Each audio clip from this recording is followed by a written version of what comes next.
Welcome back, my family. Before we dive into tonight's creepy little journey, make sure to like the video, subscribe to the channel, and share this with someone who loves a good scare before bed. I would love to know where you are watching from and what time it is for you right now. So drop it down in the comments and hype me up a little on YouTube. Now, get comfortable, dim the lights, and let us step into tonight's story. The cops said his house was built on a concrete slab with no basement. But I've walked down those stairs. I've seen the hooks, the skulls, and the faces stretched on wood. That is not a metaphor. That is not me being dramatic for the internet. That is exactly what I saw under the oldest house in our perfect little Ohio cul-de-sac. And it is the only reason I am still alive, and Hannah is not. If you drove through that neighborhood in the daytime, you would never look twice at it. Beige siding, minivans in the driveways, kids drawing with chalk on the sidewalk, someone grilling burgers on a Saturday. I moved there after my divorce because it looked safe. Boring. The kind of place where the worst thing that happens is your neighbor does not mow his lawn on time. My neighbor across the street, the one the story's about, was just another old guy on paper. Retired. Did estate cleanouts for a living. Wore the same faded flannel every morning when he shuffled out to grab his mail. When Hannah first met him, she leaned over and whispered, "Relax. He looks like he yells at clouds, not hides bodies." Yeah, we were wrong about that. Over the next few months, things started happening that I could not laugh off. The smell coming from his trash cans. The sound of a saw at 2:17 a.m. cutting through something that was not wood. My dog bringing me a piece of bone with a chipped red fingernail still attached. And then my girlfriend vanished in the 20 feet between her car and my front door. And the last thing my doorbell camera recorded was her turning away from my house and walking toward his. The cops told me there is no basement. The city records say slab foundation. That is why I am telling you this here, instead of to them again. Because I have already gone down those stairs, and I know exactly what is hanging in the dark under that house. 1.1. Moving in to something normal. I know how this sounds.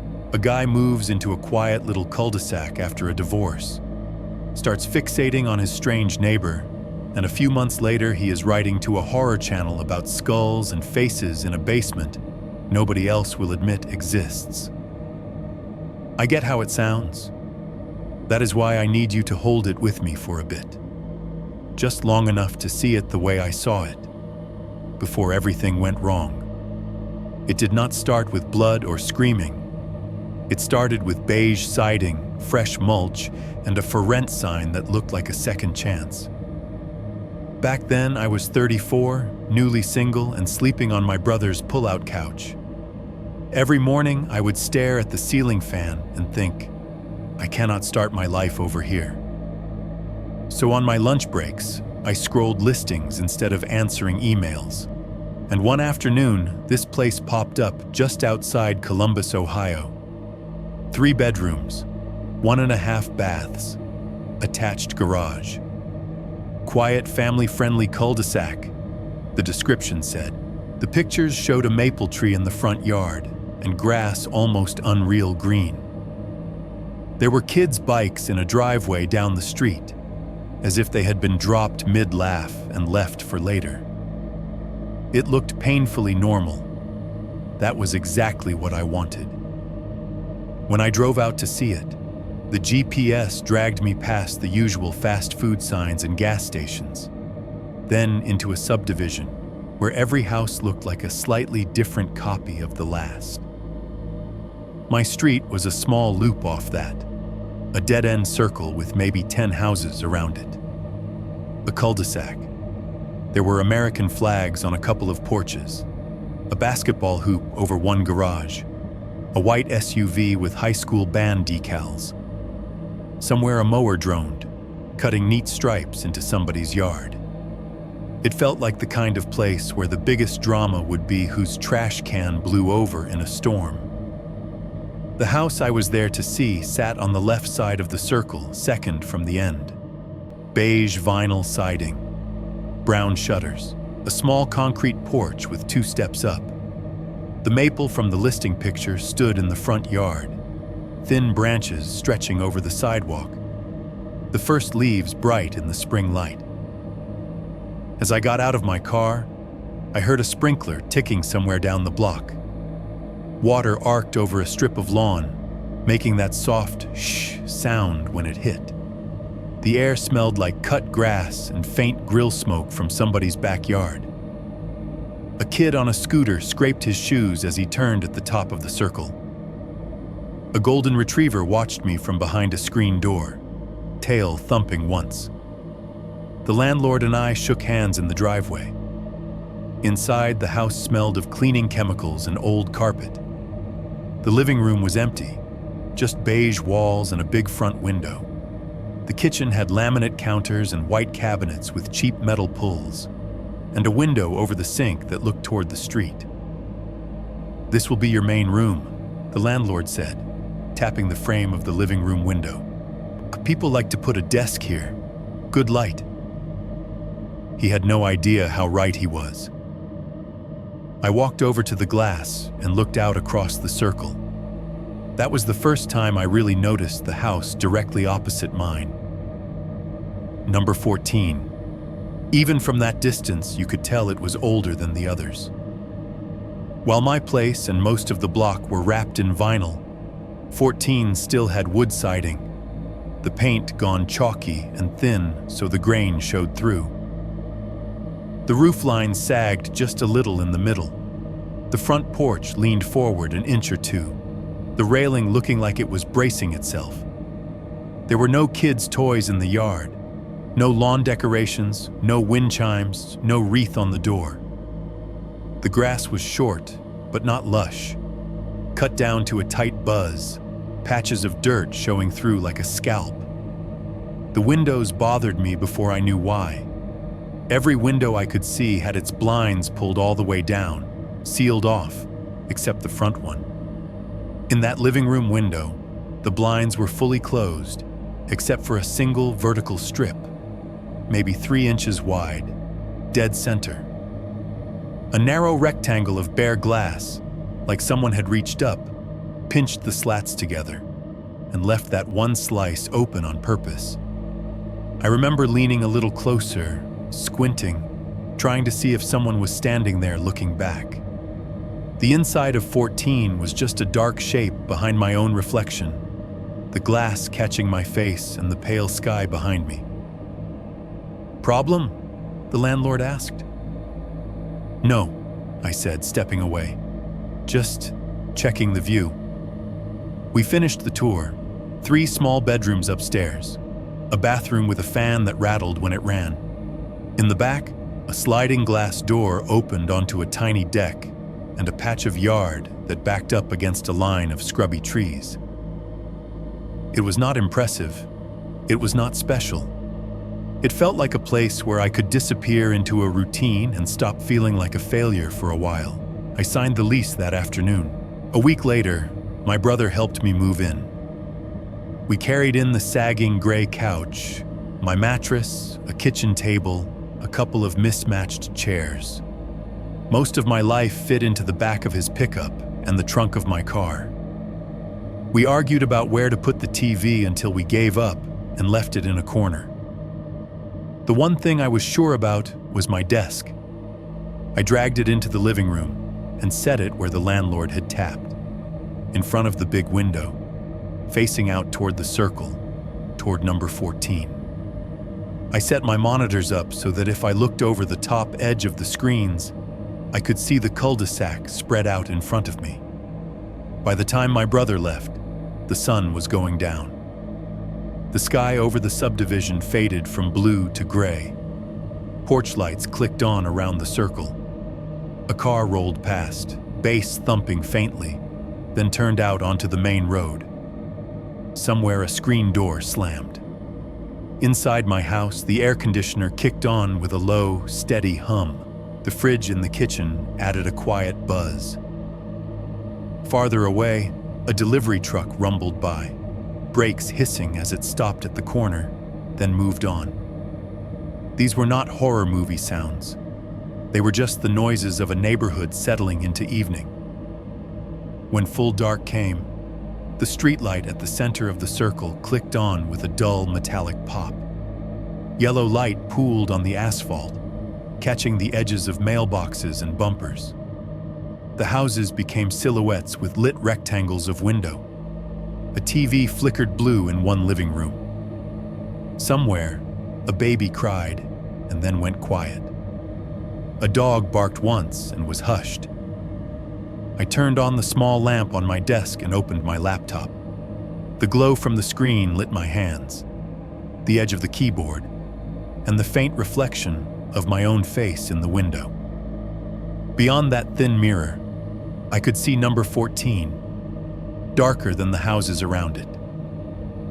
Its porch light stayed off.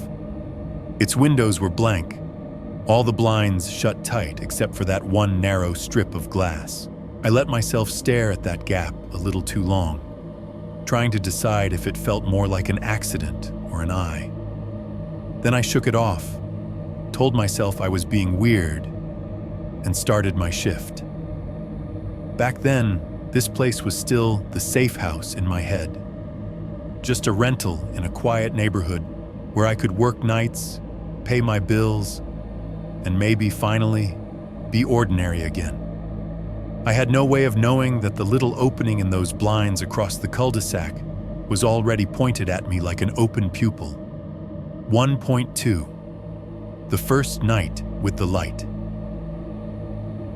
The first time I stayed up past 2 in that house, it still felt new in the way a hotel room feels new. The walls smelled faintly of someone else's cleaning spray, and every little creak made me think of other people who had walked across the same floors before me. It was the kind of nervous alertness that is half excitement, half exhaustion. It was a Tuesday technically, though it still felt like Monday night. My shift started at 10 p.m. I had my headset, my 2 monitors, a big mug of coffee going cold too fast. Outside, the cul-de-sac had already gone to sleep. From my desk, the world beyond the glass was a layered thing.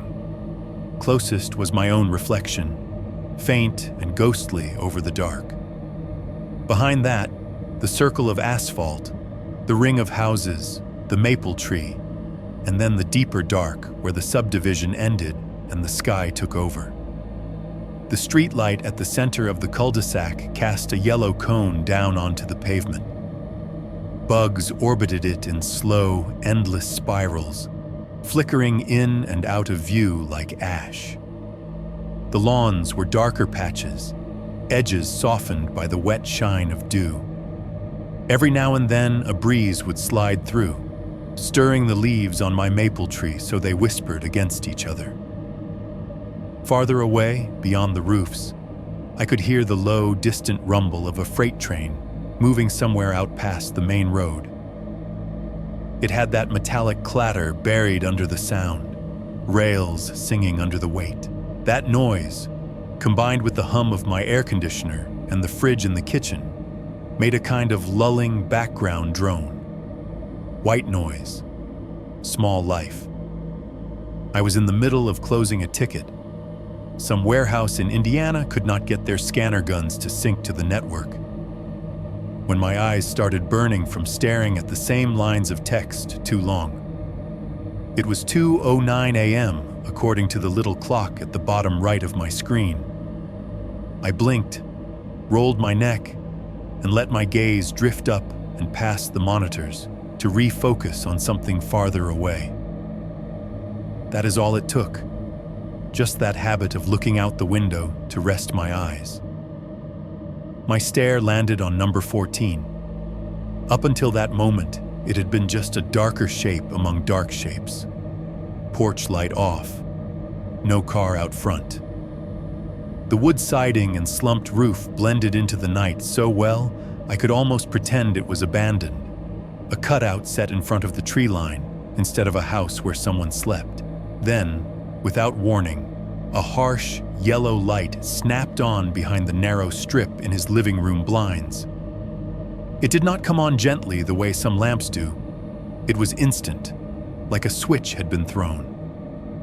1 second, there was a solid wall of darkness with a thin, vertical seam of nothing.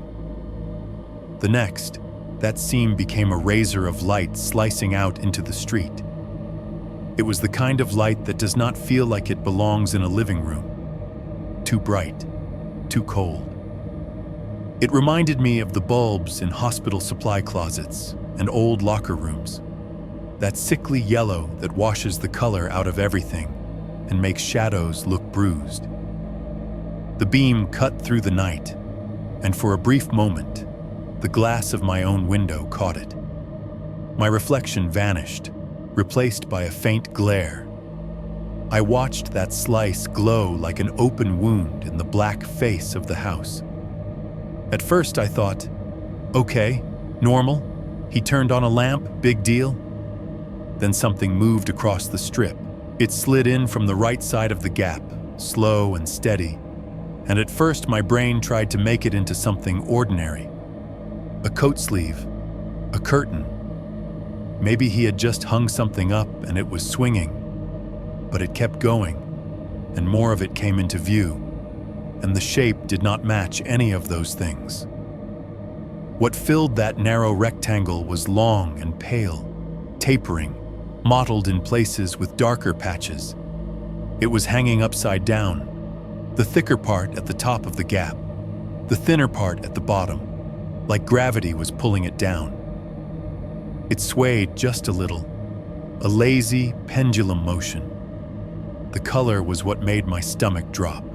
Not white, not tan, that specific awful shade of flesh when it has not seen the sun in a long time. The same tone I had seen on patients in hospital photos or in the freezer section of certain butchers. Skin.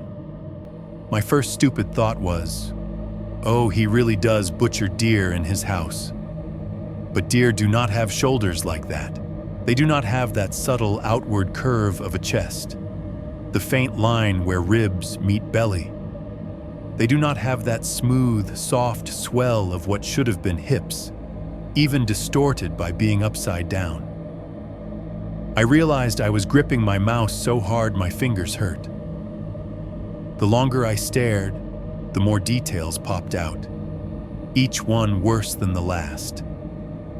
There were darker patches along one side of the thing, like deep bruises where blood had pooled.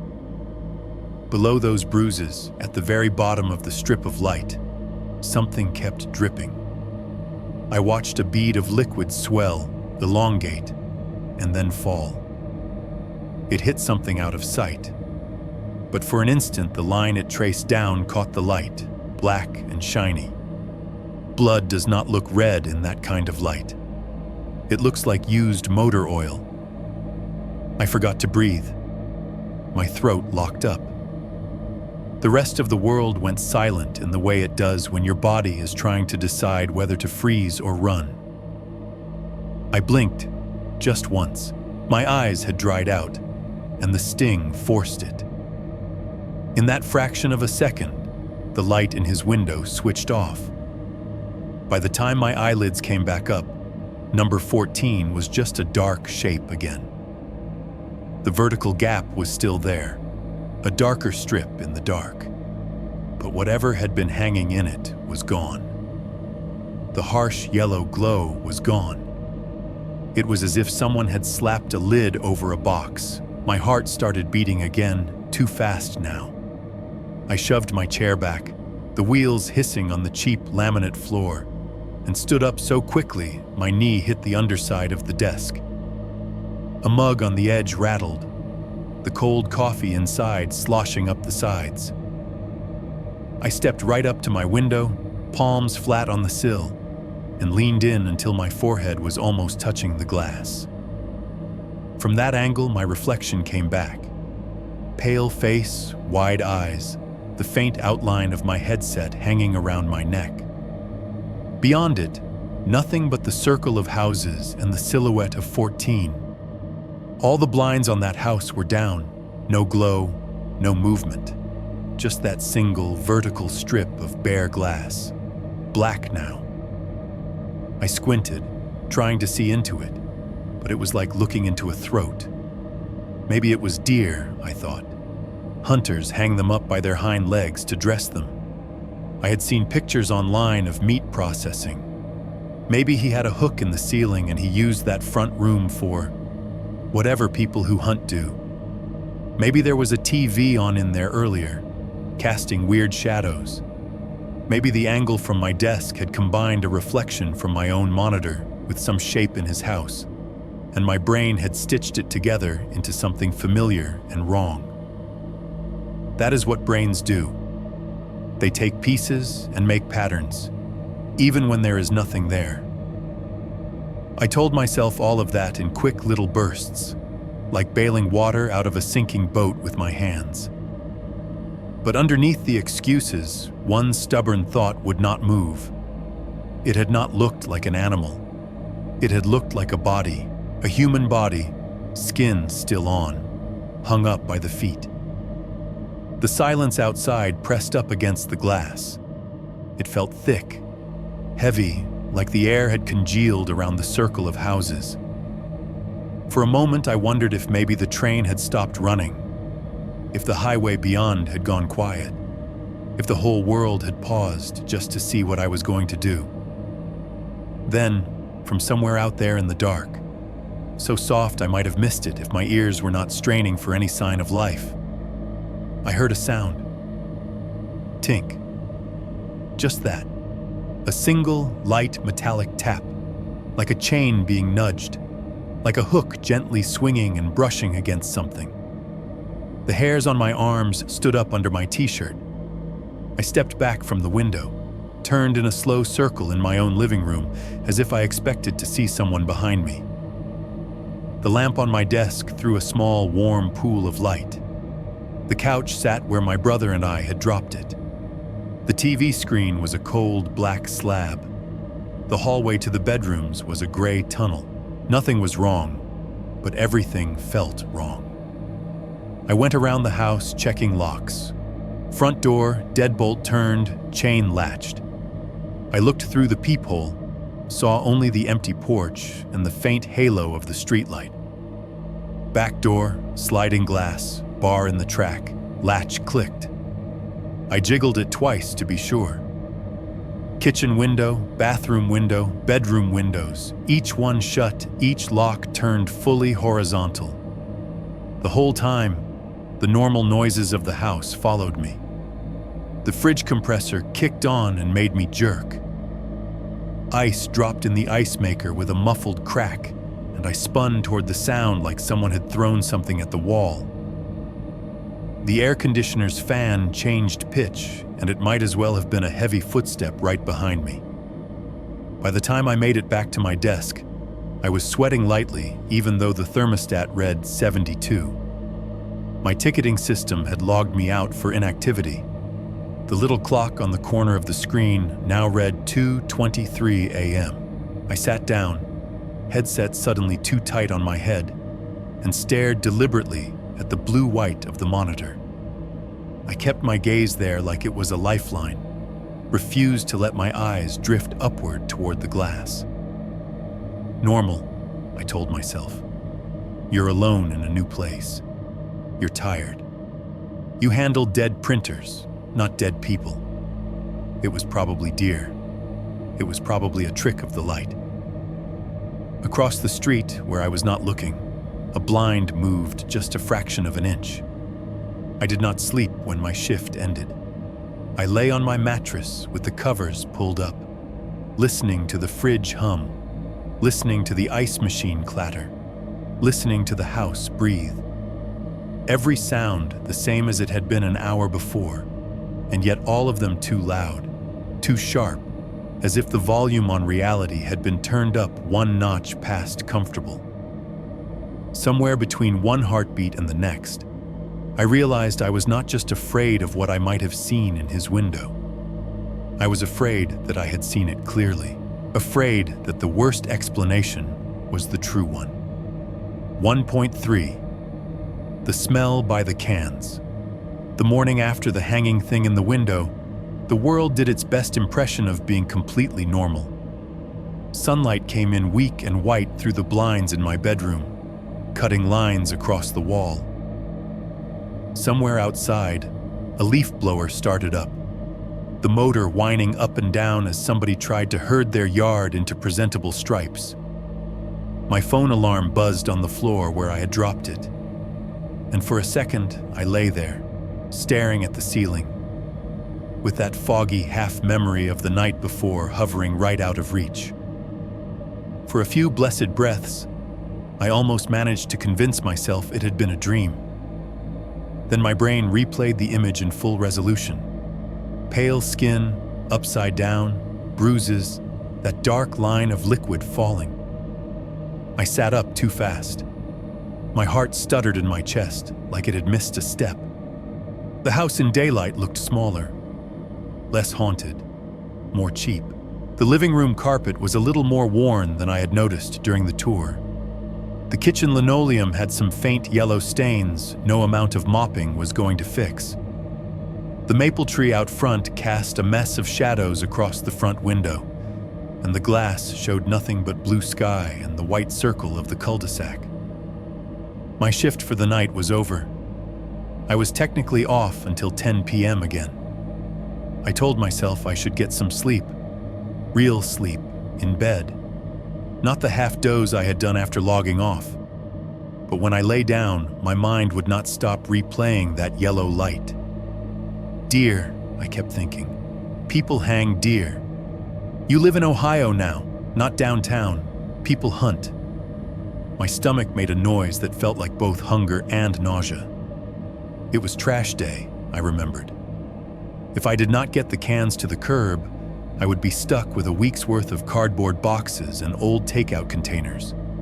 That was enough to get me moving. I pulled on sweatpants and a hoodie and stepped out onto the front porch, squinting against the morning brightness.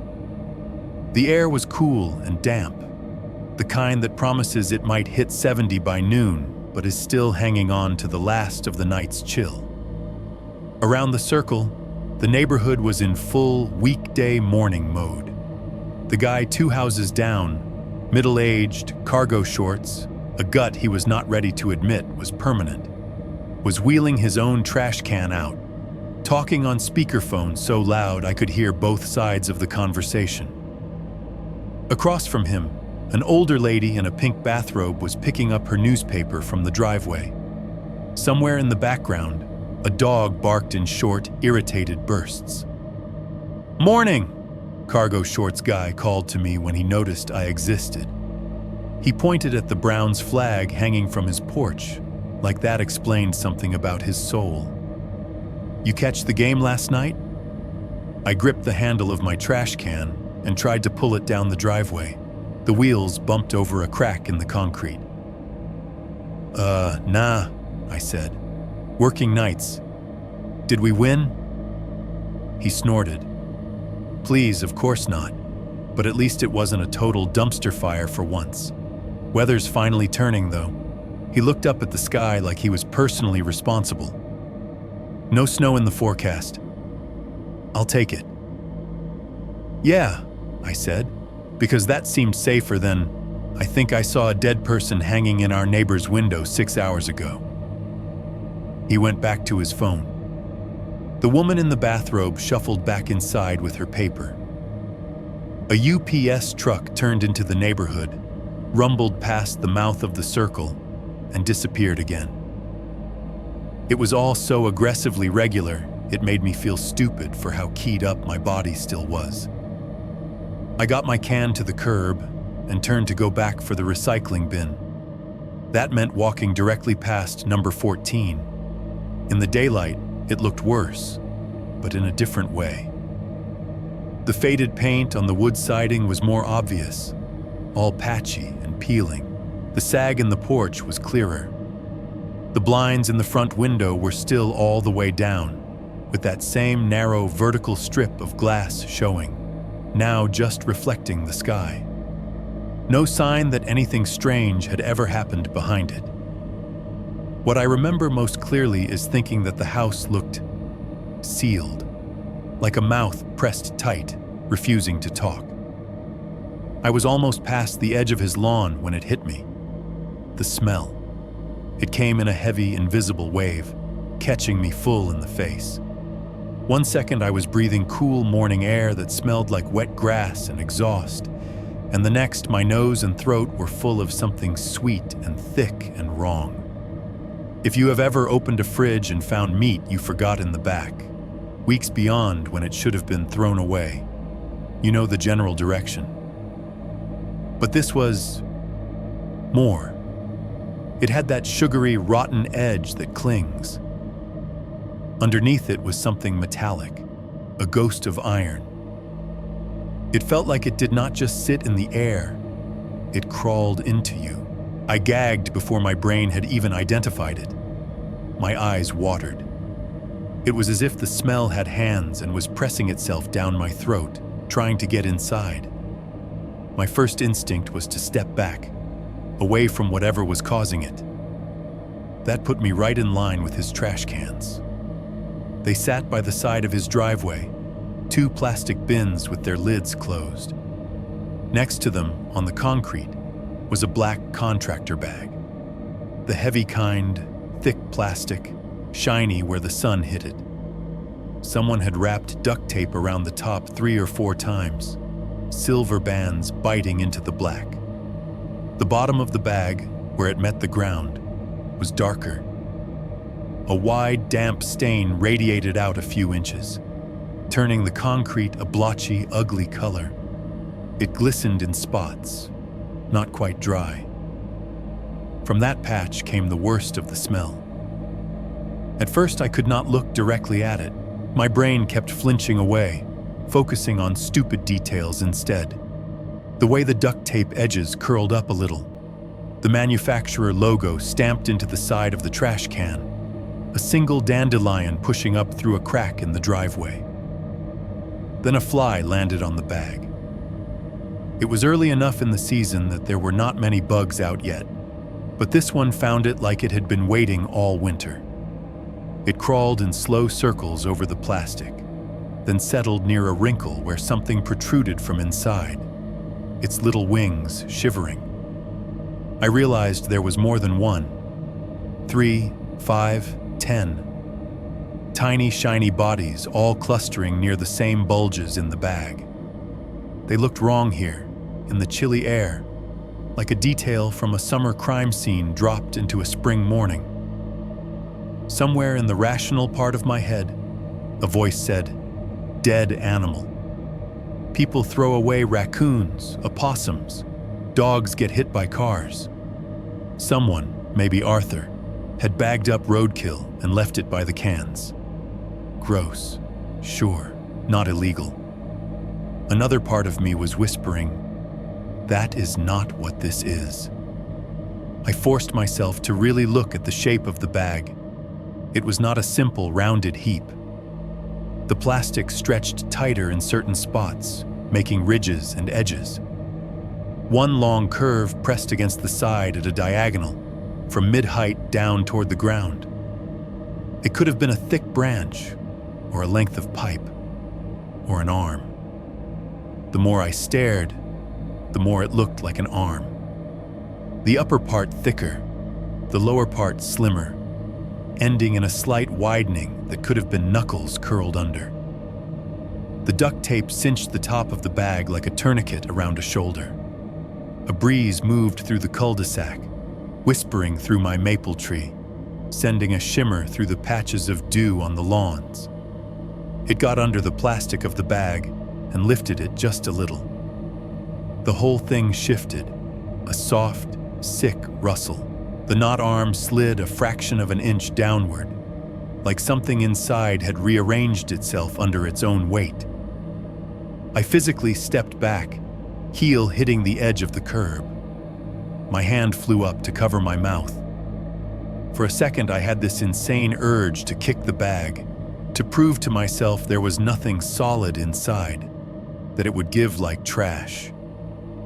I did not. Instead, I stared at it, breathing through my fingers, eyes watering, until the world narrowed down to the shine of black plastic, the dark stain at the base, and the faint, obscene motion of something heavy slipping inside. Behind me, a car door slammed. The sound snapped me out of it. I turned my head toward the noise. The guy with the Browns flag was getting into his SUV. He waved his empty coffee cup at me. "Smells like someone left something out too long, huh?" he called, wrinkling his nose. "Welcome to suburbia, man. Trash day always sucks." I made a noise that was supposed to be a laugh and came out wrong. "Yeah," I said, my voice thin. "Guess so." He backed out of his driveway and drove off, radio spilling tinny music out the cracked window. The dog that had been barking earlier started up again, then quieted. A school bus turned onto the main road in the distance, brakes squealing faintly. I glanced back at number 14. For a second, I thought I saw movement on the front porch. The slightest darkening of the doorway, as if someone inside had cracked the door just enough to look out. The sound that followed was so soft, it might have been my imagination. A slow, sticky creak, wood and hinges protesting after being held still too long. I jerked my head toward the porch, heart in my throat. The door was shut. The thin window beside it showed nothing but shadow. No one standing there. No face behind the glass. When I looked down, the bag by the cans gave a tiny, almost imperceptible shudder. The plastic tightened and relaxed, like something inside had just exhaled. The flies scattered, then quickly resettled. Every true crime podcast I had ever binged flooded my brain at once. Cases where neighbors said, "We thought it was just a smell from the trash." Stories about killers who kept parts of their victims in freezers, in barrels, in closets, right under everyone's noses. Interviews with ex-wives and siblings who said, "Looking back, there were signs." "You're doing it again," another voice in my head snapped. "You're the divorced guy in the horror story. You're lonely and your brain is desperate for a plot. Deer, roadkill, meat gone bad. That is all it is." I clung to that explanation like a lifeline and walked away. I made myself keep my pace casual, tried not to look like I was fleeing. My recycling bin waited by my garage. I grabbed it, rolled it to the curb, parked it beside my can like nothing was wrong. When I went back inside, I locked the door without even thinking about it. Only later did that register as strange. I stood in the kitchen staring at the deadbolt, hand still on the knob, while the echo of the smell crawled up the back of my throat again. In the living room, sunlight slanted across my desk. My monitors were off, reflecting the cul-de-sac. I could see the streetlight, my maple tree, the pale circle of asphalt. And number 14, sitting squat and quiet, with its blinds drawn, its front porch empty, and a black bag by its cans bleeding a dark halo into the concrete. If I had moved out right after that first bag, if I had trusted the way my body recoiled instead of talking myself down, maybe the rest of this would have stayed in someone else's podcast. Maybe Hannah would still be alive. 2.1 Meeting Arthur Keene. I met him in the most boring way possible. No thunder, no ominous music, no blood trail leading to his front door. Just me in a wrinkled t-shirt and old sneakers, walking down my driveway to get the mail like every other person on the block. It was late afternoon, that weird in-between hour when the sun is low but not gone, and the whole cul-de-sac looked like someone had thrown a soft orange filter over it. Kids' voices floated from somewhere around the corner. A lawnmower droned 2 streets away. A minivan rolled past with a Little League bumper sticker and a dent in the side panel. My mailbox stood in a row with 2 others. a trio of black metal heads on a shared post, leaning just slightly toward the street. I opened mine, half expecting nothing but junk and bills. That is exactly what I got. A stack of pre-approved credit card offers, a thick grocery circular, and one stiff white envelope from the cable company. I was flipping through them as I turned to go back up my driveway when someone spoke right next to me. New neighbor. The voice was soft, almost swallowed by the sounds of the street. It still made me jump like someone had fired a gun. I turned, clutching my mail a little too tight, and found myself face to face with the man from number 14. He had come up so quietly, I had not heard his steps on the pavement. No crunch of gravel, no rustle of clothes.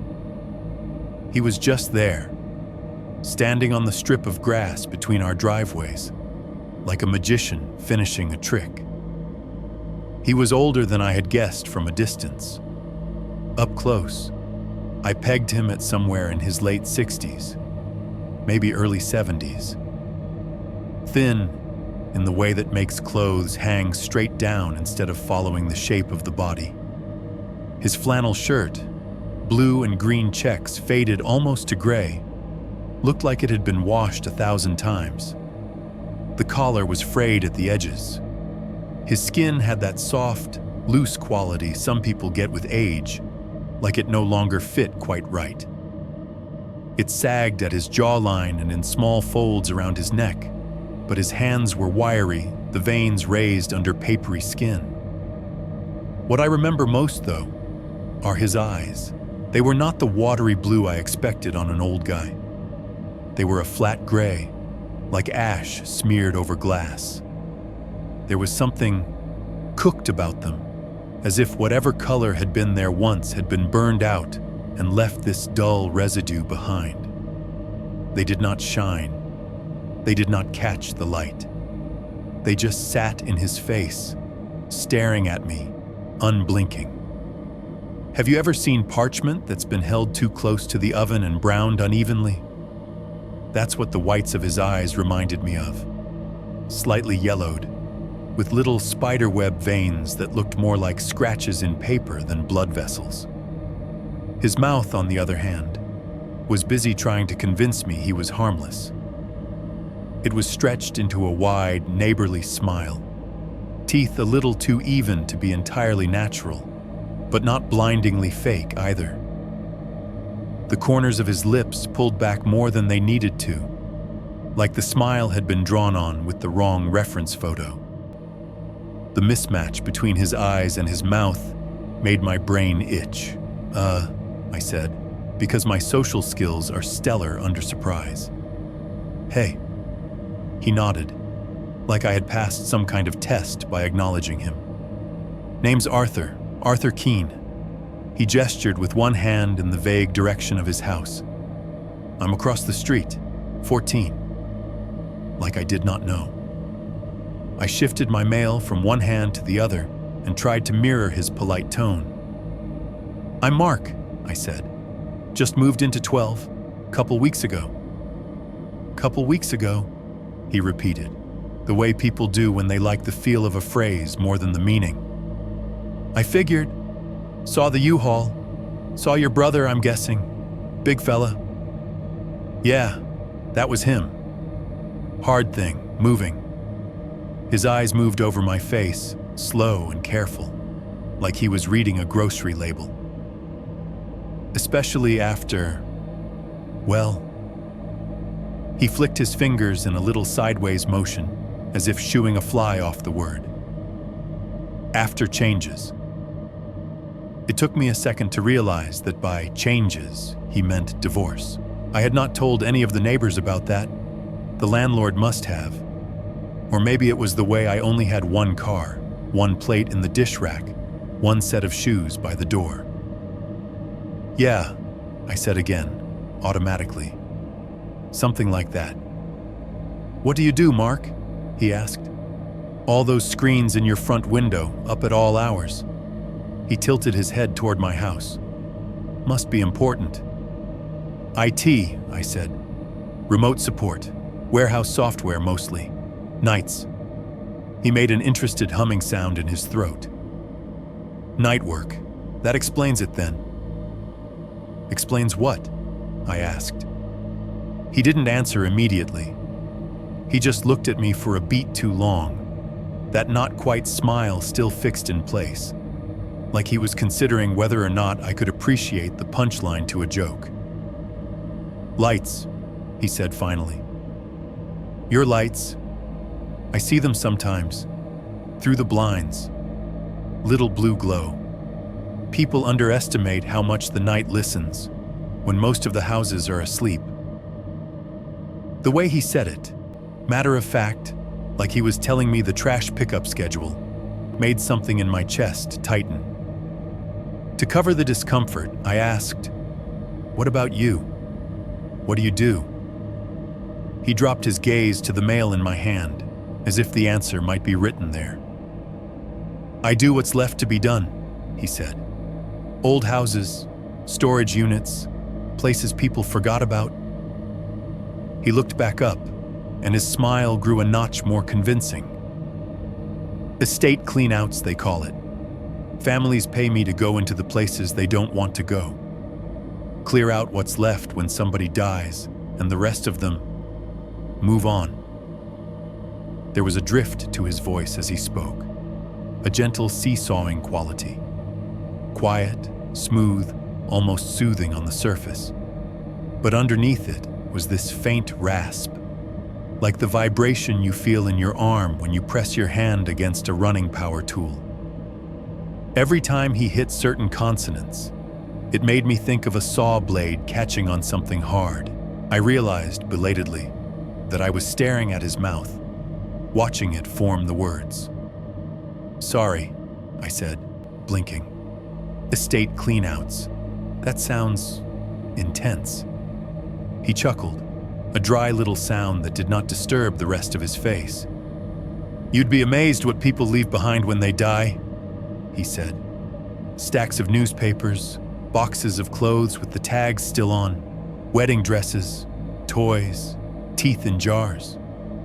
His eyes flicked up, as if checking my reaction to that last part. Sometimes they forget themselves. Whole pieces of their lives just shut in closets, basements, attics nobody has opened in 20 years. He said basements with a small warmth in his voice, like someone saying garden or studio. My brain snagged on that word. Basements. The night before, I had watched something that looked like a human body hanging in his front room. This morning, I had walked past a bag by his cans that smelled like death. Now he was talking about basements and forgotten parts of people, as if he collected them. "You're reaching," I told myself. He's talking about junk, old furniture, boxes, not that. "Must be a lot of work," I said, because my mouth had to say something. "It keeps me busy," he said. "Keeps me out of the way." He glanced up at the sky as a pair of birds took off from a nearby roof, then back at me. "You from around here, Mark?" "Not really," I said.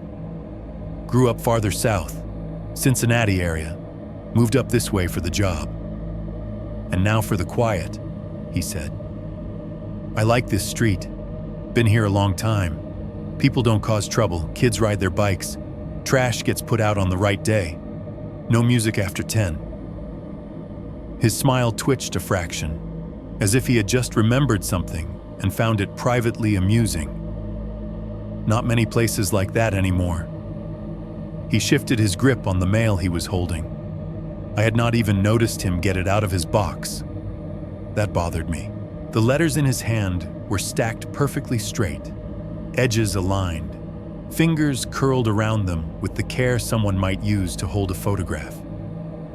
He reached out his other hand toward me then, like we were in a commercial for friendly suburban living. For a tiny, stupid moment, I hesitated. There was no logical reason. He was just a neighbor, an old man in a worn flannel making small talk. Not shaking his hand would make me the weird one. so I balanced my pile of junk mail against my hip and reached out. His hand was cold. Not icy, not corpse cold, but cool in a way that felt wrong for someone who had just walked out of his house into the sunlight. His grip was firm, just shy of too tight. It was the texture that made me want to wipe my palm on my jeans afterward. The skin of his fingers was dry, but not smooth. There were calluses across the pads of his fingertips and along the side of his index finger, not in the usual spots you see from manual labor. These were horizontal, a series of ridges, like the ones you get from holding something that vibrates, back and forth, over and over. I thought of my dad's hands after a day of using a belt sander in the garage. The same strange combination of numb and oversensitive. Only my dad never smelled faintly of bleach and old dust when he came in, and he never talked about teeth in jars.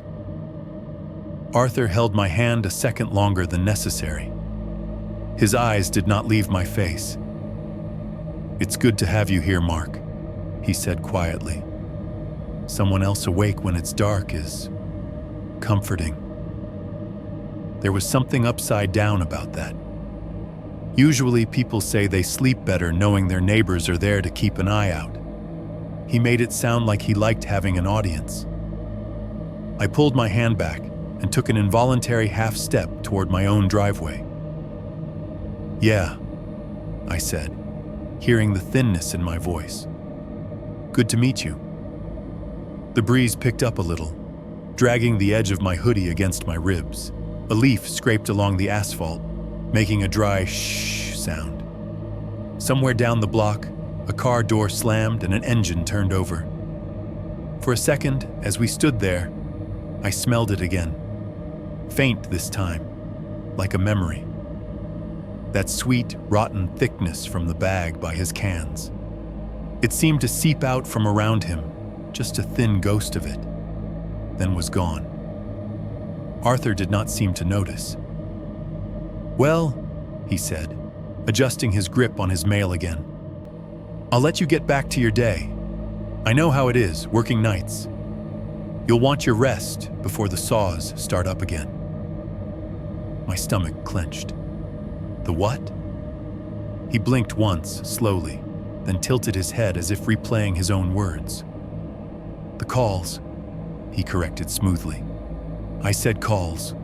All those people with their computer problems, buzzing at you." I could have sworn he had not. He turned away before I could decide if I wanted to push it. He walked back toward his house with a measured, unhurried gait, feet placing exactly where they needed to go, like he was following steps he had practiced 1,000 times. Up his driveway, onto his slightly sagging porch, up the 2 shallow steps to his door. He did not look back at me, not once. But as he reached for his handle, his head dipped almost imperceptibly, like a nod to something at his eye level. To the front window, to that narrow strip of glass where the blinds did not quite meet. He disappeared inside, the door closing with a soft thud that somehow seemed heavier than its weight. I stood there a moment longer with my credit card offers and my cable bill, watching the empty porch of number 14. The house looked as it always did, tired, gray, quiet. The blinds in the front window hung motionless. The strip of bare glass showed only a pale reflection of the sky. Then I turned and walked back to my own door, feeling his cold grip still ghosting the back of my hand, and told myself I was overreacting. He was just an old man, just another neighbor, just a guy with a strange job and stranger eyes. As I closed my door behind me and slid the deadbolt into place, I could not shake one last image. The way he had climbed those porch steps. Not like someone returning home exactly, more like someone walking onto a stage he knew by heart. 2.2, the saw at 2:17 a.m. The first time I heard the saw, The weather was already doing half the work of a horror movie for him. It was one of those thin, steady rains that start after midnight in Ohio, when the heat of the day has bled off and the air finally remembers it can be cold again. Not a storm, no lightning, no thunder. Just a fine curtain of water coming down at a slight angle, hitting the roof in a never-ending, soft patter. From my desk, with my headphones on, it sounded almost pleasant. White noise layered over the hum of the AC, the low buzz of the fridge. Every so often, a gust of wind would push through and make the rain hit the front windows harder, adding a sharper rattle, a faint sigh through whatever gaps the builder had left behind the trim. It was the kind of night that should have made me sleepy. The kind where you pull a blanket over your legs and answer tickets on autopilot, half listening to some playlist so you do not feel completely alone. That is exactly what I was doing. I had one monitor full of remote desktops, little windows into other people's broken systems. The other had a browser tab open with a podcast queue and a half-read article about how to reset some obscure brand of barcode scanner. I had a low, instrumental track going through my headphones, something with a slow beat and no lyrics. It blurred into the background after a while, more feeling than sound. The cul-de-sac outside was mostly a reflection on the glass. With the blinds angled down, I could only see a sliver of the real world beyond. A slice of wet blacktop. The glow of the streetlight turned into a smeared yellow comet by the rain. Every now and then, headlights would sweep by the entrance of the circle and then vanish again. Nobody was coming or going on our side of the loop.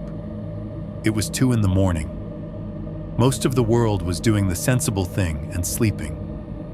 I clicked restart on some warehouse PC in Indiana and watched the little spinning icon appear. My cursor hovered uselessly for a moment. I rolled my neck, listened to it crack. My eyes drifted to the tiny digital clock in the corner of the screen. 2:16 a.m. I remember that number because of what I saw it change into. The minute flipped. 2:17. At the exact same second, something cut through the music in my headphones. It started as a high, whining note at the edge of my hearing, like feedback or a badly tuned instrument. For a split second, I thought it was part of the track. Then it grew, fast, rising over the drums and synth like a blade being turned toward me. I yanked my headphones off so quickly they snagged on my ears. The sound did not go away. In fact, it got clearer with the music gone. It was the unmistakable wail of an electric saw biting into something hard. If you have only ever heard them on TV, you might think a saw cutting wood and a saw cutting something else sound the same. They do not. Wood gives a softer resistance, a kind of full-bodied growl. This was sharper, thinner. The motor whined at a higher pitch, vibrating in that nauseating band that makes your teeth hurt if it goes on too long. The blade was hitting something dense. There was a hitch in the sound each time it met that resistance. A brief deepening, and then a sudden crisp crack as it went all the way through. Hooray! Kirk! TTH! Hooray! Kirk! TTH! Each pass lasted a few seconds. The saw ramped up, screamed, then choked off when it finished the cut. After every one of those little TTH sounds, there was a pause. In that pause, I heard something heavy land on metal with a wet, dull slap. It reminded me horribly of the sound a butcher makes when he drops a big piece of meat onto a stainless steel table. That soft, thick impact, followed by a faint splash of whatever liquid is still on it. I sat there, half standing, headphones crooked around my neck, heart thudding in my throat, while my brain desperately tried to categorize the sound as anything else. Maybe someone was doing late-night home repairs, cutting pipes, metal shelving. That would explain the pitch. That would explain the metallic bass underneath the wine. But there was that wet note at the end of each cut that did not belong in any Home Depot commercial.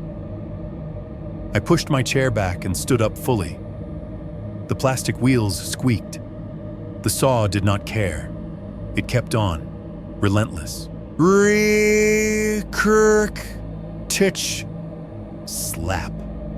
The hair on my arms stood up. I stepped closer to the window, careful not to bump the desk.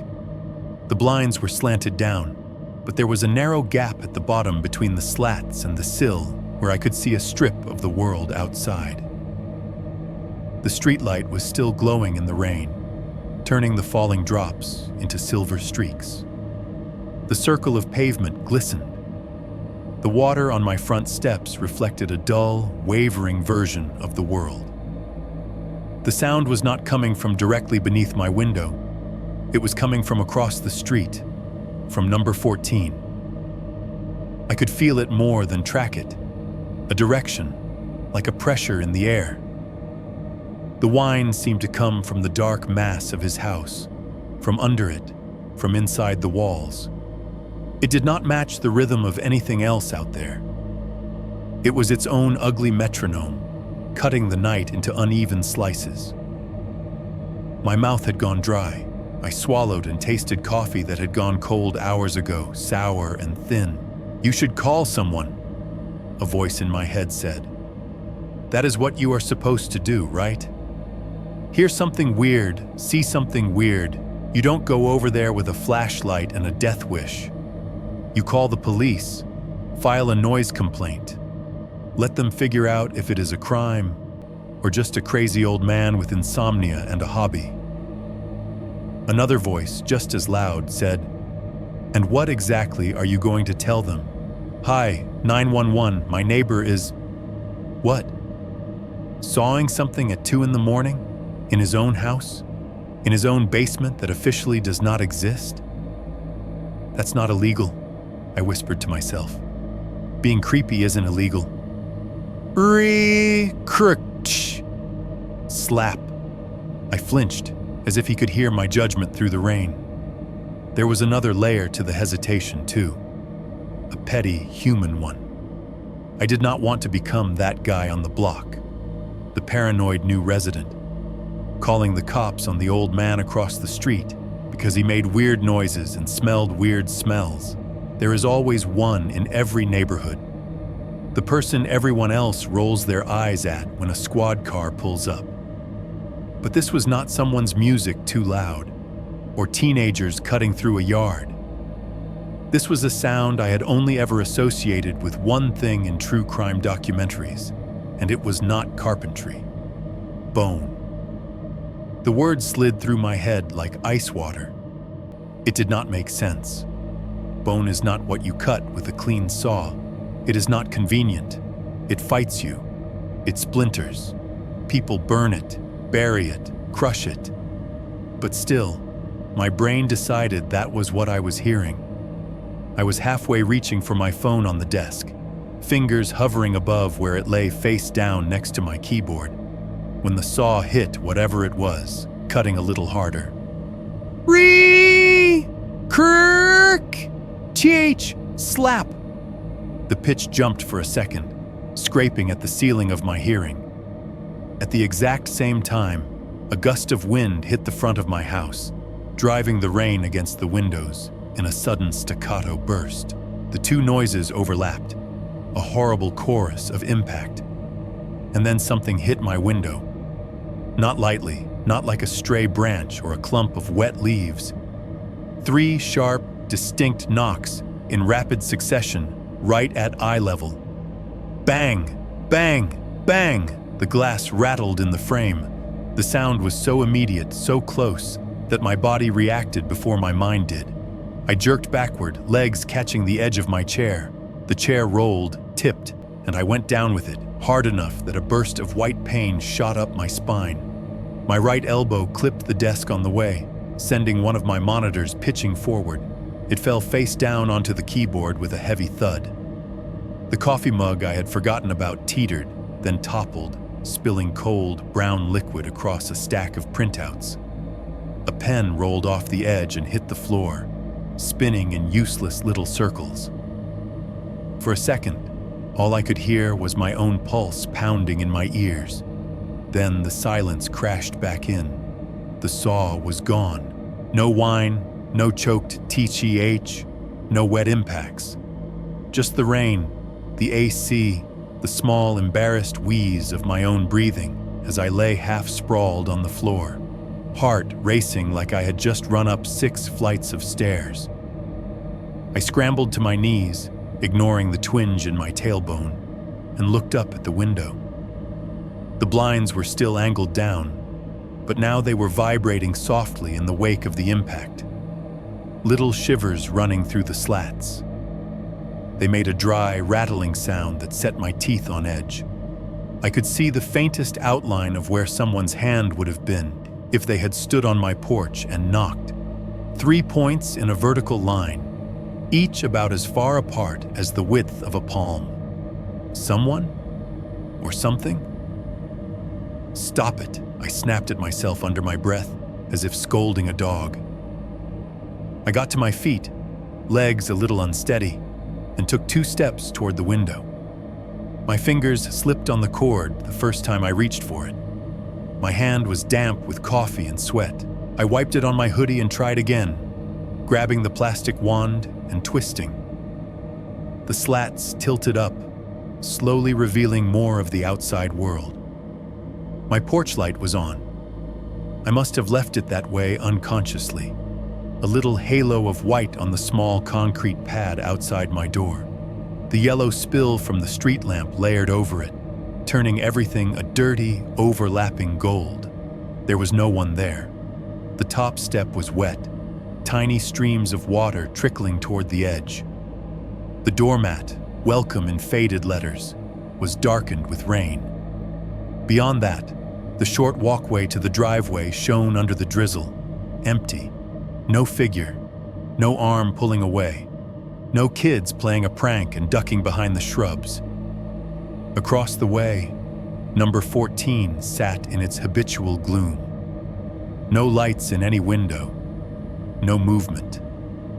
No visible signs that anything had ever made a sound. The saw was still silent. I stood there, fingers curled so tightly around the blind's cord that my knuckles ached, listening for the motor to start up again, half expecting the next scream of the blade to be even louder, as if whatever he was doing had gotten impatient. Nothing. The rain softened again. The gust that had thrown it against my window spent. It went back to its gentle, incessant tapping. A car hissed past at the end of the street, tire noise fading quickly. Somewhere deep in the house, the fridge cycled off, leaving the room feeling suddenly bigger. I realized my phone was still on the desk. I tore my gaze away from the glass and grabbed it, thumb fumbling the side button to wake the screen. No notifications, no missed calls. The time read 2:23 a.m. The Ring app icon sat there, innocuous and waiting. I opened it, breathing a little too fast, and tapped into the live view. The camera at my front door showed me the same scene I had just seen with my own eyes. Empty porch, wet mat, nothing moving but the rain. I backed out of live view and went to history. Motion events, person events. There were a few entries from earlier in the evening. Mailman, a neighbor walking his dog past my house. But nothing time-stamped 2:17. No motion detected. No person detected. According to the app, nothing at all of interest had happened at my front door for hours. Bullshit, I whispered. I scrolled anyway, checking each grainy clip up to that point. Mailman, neighbor, a stray cat slinking along the base of the steps. Then a gap. The timeline jumped straight from 1:49 to 2:32. While I stared at the screen, the feed glitched, just for a heartbeat. A smear of static, a thin, horizontal tear through the image. It was gone so fast I almost thought I had imagined it. I replayed the last clip, watching the empty porch again and again. Each time, in the half second before the video ended, the audio would fuzz out just a little, a tiny hiss and pop, like a wire being jostled. It could have been nothing, a compression artifact, a quirk of the connection. Or it could have been the sound of something walking away from my window in a way the camera was never meant to record. I set the phone down on the desk, slowly righted the fallen monitor, and started blotting coffee off the papers with an old t-shirt. My hands shook enough that I had to set the mug down before I dropped it. For the rest of my shift, I kept my headphones off. I worked in the naked quiet, every click of my keyboard impossibly loud. I did not look up at the window if I could help it. I solved ticket after ticket, long past the point where I could have logged off, because the idea of turning off my screen and letting the room go dark felt worse than staying awake. The next day, when I tried to explain to myself why I had not called the police, why I had chosen to sit there and listen to that saw instead of doing something, I told myself it was because there was no evidence, because the camera had caught nothing, because no one would take 3 knocks and a bad feeling seriously. What I did not admit yet was that I had also been afraid of finding out, because if I called and they came and they found nothing, then it would all be on me. The sounds, the knocks, the body-shaped thing in the window. It would mean that whatever was wrong was not under his house. It was in my head. 2.3. Anonymous report and ignored warnings. The morning after the knocks and the saw, I felt like I had been lightly electrocuted in my sleep. Every muscle ached in that weird, buzzing way, like I had been tensed for hours. My dreams, what little I remembered of them, were just loops of noise.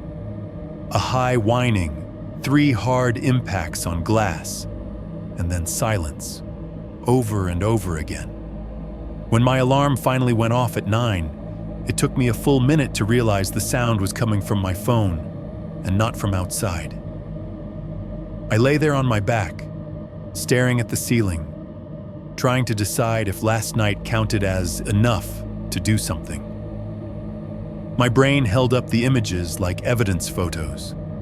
The body-shaped thing in his window, the black bag seeping into the concrete, the smell, the saw at 2:17, the knocks that my doorbell camera had somehow slept through. There is a point where not acting starts to feel worse than acting and being wrong. I rolled onto my side, grabbed my phone from the nightstand, and opened the browser. I did not type 911. I typed the name of the town and code enforcement. It felt safer, less dramatic. Noise complaints, trash violations. Those were the lanes they advertised. I could stay anonymous, be the nameless neighbor who did their civic duty without putting a face on it. The number rang 3 times, and then a bored-sounding woman picked up. I could hear typing in the background, the faint clatter of other people's keyboards. "City Code Enforcement," she said. "This is Denise." My mouth went dry. For a second, all I could think to say was, "There's something wrong under my neighbor's house, and I think it has bones in it." What came out instead was, "Hi, yeah, I wanted to report a possible trash issue on my street." Trash. That made it sound so small. "Okay," she said, dragging the word out just enough to let me know I had interrupted her day. "Address?" I gave her my street name and cross street, skipped giving my own number, and pointed her attention straight at number 14. I told her about the contractor bag, the smell. "It's been really strong," I said, "like rotten meat. There's liquid coming out of the bottom of the bag, flies all over it. I'm worried it's going to attract animals or, be a health issue. She made a little noise that could have been sympathy or indigestion. All right, she said. I heard typing. We can have an officer do a drive-by, see if there's a solid waste violation. You said it's by the cans? Yeah, right next to them. It's been a couple days now. Uh-huh. More typing. Anything else? I hesitated. This was where it got tricky. Saying, my neighbor's trash smells bad is one thing. Saying, my neighbor might be cutting up bodies at 2 a.m. is another, especially when you cannot back it up with anything but your own frayed nerves. There's been noise, I said finally. At night, really late, like power tools, sawing, around 2 a.m. Construction, she asked, more out of obligation than curiosity. I don't know, I said. It sounds like a saw, really loud, repeatedly. I work nights, so I'm usually up, but it's pretty disturbing, and it seems to be coming from the same house. She sighed just softly enough that I was not supposed to hear it. Okay, so possible trash issue, possible nuisance noise, she said, and I could hear her slotting my complaint into the right categories in her head. Boxes on a screen. We'll put in a report. An officer will check it out when they can. Can I, stay anonymous? I asked. Sure, she said. We don't need your name for this type of thing. Thanks for calling. That was it. No follow-up questions. No, has anyone gone missing on your street? Or, have you seen anything else strange? Just a thank you and a dial tone. I stared at my phone for a few seconds after she hung up, listening to the quiet in my house. The AC hummed. Somewhere a truck downshifted on the main road. A bird landed heavily on the roof, little claws scuffling for purchase. My living room suddenly felt very small. For the next couple of days, nothing happened. At least, nothing obvious. The bag stayed by his cans. The smell rose in the afternoons when the sun warmed the concrete and thinned again at night. I did my shifts, forced myself to keep my headphones on with the volume turned down low enough that I could still hear the world. There were no more saw sounds, no more knocks, just the normal drone of the neighborhood. I started to wonder if I had imagined the entire thing. Sleep debt plays tricks. Anxiety fills in blanks. Then, on Thursday afternoon, a white city truck rolled slowly into the cul-de-sac. I watched from my living room window as a man in a reflective vest and a damp baseball cap climbed out, clipboard in hand. He walked with the resigned gait of someone who had absolutely seen worse than this and expected to be disappointed by what he found. He stopped in front of number 14, scribbled something on his form, then reached into the cab of the truck and pulled out a bright orange notice. It was the size of half a sheet of paper, heavy, laminated, even from across the street. The color was so loud, it made the wood door look dull. He climbed the slanted porch, peeled the backing off the notice, and smoothed it onto the front door at eye level. Then he took a picture of it with his phone, because the city loves proof, turned, and went back to his truck. The entire thing took less than 3 minutes. He never knocked, never peered into the windows, never walked around back. By the time the truck rolled away, tailpipe coughing smoke, the cul-de-sac was quiet again. The orange square on Arthur's door was the only evidence anything official had happened. I hate how proud I felt looking at it. Like I had accomplished something huge. See? I told myself. You did something. You didn't just sit on it. Whatever happens now is not your fault. I did not have to wait long to see his reaction. About half an hour later, while I was pretending to answer emails and actually watching the street with one eye, the door of number 14 opened. Arthur stepped out a few inches. just far enough for the storm door to swing wide. He was in the same faded flannel, sleeves rolled to his bony forearms this time. His hair was damp, slicked back, as if he had just stepped out of the shower. He stood there for a moment, blinking at the bright square stuck to his door. Then he reached up and peeled one corner free with careful fingers. He did not rip it down like most people would. There was no angry tearing, no muttered curses. He slowly, methodically peeled it off, top corner to bottom, keeping the sticker as straight as possible. When it came free, he held it in front of him and smoothed it once over his thigh, flattening out any creases. Then, instead of reading it, he folded it, in half, edges aligned perfectly, then in half again, and again. Small, neat quarters becoming smaller, neat eighths, until the glaring orange was tamed into a little square that could fit inside a palm. He slipped that square into his shirt pocket, patted it once like you might pat a wallet, and only then glanced outward, across the circle. For a heartbeat, I was sure he was looking straight at my window. I froze. The cursor on my screen stopped over an empty text box. The air felt thick. His eyes from that distance were just dark spots. His face was empty of expression, neither annoyed nor amused. Just blank. Watching. We stood in that strange standoff. Him in his doorway, me in my living room, both of us pretending to be casual. Then he looked away, down toward the side of his house where the cans were. He stepped off the porch, walked to the black contractor bag, and grabbed it by the top with both hands.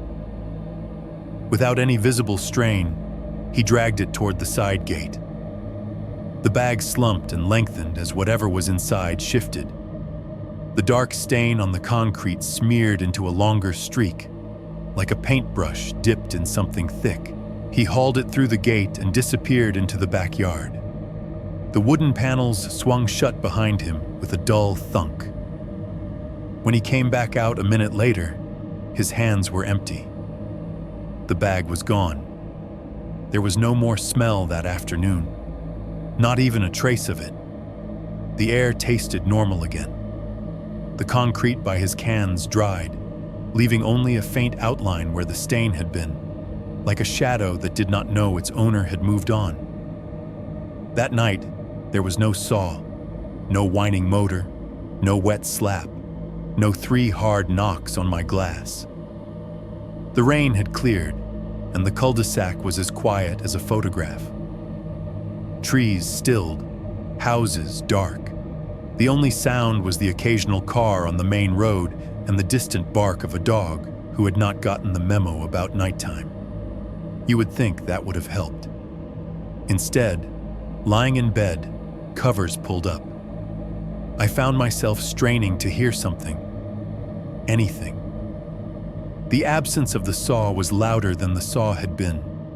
My ears buzzed with it. Somewhere, down low, too low at first to be sure, something scratched.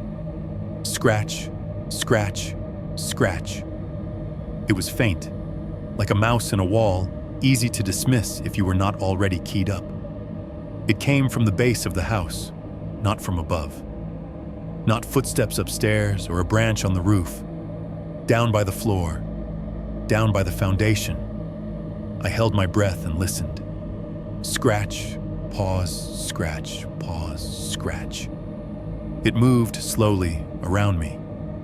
I could track it by where the sound seemed to come from. First under the corner of the bedroom, then along the wall behind my dresser, then under the hallway, then under the living room. Always the same rhythm, the same pressure. It did not sound like something trying to chew through. There was no desperate gnawing, no frantic scrabbling. It was measured, deliberate, like someone drawing a circle with their fingernails. Scratch, scratch, scratch. I pictured the concrete slab my house sat on, the dirt underneath it, something down there tracing lines under my bed, under my couch, under my desk. Marking the perimeter, maybe? Measuring. I thought about calling pest control. I thought about telling myself it was raccoons or groundhogs or whatever else burrowed around Midwestern subdivisions. Instead, I lay there in the dark, stiff as a board, listening to the sound make a slow, complete lap around my home. At some point, it stopped. I did not hear the last scratch. I only realized it was gone when the fridge clicked on and made me jump, because it was the first new noise in several minutes. In the morning, there was no sign anything had been there. No disturbed soil around the foundation, no holes, no new cracks. Just the same churned-up mulch by the door, the same line of ants harvesting whatever microscopic things lived near my porch. If you asked me to prove that any of this happened, I could not. I had no recording of the saw, no photograph of the bag's contents, no way to capture the smell or the sound of those tiny, measured scratches. That is the worst part. At this point, it was all still just deniable. Everything that had happened could still be shoved into the bin labeled weird but explainable, if you really, really wanted it to fit. I kept telling myself that. But that was also when I stopped looking at my monitors first and started watching his windows instead. 3.1. Bringing someone else into it. If this was just my story, I might still be living in that house. What ruined the luxury of thinking it was all in my head was Hannah. We met in the least cinematic way possible. A dating app, a bad bar, and the mutual realization that neither of us had the energy for small talk about craft beers. She was a nurse at a hospital on the other side of Columbus, working mostly day shifts in med-surg. The first time we hugged, she smelled like hospital soap and coffee, chlorhexidine, cheap drip from the break room, and the faintest hint of her own shampoo under it all. She wore her dark hair up in a messy knot most of the time, loose strands falling out by lunch. Her scrubs were always a little wrinkled. She had permanent pen smudges on the side of her hand from charting. She swore a lot, laughed easily, and had this way of looking at you like she was triaging your bullshit, deciding how bad it really was. On our third date, sitting in a booth at some chain restaurant under a TV playing a muted baseball game, she leaned back, eyed me over her soda, and said, "So, be honest. How many true crime podcasts are you deep into?" I blinked. "What makes you think I'm into true crime?" She pointed her straw at me. "Divorced, night shift, socially anxious but hyper-observant, and you keep watching the door like you're running witness protection out of your brain. That's true crime brain." I laughed, because it was easier than telling her she was not wrong. "Couple shows," I admitted. "Background noise." "Sure," she said, smirking. "Background noise you could quote by case number." She was the kind of person who could be blunt without being cruel. It made it too easy to talk to her. Too easy to let her in. By the time I had been in the house for a month, she was spending more nights at my place than at hers. It made sense. Driving all the way back to her apartment after a 12-hour shift was a pain, and my house was closer to the hospital. She left a toothbrush in my bathroom, then a pair of sweatpants, then 2 whole drawers in my dresser. She started keeping a pair of beaten-up white sneakers by my front door. Her presence softened the house. The living room looked less like a halfway furnished stage set and more like somewhere people actually lived. There was a weird comfort in finding her hair tie on the coffee table, or her half-finished iced coffee sweating a ring onto the counter. When she was around, number 14 felt slightly farther away, like someone had moved it an inch off to the side. We did normal couple things, or tried to. We went to Walmart together and complained about the line. We argued over which brand of cereal was less like eating cardboard. We stood in my kitchen on a Friday night, her in scrub pants and one of my t-shirts, me in sweatpants, making boxed mac and cheese and pretending it was cooking. Sometimes, when we ate on the couch, she would glance out the front window at the circle and say, "Your street is weirdly quiet, like Stepford quiet." "That's the point," I'd say. "I moved here to be boring." She would point subtly with her chin toward number 14. Except for him. She started calling him Creepy Arthur after I told her his name. The first time she met him properly was in broad daylight, and she laughed about how he looked like the stock photo of retired neighbor in a brochure. Flannel, khakis, the whole thing. "His eyes are dead, though," she said later in a low voice as we brushed our teeth side by side. "You ever notice that? He smiles like he's practicing for something, but the eyes are just off." I had noticed. I had tried not to think about it too much. It was a couple of weeks after the saw at 217 that I finally told her everything. Not just the smell and the bag, which I had mentioned in passing as someone's trash being disgusting, but the whole chain. The hanging shape in the window, the saw, the knocks on my glass, the scratches under my house. We were at my kitchen table, cheap overhead light buzzing, a takeout pizza open between us. She was halfway through a slice, sauce on her thumb, when I said, "There's something I haven't really told you about my neighbor." She put the pizza down, wiped her hand on a napkin, and gave me the full nurse attention. The look that says, "Okay, what's actually going on with you?" I talked for longer than I meant to. The words spilled out. The more I said, the crazier I sounded to my own ears. I heard my voice describing the bag, the smell, the way the saw had sounded cutting through something that was not wood, and I watched her face go from amused to concerned, then to that narrow-eyed, measured expression she used with certain patients who came in insisting they were dying of a rare disease they had read about online. "That's messed up," she said when I finally ran out of steam. She leaned back in her chair, arms crossed, thinking. "All of that is messed up, but it could still be roadkill, you know? Or he's one of those weird bushmeat guys. My uncle used to hang deer in his garage for days. It was gross as hell." "The knocks?" I asked. "On my window? At the same time the saw stopped?" She hesitated. "Kids?" she offered. "Some bored teenager being an ass. Light goes on, they knock, you freak out, they get their little thrill, right?" "It was 2:17 in the morning, in the rain," I said. "Who is out here knocking on windows in the rain at 2 in the morning?" She did not have a good answer for that. She fiddled with the crust of her pizza instead, tearing it into pieces. "Look," she said finally, "I'm not saying nothing weird is happening.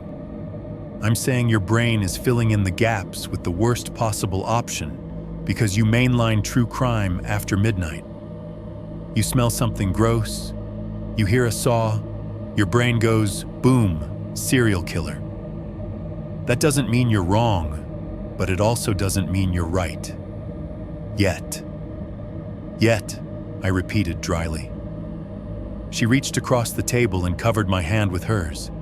Her skin was warm, slightly rough from the constant washing at work. There was a faint imprint of a glove line on her wrist. "If you really think something is off, you did the right thing calling the city," she said. "If it keeps up, call the actual cops. Worst case, they think you're overreacting. Best case, you stop a Netflix doc in the first act." "That's a weird way to put it," I said. "You know I'm right," she said. "And, in the meantime, you shouldn't be alone here at night. At least not till you feel less twitchy."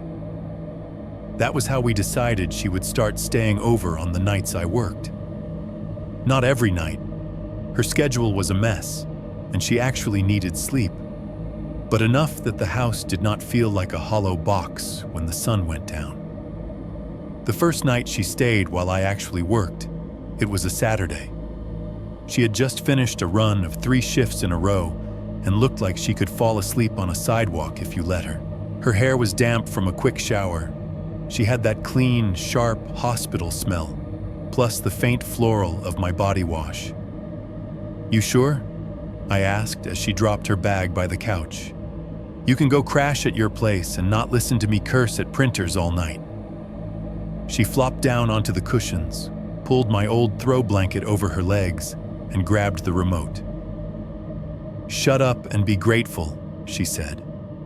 "If I wake up to you screaming because of a possum, I get to tell this story at your funeral." I smiled in spite of myself. Deal. We put on some dumb crime documentary she had seen a dozen times already, volume low, subtitles on. The TV washed the room in a soft, flickering light. Around 9:30, she curled onto her side with her head on the armrest, eyes drifting closed, even as the narrator on screen intoned something about a small town with a dark secret. By 10, my laptop was open and my headset was on. The usual parade of tickets started. Password resets, locked accounts, a server that needed a reboot. I sat at my post by the window, my chair squeaking quietly every time I shifted. Behind me, Hannah's breathing settled into a slow, steady rhythm. There was comfort in that sound. That simple proof that someone else was there, alive, unbothered by my paranoia. Every few minutes, I would glance over my shoulder, just to make sure she was still asleep, chest rising and falling under the blanket. The cul-de-sac outside was dry that night. No rain, just the low hum of the streetlight and the occasional whoosh of a car on the main road. I kept the blinds tilted, not fully closed, so I would not feel like I was in a box. Beyond my screens, I could see a thin band of asphalt and the glow from across the circle, but number 14 was mostly just a dark outline. No lights, no movement. An hour or two in, the house settled into that deep, late-night quiet. The refrigerator cycled with a low rumble every so often. The ice maker would cough out a few cubes with a hollow thunk. Pipes clicked in the walls. From down the hall, I could hear the faint buzz of the bathroom fan I had forgotten to switch off earlier.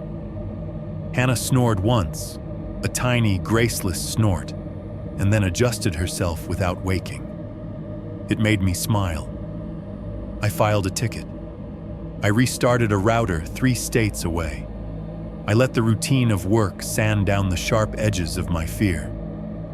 At some point after midnight, during a lull between calls, I turned in my chair just enough to rest my eyes on something that was not a monitor. The TV was still on, the documentary long finished. Netflix had dropped into that limbo state of a black screen with white text. "Are you still watching?" It cast a dim, grayish glow across the living room. In that makeshift mirror, I could see a faint reflection of myself at the desk, Hannah on the couch, and beyond us both, the front window. It was like looking into a parallel version of my own house, flattened and stretched on the glass of the TV. In that reflection, the window looked brighter than it should have. The strip where my blinds did not quite meet showed as a lighter vertical smudge. And inside that smudge, for less than a second, something flared. A bar of harsh, yellow light cutting across the dark. I watched it blink into existence behind my own reflected head, slicing out from the shape of number 14 in the TV's glass. It was the same color, the same angle as the light I had seen that very first night. The sick, hospital closet glow. It flicked on, hung there just long enough for my brain to say, "There it is again," and then snapped off. The room behind me stayed the same dim gray. Hannah did not stir. The only change was that tiny flash in the reflection on a dead screen. My heart started to pound. I felt it in my throat, in my fingertips. Slowly, I turned away from the TV and looked at the actual window. The cul-de-sac outside was black and still. The streetlight hummed. My maple tree stood motionless. Number 14 sat in shadow, every window dark. The narrow strip between his blinds was just a deeper vertical of nothing. No light, no flash, no movement. I looked back at the TV. The "Are you still watching?" prompt stared at me, indifferent. My own face hovered in it, pale and distorted. Behind my head, in that ghost version of the street, the spot where the yellow light had been was empty again. Maybe I had imagined it. A trick of the TV, of my tired eyes, of a car's headlights skimming past the entrance to the street. That would have been the smart answer.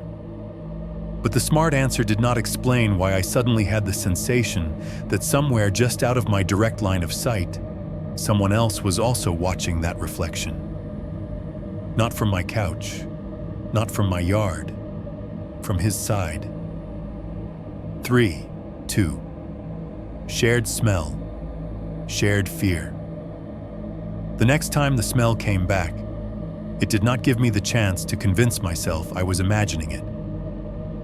It was a late afternoon in May, the kind where the sun feels like it is sitting just above the subdivision, pressing down on the roofs. The sky was a flat, brutal blue.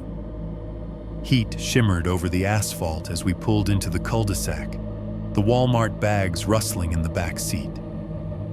Hannah was driving. She had commandeered that job the first time she saw how distracted I got turning into my own street, always scanning for number 14. "You can be the lookout," she had said. "I'll be the adult." The AC in her little Honda was losing the battle against the sun, blowing air that was technically cooler but still felt thick. We both had that post-shopping daze, the weird, empty tiredness that comes from fluorescent lights and too many choices. As we rounded the curve and my house came into view, I saw, immediately, that there was something new by Arthur's cans, another bag. Black contractor plastic, just like before, slumped beside his trash bin near the side of his driveway. Even from the car, the shape of it looked wrong, too long, too structured. "Don't fixate," Hannah said lightly, following my gaze. "Sometimes trash is just trash." The second she cracked her door and stepped out into the hot air, her expression changed. The smell hit us in the same heartbeat. It rolled over the cul-de-sac like a physical thing, a hot, wet wave that crawled up your nose and sat there. Sweet, but rotten sweet. Like fruit that had liquefied in the bottom of a bowl and then been forgotten in a hot room for a week. Underneath was that same metallic tang, the ghost of iron and something sour. I had expected it. My body still recoiled. Hannah did not expect it at all. She stopped so suddenly her door bounced back against her leg. Her mouth opened in a silent "oh" before she slapped her hand over it. Her eyes watered instantly. "What the?" Her voice came out muffled. "Jesus Christ." The smell coated the back of my throat. It felt like breathing through a dirty sponge. "That is him," I said, unnecessary, because there was nowhere else it could be coming from. We stood there in the heat between the car and the house, our Walmart bags forgotten for a moment, and stared toward 14. Up close, the bag was worse. It sat half in the shade of his siding, half in the sun. The part in the light was shiny, the black plastic reflecting dull highlights. The top was cinched tight with duct tape again, silver bands biting into the wrinkled plastic. At the base, another dark, wet halo had spread out, a puddle that the concrete was trying and failing to drink. What was new this time was the mark on the side, a wide, pale shape pressed against the inside of the bag, stretching the plastic to its limit. It was a long curve with a ridge down the middle. The sun caught it, making the black plastic go a little translucent over that spot, the way a balloon does when something sharp is pushing from the other side. The color underneath was a grayish off-white. Hannah took a hesitant step closer before the smell pushed her back again. "That is not trash," she said, voice thick behind her hand. "That is not old food. That is not normal." Her eyes traced the pale shape, following the ridge as it curved into a slight bulb at one end, like a ball joint.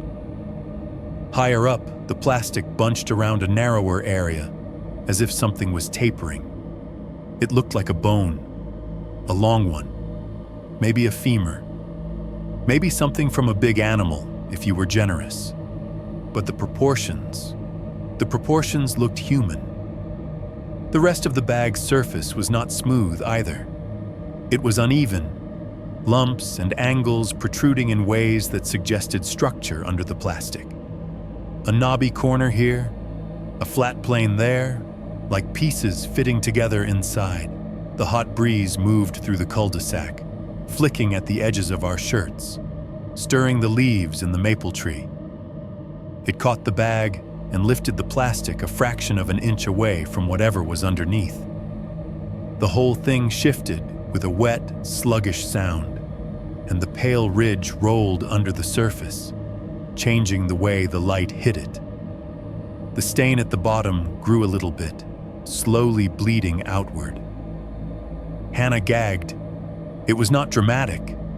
It was that reflexive, full-body convulsion that happens when your system hits a level of wrong it cannot politely process.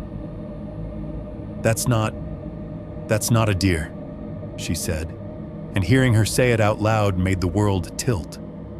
That's not roadkill, that's..." She broke off, squeezed her eyes shut, then opened them again, focusing hard. If this was one of my patients, this is the part where I call security and the cops at the same time. "They're just going to say it's trash," I said. My voice sounded thin in my own ears. "They already came out, remember? They slapped a sticker on his door and left. That was before I smelled it," she snapped. Her tone wasn't sharp out of anger at me so much as panic trying not to freak out. "I'm telling you, that is organic. That is something that used to be alive, and it's big." "And if we call and say what?" I asked. "We think our neighbor's trash smells too human?" "Yes," she said, without hesitation. "Exactly that. Have you ever smelled a wound that's gone bad? Or a body that's been in a room too long?" Because I have. That's in the top 10 worst things I've ever smelled, and that includes a guy who tried to treat his own infection with essential oils and duct tape. She swallowed, hard, like the memory was almost as bad as this.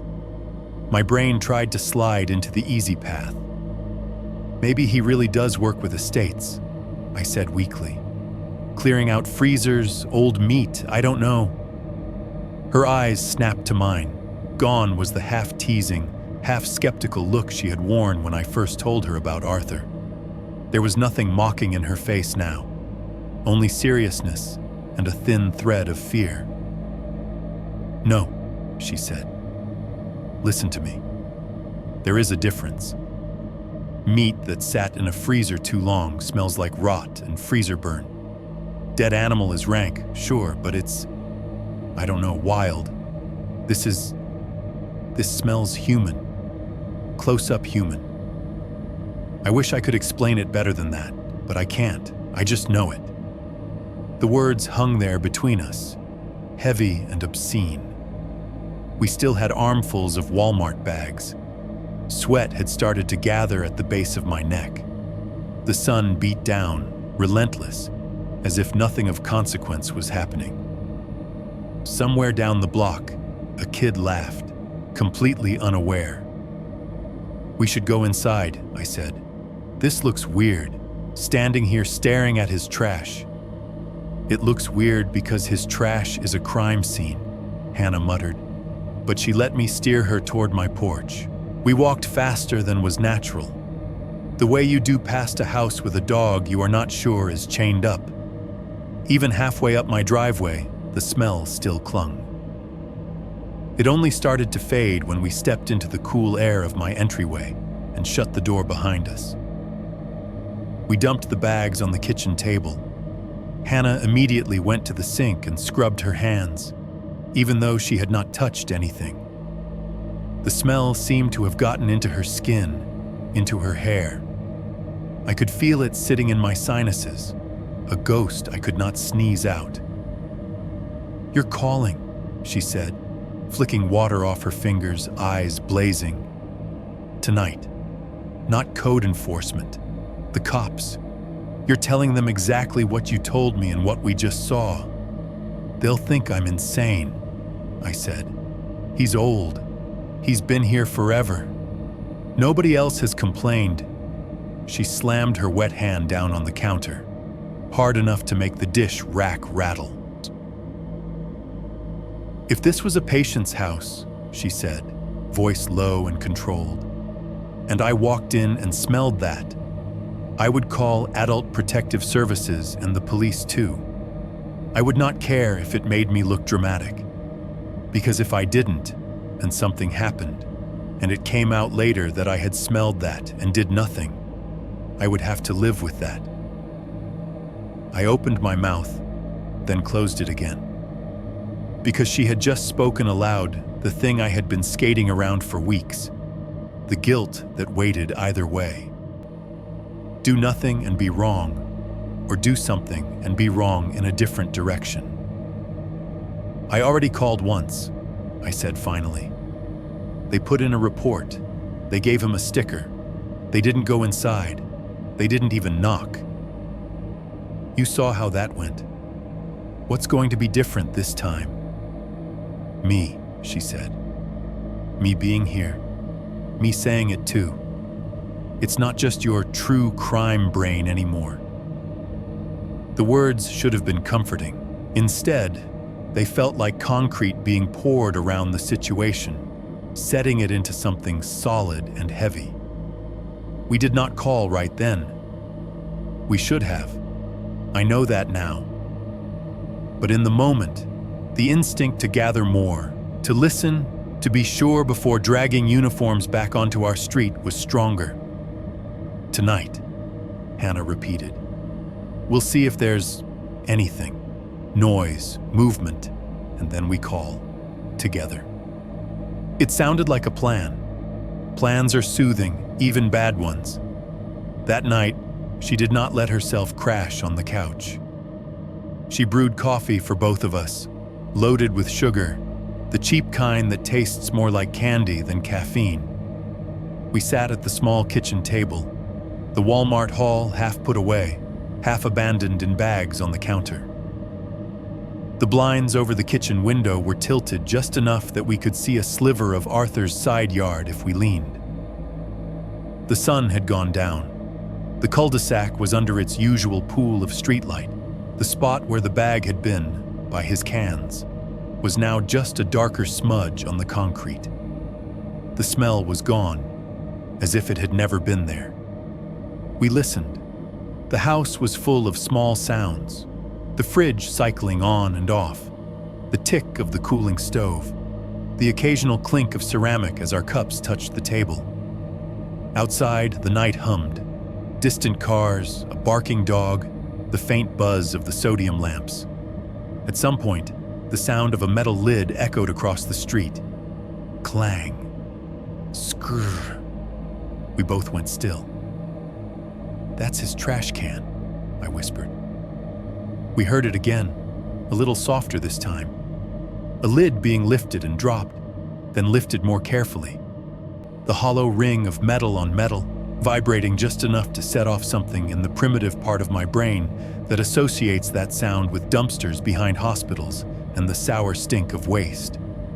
Then came another sound, lower, a wet, dragging noise, like something heavy and limp being pulled across concrete. Drag, pause, drag. Hannah's hand found mine under the table and squeezed, hard enough that her knuckles dug into my skin. "Tell me you hear that." I breathed. "I hear it," she said. Her voice had gone small. In my mind's eye, I saw him hauling the bag again. Not toward the backyard this time. Somewhere else. Somewhere we could not see. The rasp of plastic and weight, inch by inch. The dragging went on for a while, then stopped abruptly. No door slammed. No car started. Just nothing.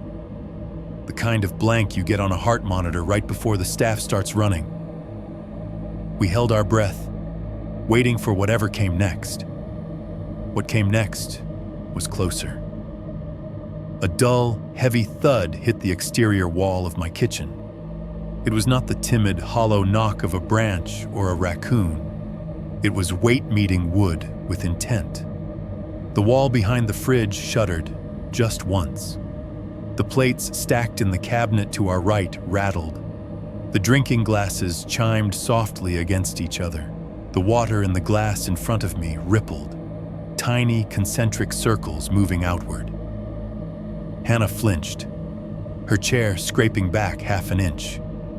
My heart tried to punch its way up through my throat. We stared at the wall. There was nothing to see. Just paint, cabinets, the fridge humming obliviously. "That came from his side," she whispered. "That came from his side of the property line." I swallowed. My mouth tasted like metal. "Yeah," I said. "I know." We sat there for a long time after that, our coffee going cold, listening to a silence that did not feel empty anymore. Later, when I thought back on it, on that afternoon and that night, I realized that point.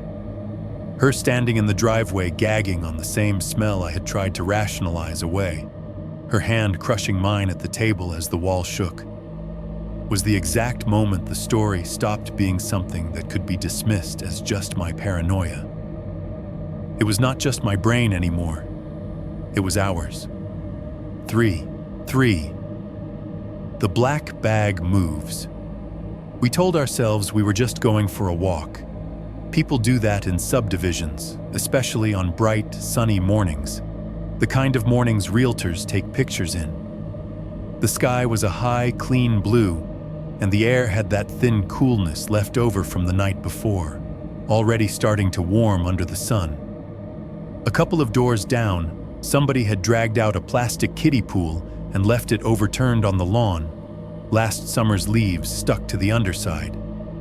Hannah put on sunglasses and one of my hoodies, hood up despite the temperature. I think we both knew what we were really doing, but neither of us said it out loud. "Walk?" she said, like the word was casual, light. "Yeah," I said. "Walk." We headed down the driveway, empty, reusable bags still crumpled on the back seat of her car from yesterday's trip. The memory of that smell clinging to them in my mind, even if not in reality. Instead of turning right toward the main road, we turned left, making a lazy loop around the cul-de-sac. It would have been more natural to just cross straight over, but that would have made our intent too obvious. To ourselves, if not to anyone watching. So we walked the long way, past the house with the wind chimes, past the one with the cracked basketball hoop and the long oil stain under an old pickup. My heart started beating faster with each step closer to 14. It was ridiculous. We were two adults taking a walk in broad daylight, in a neighborhood where the most exciting thing that usually happened was a garage sale. But my body did not care about logic. It remembered the smell, the sound of dragging, the dull thud against my kitchen wall. Hannah slowed slightly as we came around the curve and Arthur's house came into full view. I matched her pace without needing to look at her. The first thing I noticed was that the spot by the curb where the bag had sat was empty. No black plastic lump, no glistening foul stain. Just a darker patch on the concrete where the puddle had soaked in and dried, leaving a faint outline like a grease shadow. "He moved it," Hannah murmured, not quite under her breath. "Yeah," I said, "he moved it." We didn't stop. We kept walking as if we were just two people out admiring the weather. But our eyes slid, almost against our will, toward the side of his house. The cans were still there. 2 plastic bins lined up under the small side window. Next to them, half hidden by the overhang of the eaves, lay the bag. It was closer to the side gate now, just a few feet from the wooden panel that separated his front yard from whatever he did out back. The bag was on bare concrete, and between where it was now and the curb where it had been the day before was a long, dried streak. The streak was the color of old coffee or dried blood, wide at the curb and narrowing toward the gate. Tiny bits of something darker and thicker clung to it, like the residue left in a pan when grease cools. He had dragged it. There was no other explanation. Whatever was inside was too heavy to lift easily, so he had pulled the whole thing, letting it smear itself along the ground. The sun hit the bag at an angle, highlighting every crease and bulge in the plastic. It was fuller now, if anything, swollen in some places like gases had built up or the contents had shifted.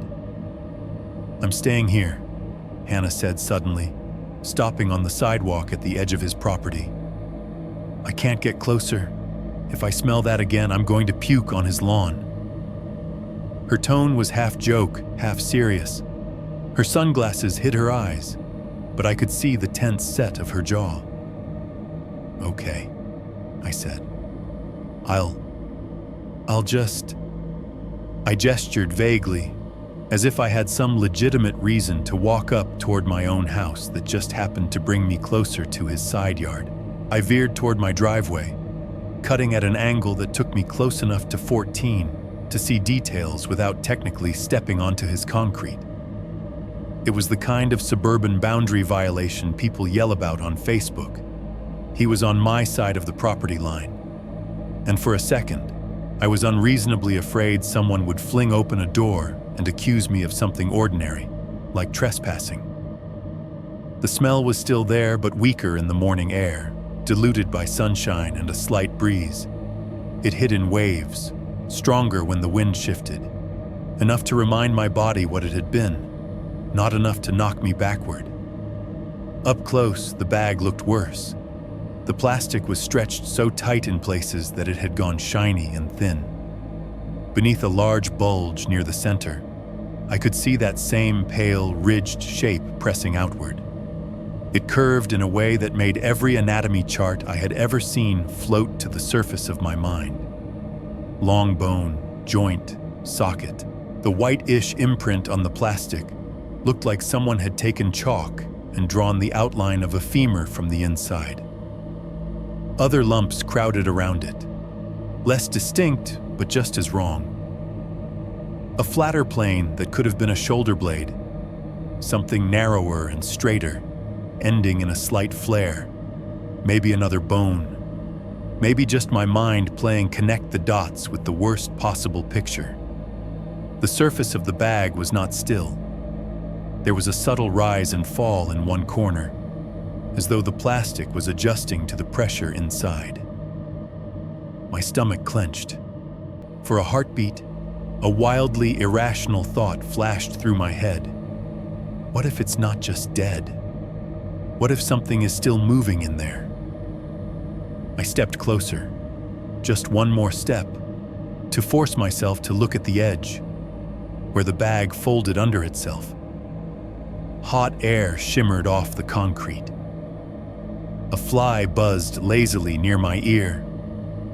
That was when I saw it. Near the bottom seam, where the bag had been twisted and taped, there was a small bulge that did not match the others. It was narrow and rounded at the tip, creating a little pointed tent in the plastic.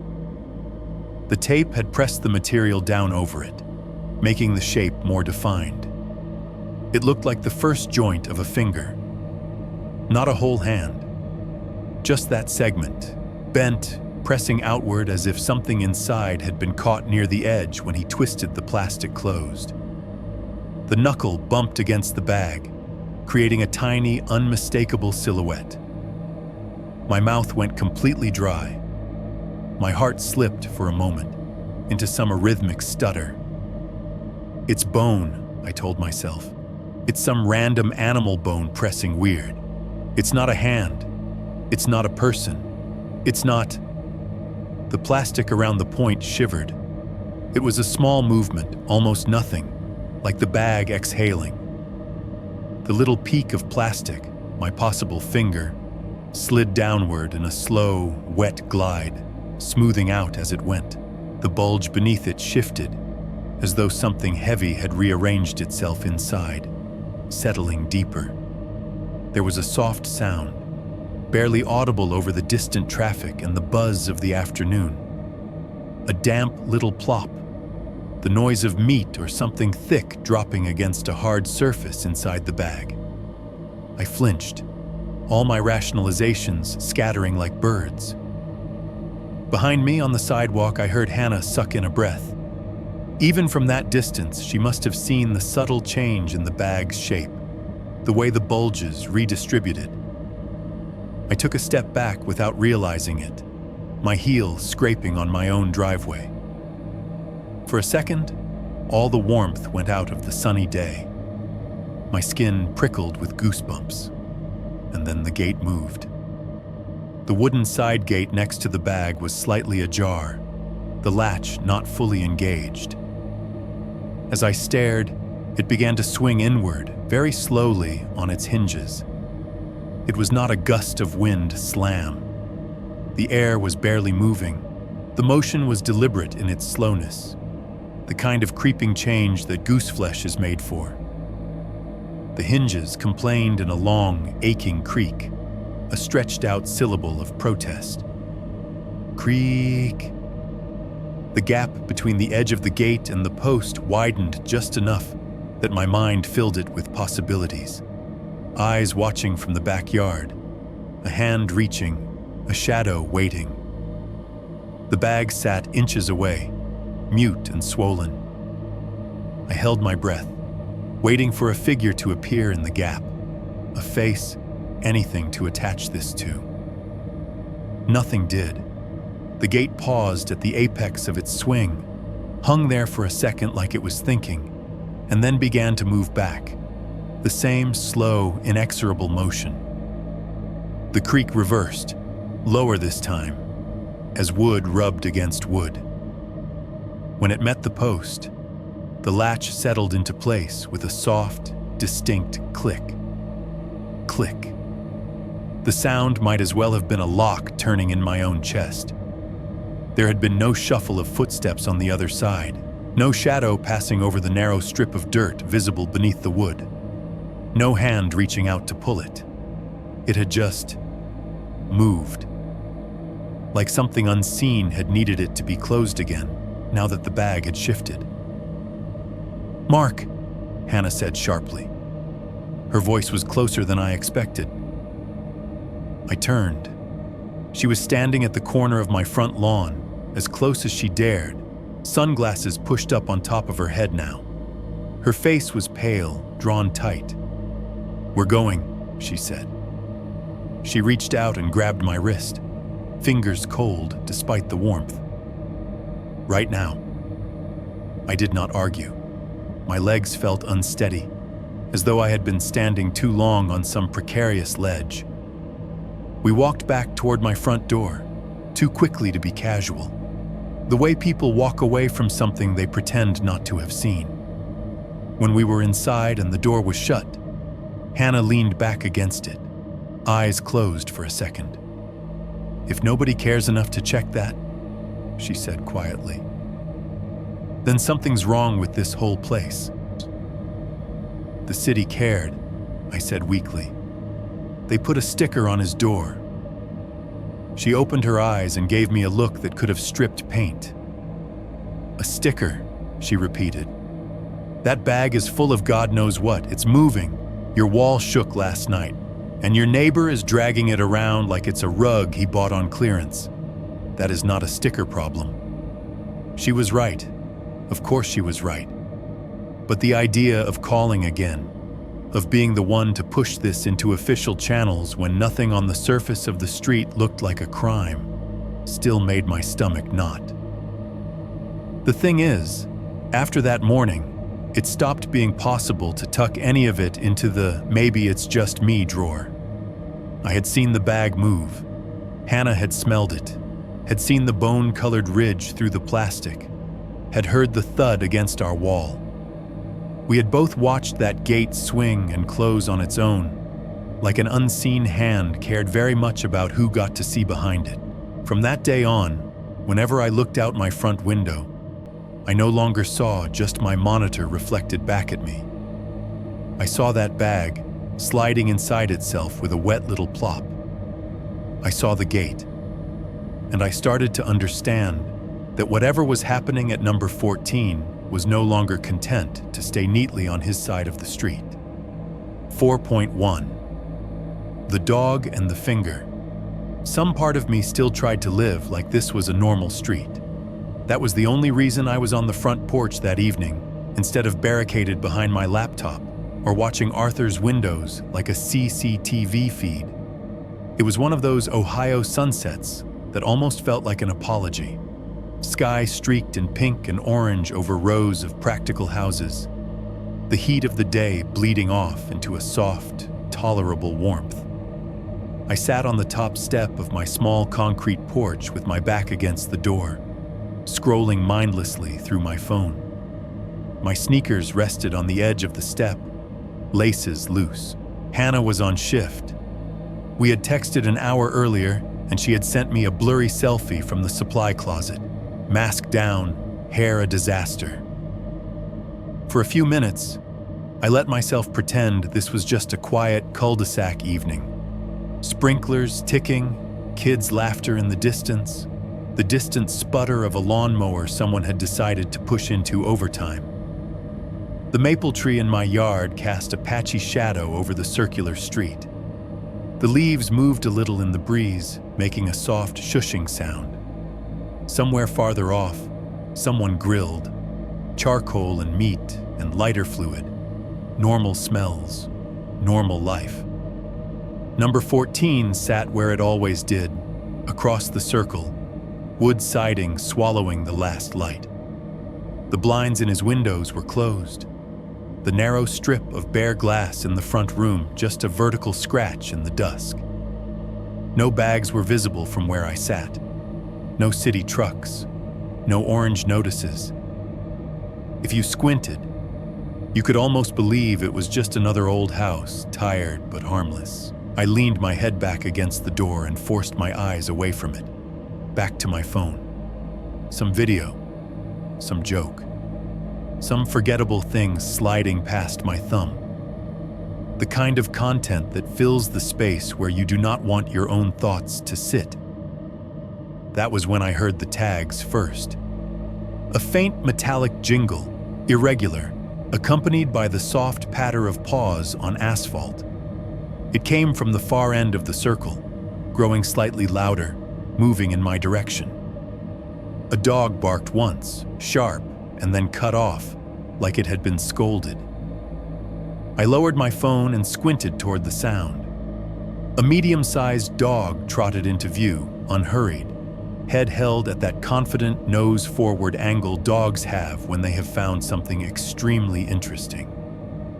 She was a pit mix, or something close to it. Blocky head, short tan coat stretched over visible ribs. Her collar was pink, faded and a little dirty, with a small silver tag that flashed when it caught the light. In her mouth, clamped delicately between her teeth, was something pale. My brain didn't process it right away. Dogs carry things. Sticks, balls, stuffed toys, random pieces of trash. It was almost sweet, the way she beelined for me, tail wagging in loose, happy arcs. as if she had been looking all over the neighborhood for the right person to show this treasure to. "Hey girl," I said automatically, sitting up a little straighter. "You lost?" She trotted across the circle, claws ticking on the street, then bounded up my short walkway like she had been here 100 times. Up close, I could see that her nails were a bit too long, clicking against the concrete. There was dried mud on her paws. Her eyes were bright, unbothered by anything that might be in the bag by Arthur's cans or in the walls of my house. She stopped directly in front of me, tail wagging so hard her back end swayed. Then she lowered her head and carefully, almost reverently, set her prize down on the toe of my sneaker. It landed with a small, dull tap. "What you got there?" I asked, voice light out of habit. I looked down. For a second, my brain tried very, very hard to make it into anything else. It wanted it to be a chewed piece of rawhide, a bit of PVC, a broken bit of some kid's toy, anything. It was not. It was a finger, not a whole one.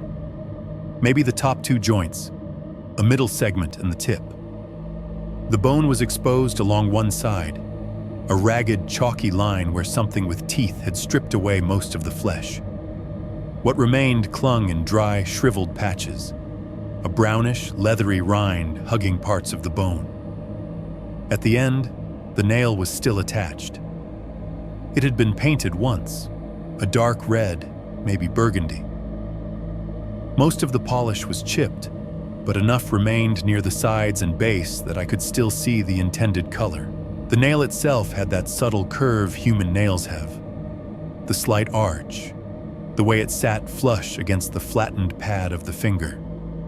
Not thick and claw-like like a dog's, not conical like a cat's. This was human, had been human. The smell hit me a second later, delayed but vicious. Not as strong as the bags, but concentrated, direct. Rot and iron and something else, something sour. It rose off the bone in a tight halo. My stomach lurched.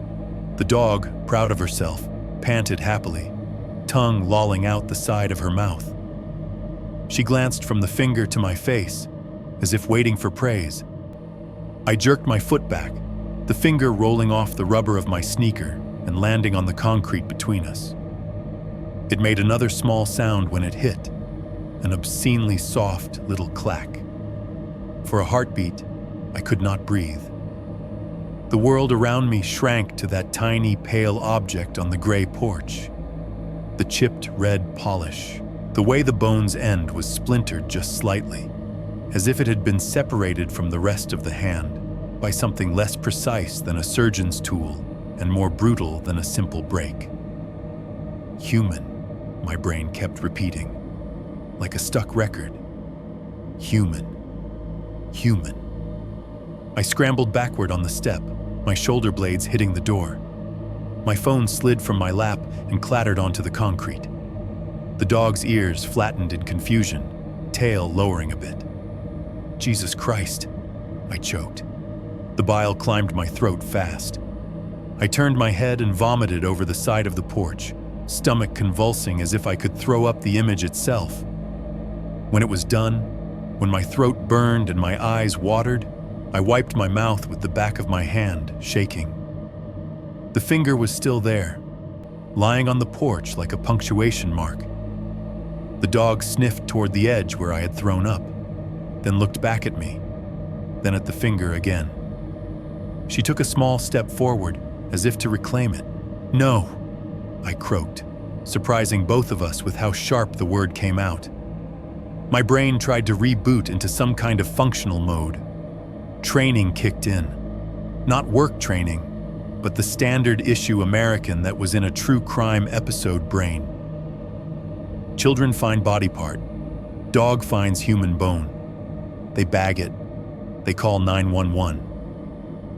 I fumbled for my phone with hands that did not fully feel like they were mine.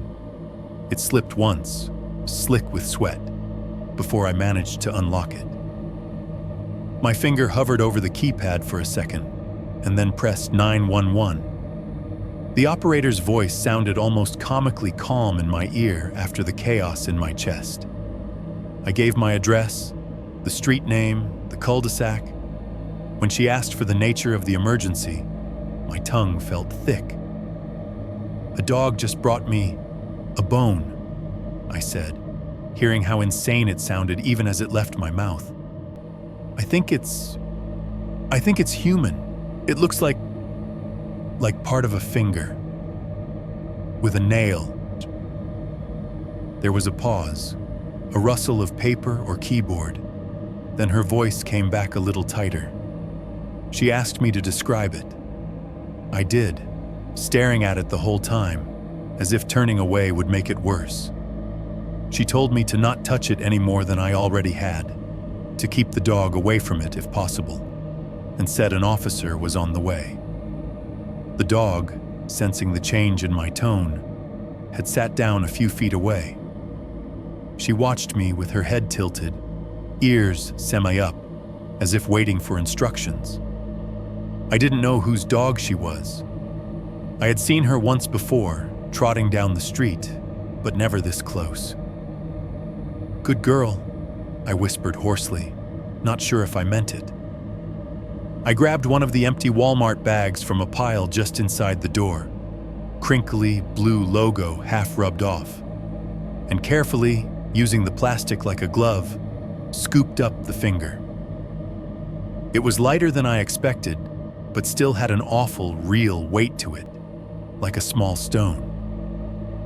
The nail scraped faintly against the inside of the bag.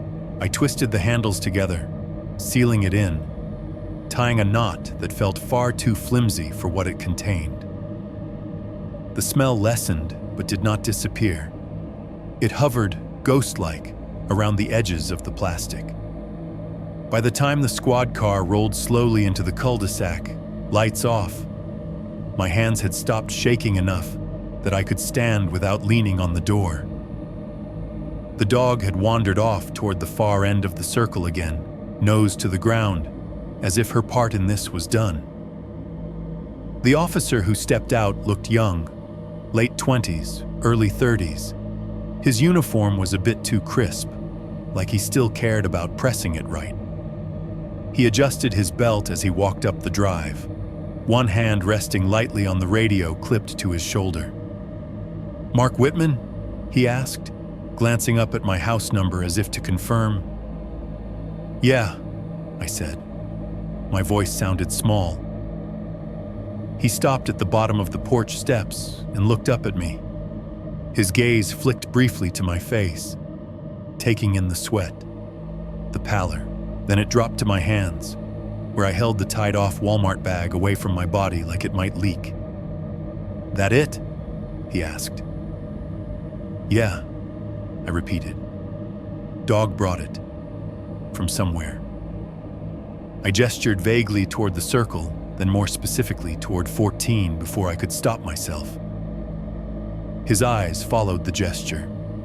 He looked at number 14 for a long second. The house stared back, blank and innocent. No movement behind the blinds. No open gates. Just weathered wood and a porch that needed painting. The officer's jaw tightened imperceptibly. "Okay," he said. He climbed the steps and took the bag from me, using a pair of latex gloves he pulled from a pouch on his belt. The crinkle of plastic sounded unnaturally loud in the quiet street. He held the bag up at eye level for a moment, the tied-off handles pinched between two fingers. The bone shifted inside, making a faint, dull knock against the plastic. His expression did something small and quick, eyes narrowing barely, nostrils flaring as the smell leaked through. Like I said on the phone, I heard myself rambling. There's a nail and the shape. It doesn't look like an animal paw or anything. And the Polish. "Okay," he said again, firmly enough that I shut up. "We'll have it looked at. Forensics can tell if it's human or not. Sometimes people have weird things. med school stuff, Halloween props. He said the words like he had been trained to say them, like they were on a list in his head. He did not sound convinced. I followed his gaze back to number 14. The sun had dropped a little lower now, throwing longer shadows across the circle. The face of Arthur's house was mostly in shade. The narrow strip of exposed glass in the front window caught the light and flashed for a second, like an eye turning. As we stood there, the three of us, the officer, me, and the quiet house, the sound came. A small metallic noise floated across the cul-de-sac, just loud enough to carry in the evening stillness. Clink. It was distinct in its specificity. Not a car door, not a dropped fork, not a wind chime. It was the sound of two metal hooks or rings tapping together. High, sharp, and hollow. The kind of sound you might get if you bumped a row of hanging meat hooks in a chilly room. The officer's head turned slightly in the direction of the sound. Mine did too. It had come from 14. It could not have come from anywhere else. For a moment, the air felt viscous, hard to move through. Then the noise stopped. No follow-up, no footsteps, no door. Just the cul-de-sac settling into evening again, as if it had not spoken at all. The officer cleared his throat, bringing the moment back into the realm of bureaucracy. Like I said, he repeated, eyes returning to me. We'll take this in, see what it is. If it's nothing, it's nothing. If it's something, someone will be in touch. Right, I said. I wanted to ask him if he smelled the same things we had smelled, if he had seen the bags, if he had been the one who put the orange notice on the door. I wanted to ask if he knew Arthur's name, if it was written somewhere in a file with other complaints. Instead, I just stood there while he walked back to his cruiser, the small, knotted bag swinging lightly from his gloved hand. As he drove away, the red taillights briefly washed over the front of number 14, painting the wood in a bloody glow.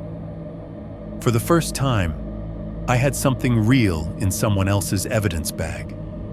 A piece of whatever was happening here had left Arthur's property and landed, literally, on my doorstep. The problem was, I already knew that when the tests came back, if they came back at all, it would not be the end of anything. It would just mean the story had finally left my porch and started creeping into someone else's paperwork. 4-2. The first real shadow behind me. After the dog and the finger, the bedroom stopped feeling like a place where sleep could reasonably happen. There was something about lying in that room with my back to the doorway, the hall stretching out in a dark line, that made my skin crawl. Every time I closed my eyes, I pictured that little knotted Walmart bag riding away in the back of a cruiser and imagined someone in a lab coat opening it under bright lights, saying the word human in a flat voice. Instead of dealing with any of that like a functional adult, I moved to the living room. It was not a big production. One afternoon, while Hannah was at work, I dragged the couch away from the window and shoved it so the back was flush with the wall. I wanted something solid behind me, no empty space, no unknown. If something's going to reach for me in my sleep, I muttered to myself, it can at least have the decency to come from the front. The living room was now my bunker, couch backed against drywall, my desk angled in front of the window, TV mounted on the opposite wall. It turned the room into a kind of triangle of screens and glass, and me in the middle, orbiting between them.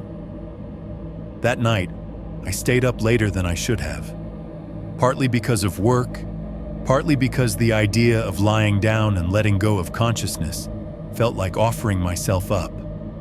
There was a server patch window scheduled between 2 and 4 a.m., the glamorous life of remote IT. and I leaned into it, telling myself I would sleep after. By 3 in the morning, the cul-de-sac outside was as dead as it was ever going to get. No cars, no porch lights across the way. The streetlight at the center hummed steadily, casting its pool of sodium yellow on the wet asphalt. It had rained briefly around midnight, and the pavement still gleamed in places, reflecting the light in broken strips. I turned off every lamp in the house except the one on my desk. After a while, even that felt like too much, so I clicked it off too. The only illumination left was the pale, chilly glow from my monitors. It painted my hands and keyboard in soft blue, turned the edges of my desk into shadow. In that low light, the front window became a mirror. The blinds were down but tilted open just enough that I could see a suggestion of the outside world. Mostly, though, what stared back at me was myself, hunched at the desk, headset around my neck, shoulders slumped. Beyond me in the reflection, I could see the dim rectangle of the living room, and beyond that, the darker mouth of the hallway leading toward the bedrooms and bathroom. It was like looking into a slightly warped version of my own life. Everything flattened, desaturated. My movements lagged half a second behind in the glass. I was mid-patch process when it happened. Some warehouse server in another state was limping through updates, progress bar inching along. My job was basically to babysit it and make sure it did not die. It was the kind of monotonous task that lets your brain wander. My eyes drifted off the progress bar and up to the window. In the reflection, my own back was a pale shape in the blue light. I could see the curve of my shoulders, the outline of my hoodie. Over my shoulder, the living room stretched away, the couch a dark block, the TV a blank square. Beyond that, the hallway was a vertical gash of black, deeper than the rest of the room, swallowing whatever residual light there was. And in that hallway, someone was standing. I did not register it as a person at first. It was just a shape, taller than me, a column of darker darkness cutting into the frame of the reflection. It was subtle, as if the shadows had gathered a little too densely in one spot. Then the shape moved forward half an inch, and the outline of a head emerged into the thin spill of monitor light. My brain did something strange in that moment. It did not scream. It did not flood me with adrenaline. It went very, very quiet, the way a room goes quiet when a teacher walks in. The word that floated up, of all things, was behind. There is someone behind you. The face tilted just enough toward the reflective glass that I could see it. It was too long. That was the first thing. The proportions were all wrong. The jaw seemed to go down farther than it should, like someone had taken a normal face and gently pulled the chin toward the floor, stretching it. The skin was the color of paper that had been soaked and then dried, uneven, gray, with faint, darker blotches. The cheekbones pushed out under it in sharp, unfamiliar planes, like there was not quite enough flesh to cover the bone. Where the eyes should have been, there were just two deep hollows.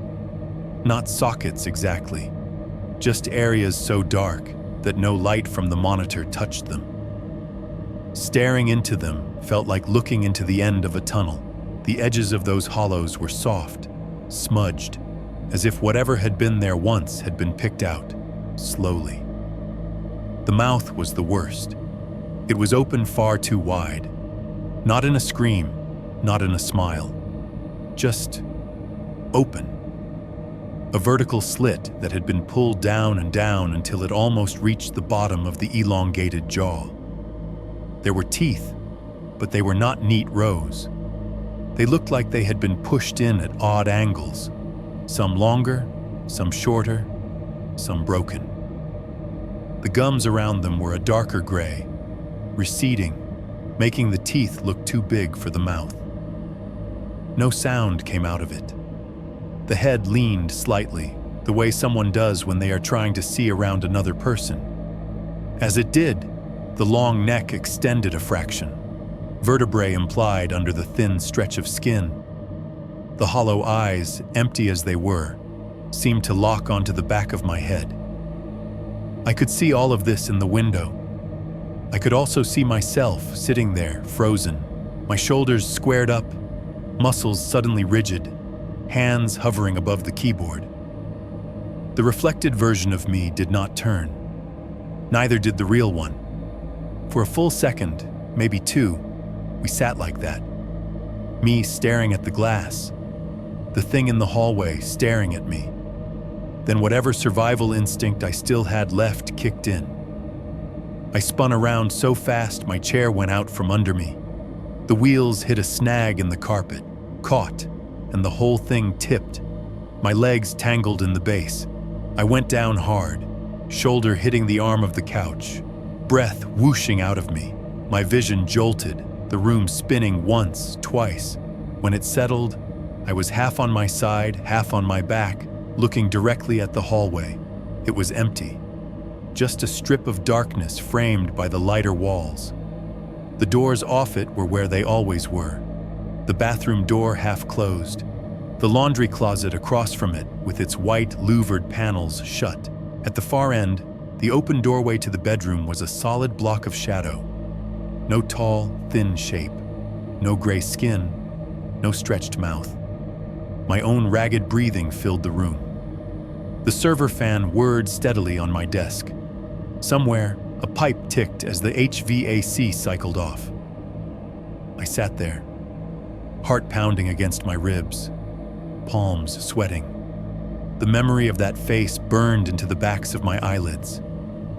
Very slowly, as if the air itself might shatter, I turned my head back toward the window. The glass showed the living room again, warped slightly by the angle. The couch loomed larger now that I was closer to the floor. My chair was a collapsed shape on its side. In the center of the reflection, my own face stared back at me, eyes wide, whites visible all the way around the irises, mouth slightly open.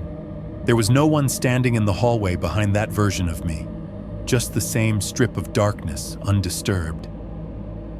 I swallowed hard. My throat felt like sandpaper.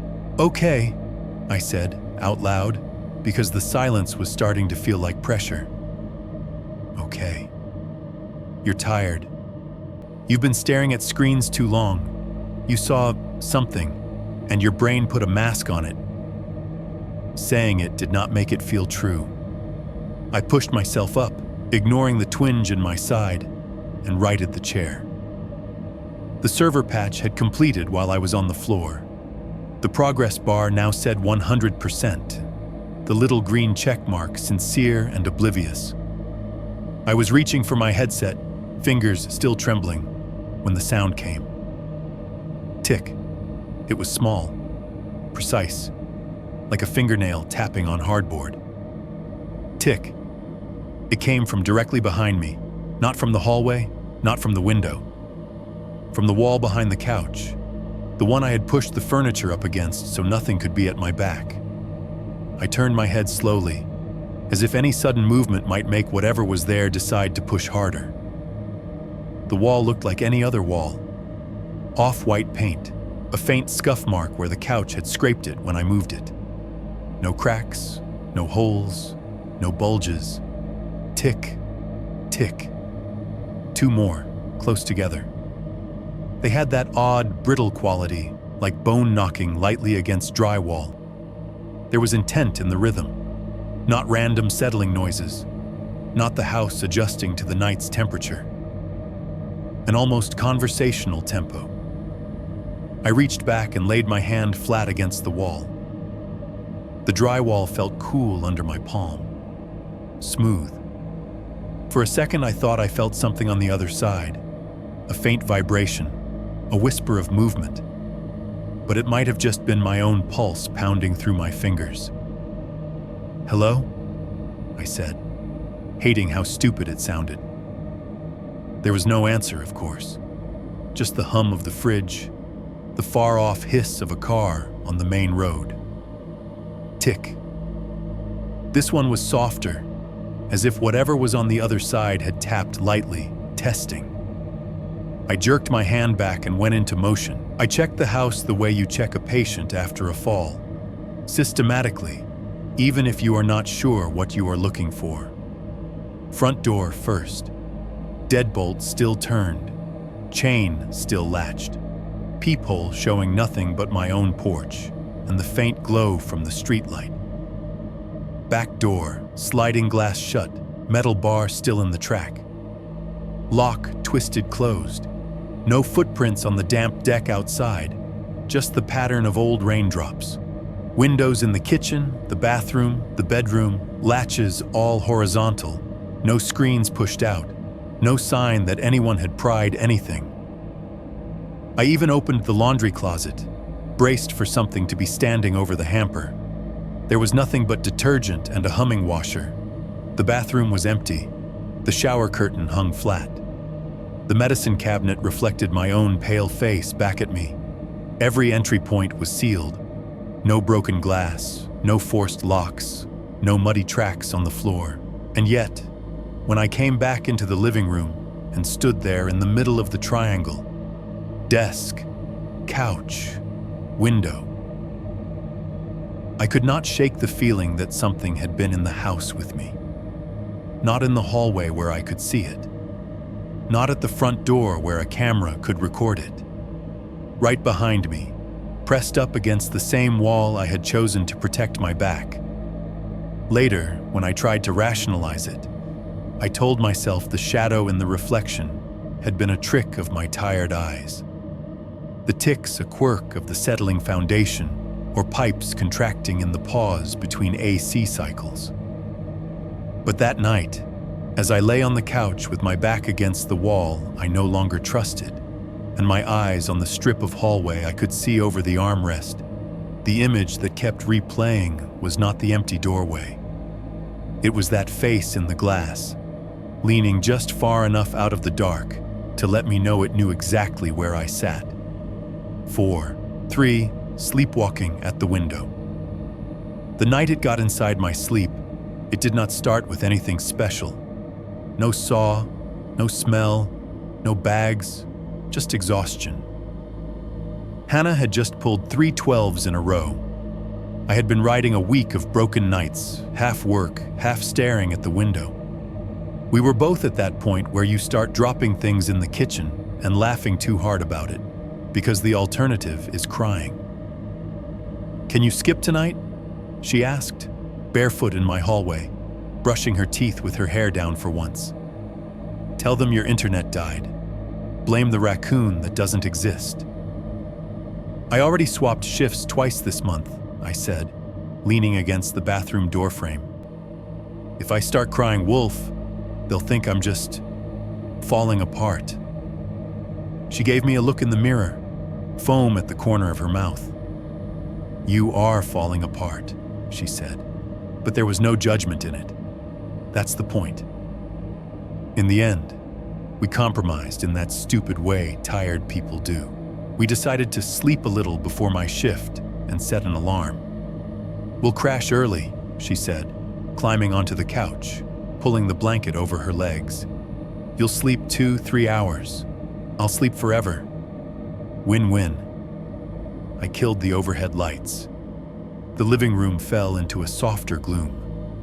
The only illumination came from the faint glow of the DVR box and the sodium yellow leaking through the blinds from the streetlight outside. I lay down on the far side of the couch, pressed against the wall, Hannah between me and the TV. Her hair smelled like clean shampoo and hospital air. She draped a lazy arm across my chest. "You're safe here," she mumbled, already halfway gone. I set my phone alarm for 12:45 a.m., placed it on the coffee table where I could reach it, and let my eyes close. Sleep came like a trap door. No drifting, no slow slide. 1 second, I was staring at the faint outline of the ceiling, listening to Hannah's breathing deepen. The next, everything cut to black. I do not remember dreaming.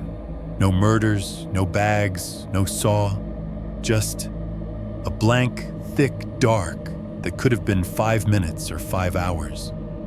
When I woke up, I was standing.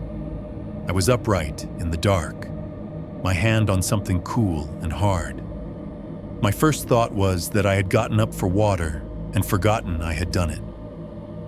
That sometimes happened when I was burned out, little gaps in the night where I would find an empty glass in the sink in the morning and have a vague impression of stumbling to the kitchen. Then my brain caught up with my body. I was in front of the window. My toes were at the edge of the rug, just before the strip of cold laminate. My right hand was up, fingers splayed against the blinds, pressing into the plastic slats. They were tilted, half closed, but my touch had bent them just enough that a small gap had opened, a vertical keyhole in the darkness.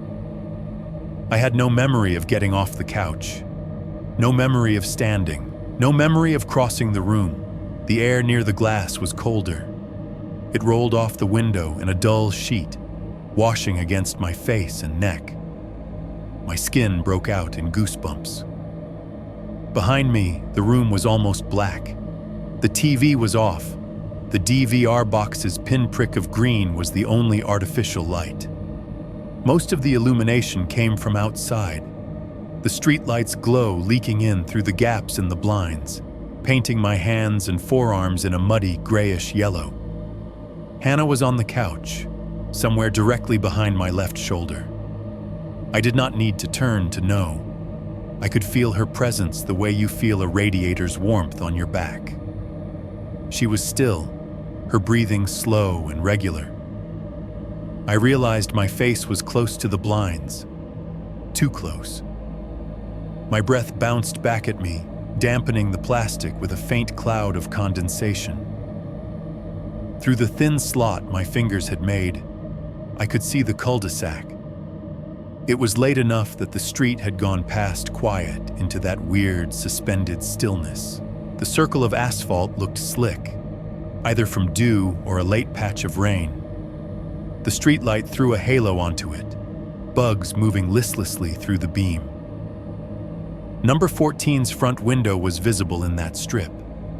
The blinds there were down as always, but now the bottom edge of one was crooked. A small, jagged line of bare glass showed where it had been bent up slightly, as if someone had hooked a finger under it. The window itself was open a crack. I could see the difference in the way the light hit the glass, the faint line where it had been slid up an inch or two in the frame. No more than that, but enough that whatever was inside had air.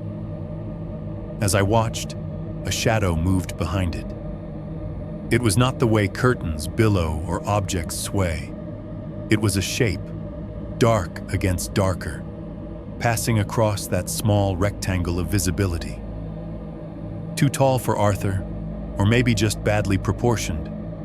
It did not move like an old man, no hesitation, no stiffness. It glided past, paused, then glided back the other way, like someone pacing very slowly in a confined space. Every time it reached the corner of the visible area, there was a sound, not loud, not for anyone else. But in the thin air between our houses, it traveled cleanly, a dragging noise, not shoes on carpet or hard soles on tile. This was softer, stickier, like bare feet sliding over concrete. The sound of skin half lifting, half sticking. Slide, slap, slide, slap. There was a wetness to it, a faint, sick slick. Each step slightly uneven, like the legs were not the same length.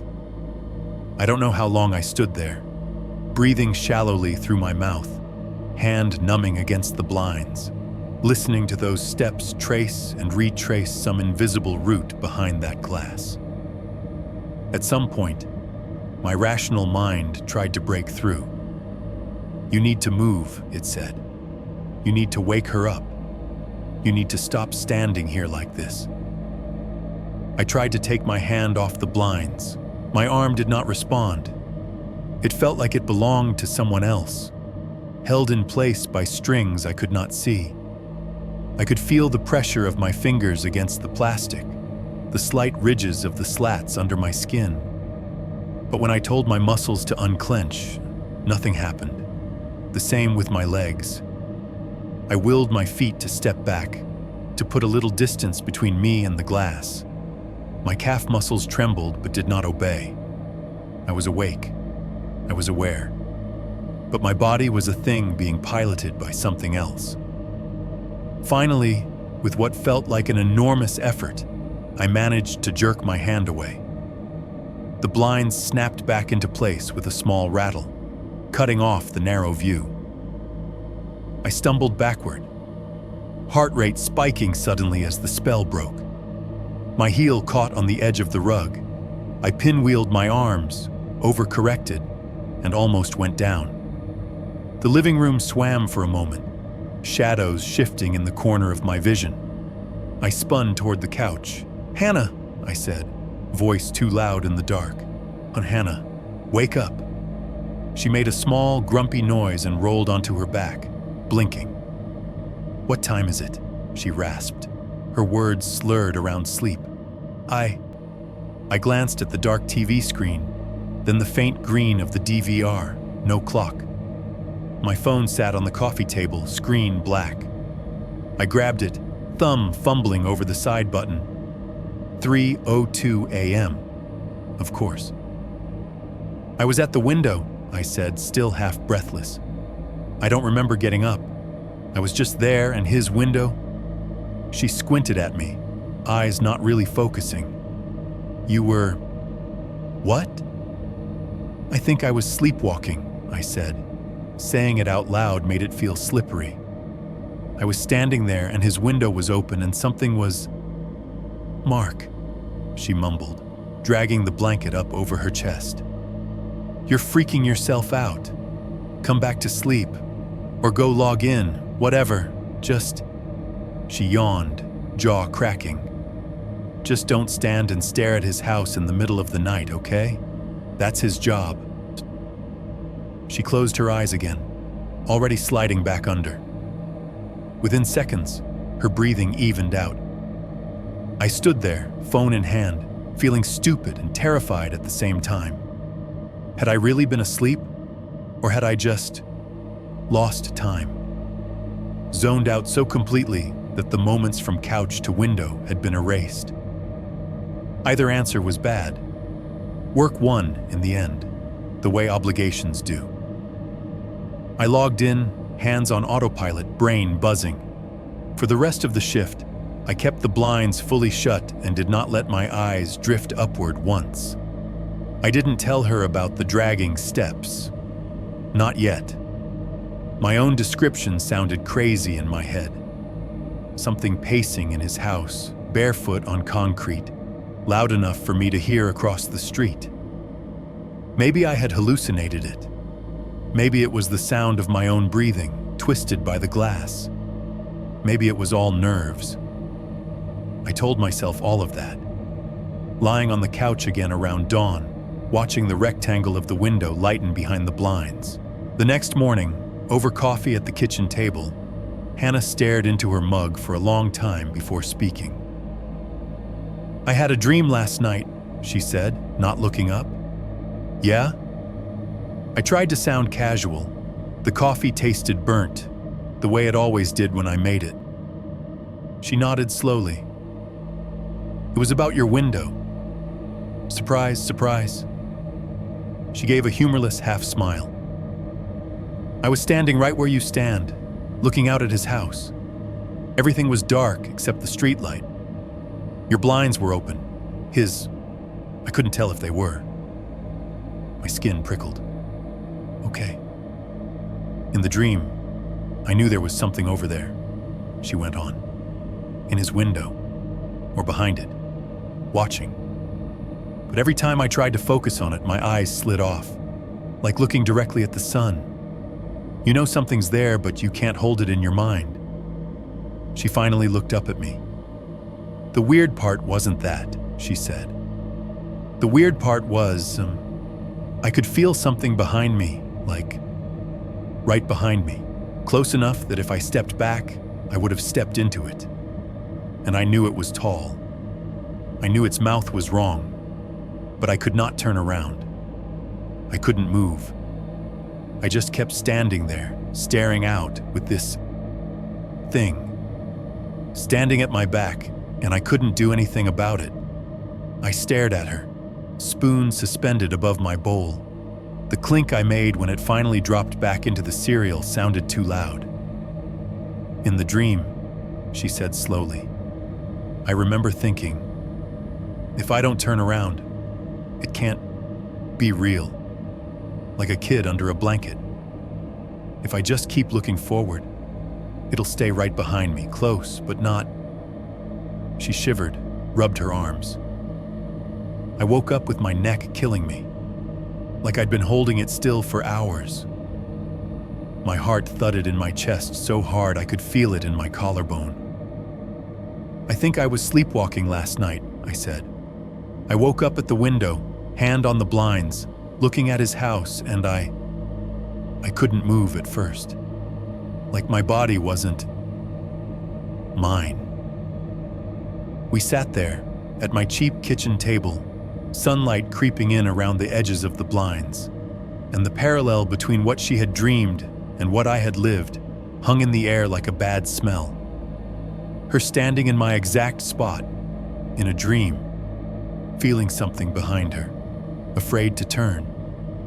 Me standing there in reality, dragged out of sleep, hand on the blinds, feeling like something else had stood me up and pointed me. It was not just me anymore, and it was not just my house. Something was using that stance, face to the window, back exposed, as a kind of doorway, a pattern, a position. First with me, then with her. First in the glass, then in the dream. It was no longer about what was in Arthur's house and what was in mine. It was about whatever had learned that sometimes, if it waited long enough, we would put ourselves in exactly the right place. All it had to do was stand just behind us. Woo. 1. Tension with the police and each other. The thing about involving the police in your horror story is you start to expect them to be the act break. You picture it like TV. The bag gets hauled away, the finger gets tagged, someone somewhere runs a test, a guy in a white coat frowns, says, "This is human," and the writers have to honor that. The plot moves. The next time we see sirens on our street, they are here for real. Real life did not care about my pacing. 3 days after the officer took the finger, I still had not heard anything. At first, I assumed that was normal. Labs took time. Backlogs, protocols, whatever. They were probably just verifying things, making sure they did not mislabel a piece of Halloween prop as evidence or vice versa. By day 5, the silence started to feel personal. "Call them," Hannah said, standing in my kitchen, hair yanked back into a ponytail so tight it looked like it hurt. She was halfway through a post-shift rant about a patient who had thrown their urinal at a nurse. If some kid brought a bone to school, they'd have half the county lined up with metal detectors. You have a finger on your porch, and everyone suddenly forgets what follow-up is. I hovered near the sink, phone in my hand, the number for the non-emergency line already pulled up. The coffee between us had gone cold and oily in its mug. "What am I supposed to say?" I asked. "Hi, remember me? The crazy neighbor with the dog bone? Just checking if you found out whether my nightmare is real yet?" "Yeah," she said. "Exactly that." She was not joking. So I called. The hold music was insultingly cheerful, some tinkly instrumental that sounded like it belonged in an elevator or a toothpaste commercial.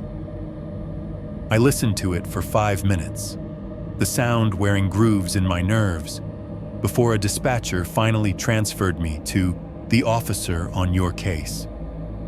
On your case. Like there was a case. It was not the same young cop who had taken the bag. This one sounded older, more tired.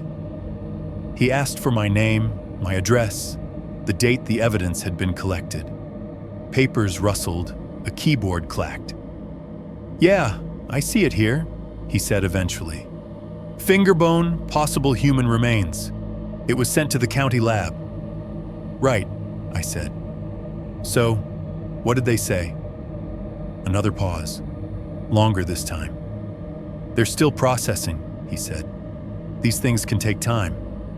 "How much time?" I asked. "It's been 5 days. I feel like if it was obviously not human, they'd have told you, right? Like, hey, this is just from a roast or something." He exhaled, not quite a sigh, not quite a laugh. "Look, sir, I'm not in the lab," he said. "All I can see is that it's pending. When we get something, if it's something we need to follow up on, someone will be in touch."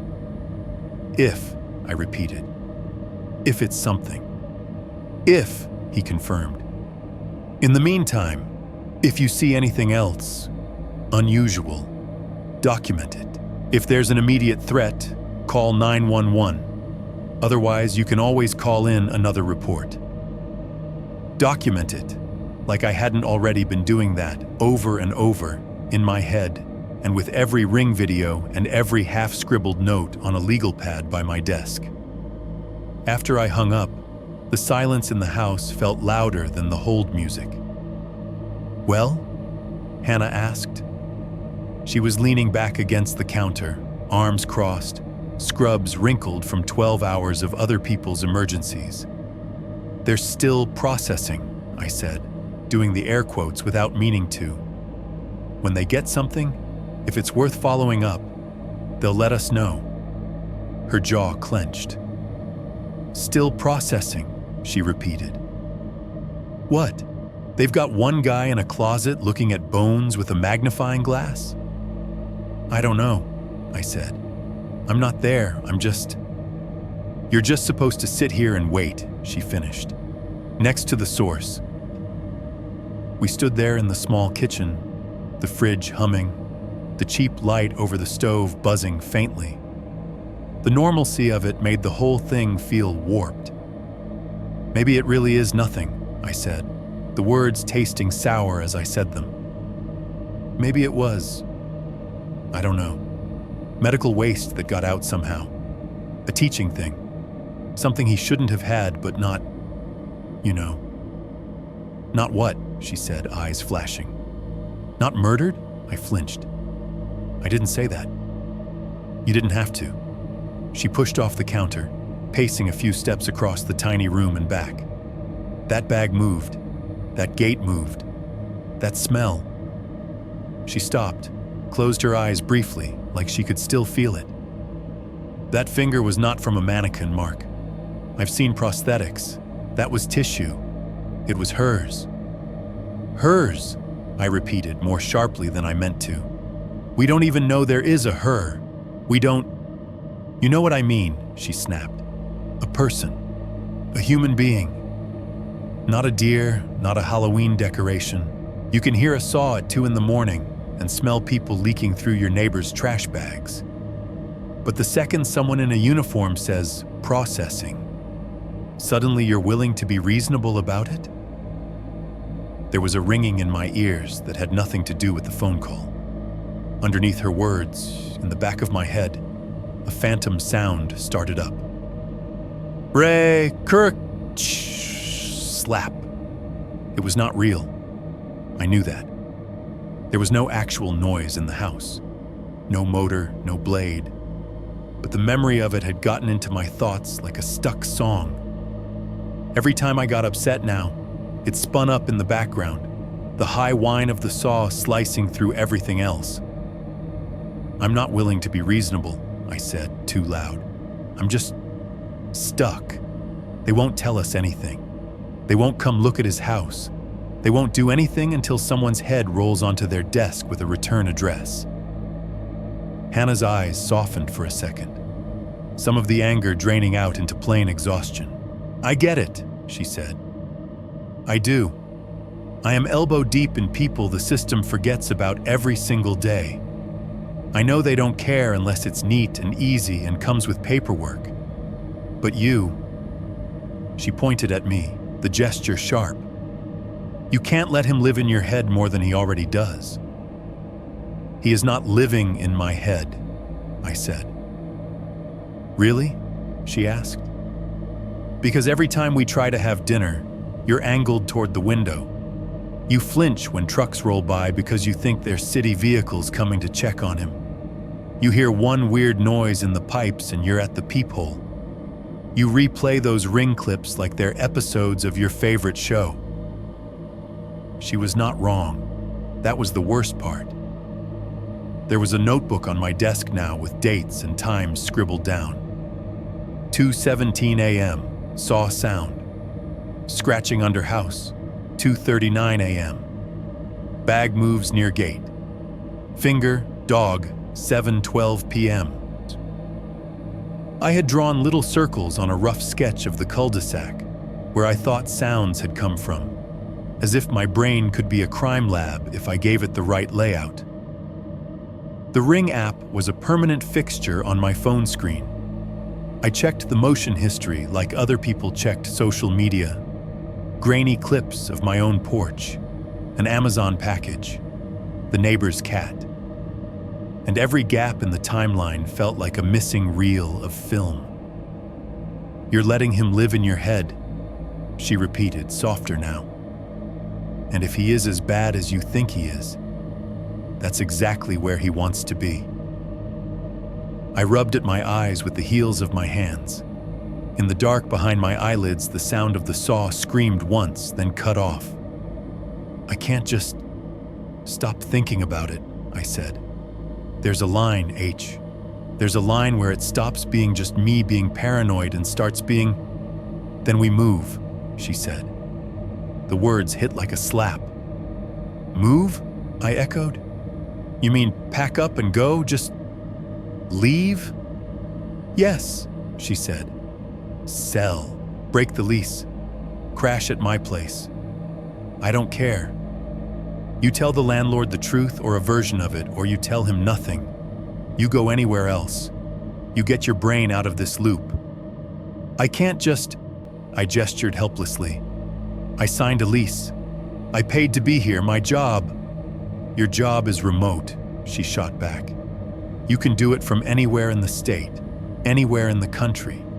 Hell, you can do it from my sister's guest room if you have to." "Sister," I repeated. "Since when is that on the table?" "Since I don't like the idea of you staying across from a man who drags bags like that through his backyard and whose side gate moves on its own," she said. "She has a house. She has a basement. She has 2 yappy dogs that would lose their minds if someone tried to walk around under her floor in the middle of the night." The image of her sister's place surfaced briefly. Loud, messy, full of kids' toys and dog hair, and a constant soundtrack of cartoons. It felt like a different planet. I started, then stopped. The saw in my head revved, mocking me. "Ree! Kirk! TCH. You're not going to do it," she said, watching my face. "Are you?" "I can't just..." "It's not that simple," I said. "If I leave and I'm wrong, then I've burned my life down over nothing. And if I leave and I'm right, and something happens to somebody else, and I was the one who had a finger on my porch, and I ran." "You're not a cop," she said. "You're not a detective. You are not obligated to sacrifice your sanity to solve this. You tried. You called. You reported. If they don't care, that's on them." Her voice had that clipped edge now, the one she got when arguing with doctors over orders that did not make sense. It meant she was at the limit of what she could accept. I opened my mouth to say something. I am not sure what. An apology, a defense, a plea. Instead, what came out was more raw than either of us expected. If I go, I said, he wins. She blinked. He wins. He gets to keep whatever he's doing behind that glass, I said. He gets to delete me from the picture. Another set of eyes gone. Another neighbor thinking about something else. That's how people like him operate.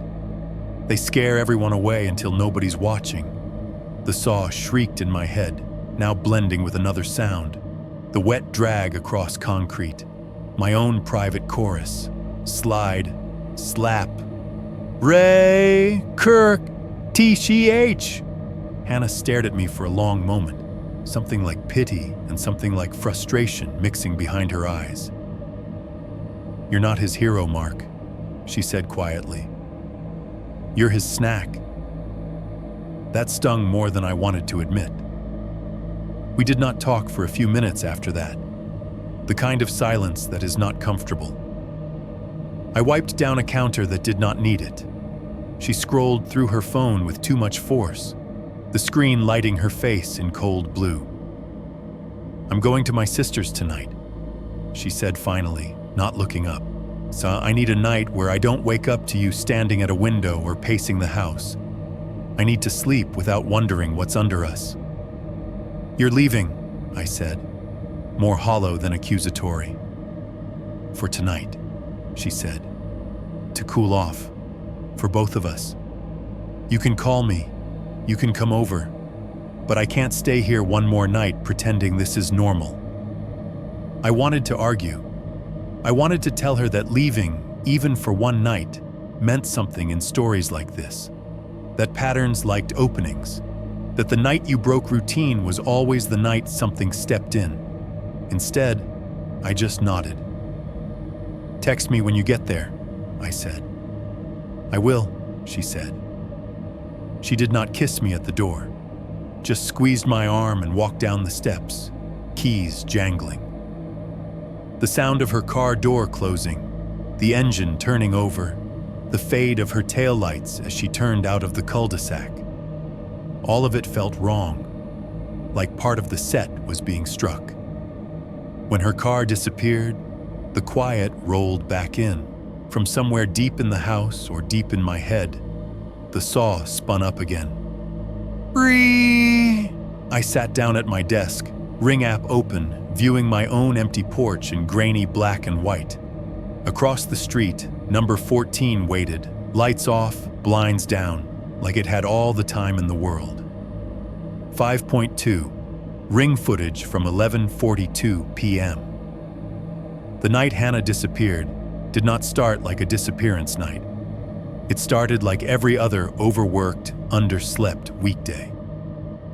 She texted me a little after 9, right when I was debating whether to make real food or just eat stale cereal out of the box. Hannah. Charge nurse asked if I can stay, doing a double. I'll swing by your place after, crash there so I don't fall asleep at the wheel. I stared at the message in the kitchen light, thumb hovering over the keyboard. Me. You good? Hannah. Not remotely, but overtime is overtime. I'll be there late, leave porch light on. Me. Text when you're on your way. I'll wait up. She sent back a thumbs up emoji, and then nothing else. No little typing bubble, no follow-up complaint about patients or doctors. I pictured her in the meds room, phone in one hand, badge clipped to her scrub top, already halfway out the door and on to the next thing.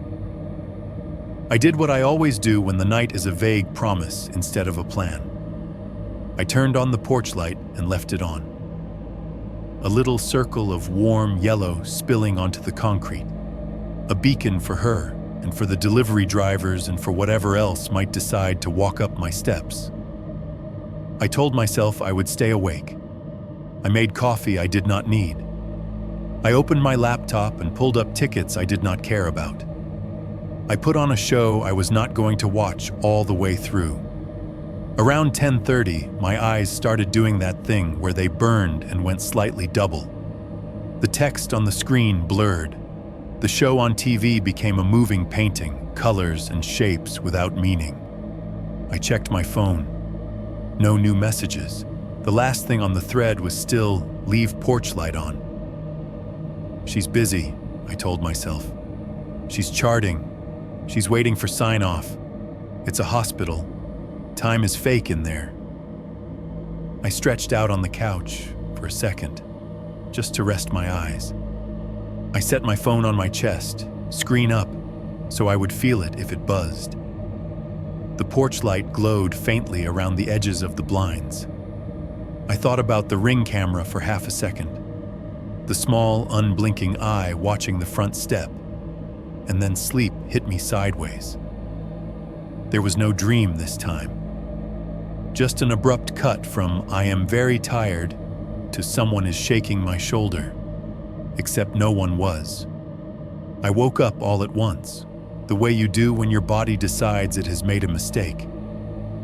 My heart was already beating too fast, like it had been running without me. The living room was dark, the TV screen black.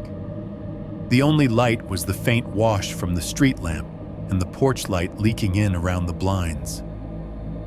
My phone lay beside my ribs, screen off. I grabbed it, thumb smashing the button. 12:03 a.m., no notifications, no missed calls, no texts. Hannah should have at least told me if she was staying at the hospital, or at her sister's, or in the parking lot. Something. I sent a message anyway, fingers clumsy. "You off yet?" The status dot under her name stayed stubbornly gray. A cold, crawling feeling started in my stomach and worked its way up. I sat up too fast, head spinning, and forced myself to think in steps. Call? Drive? Wait? In the hierarchy of habits I had built without meaning to, checking the camera came first. I opened the Ring app. The live view popped up.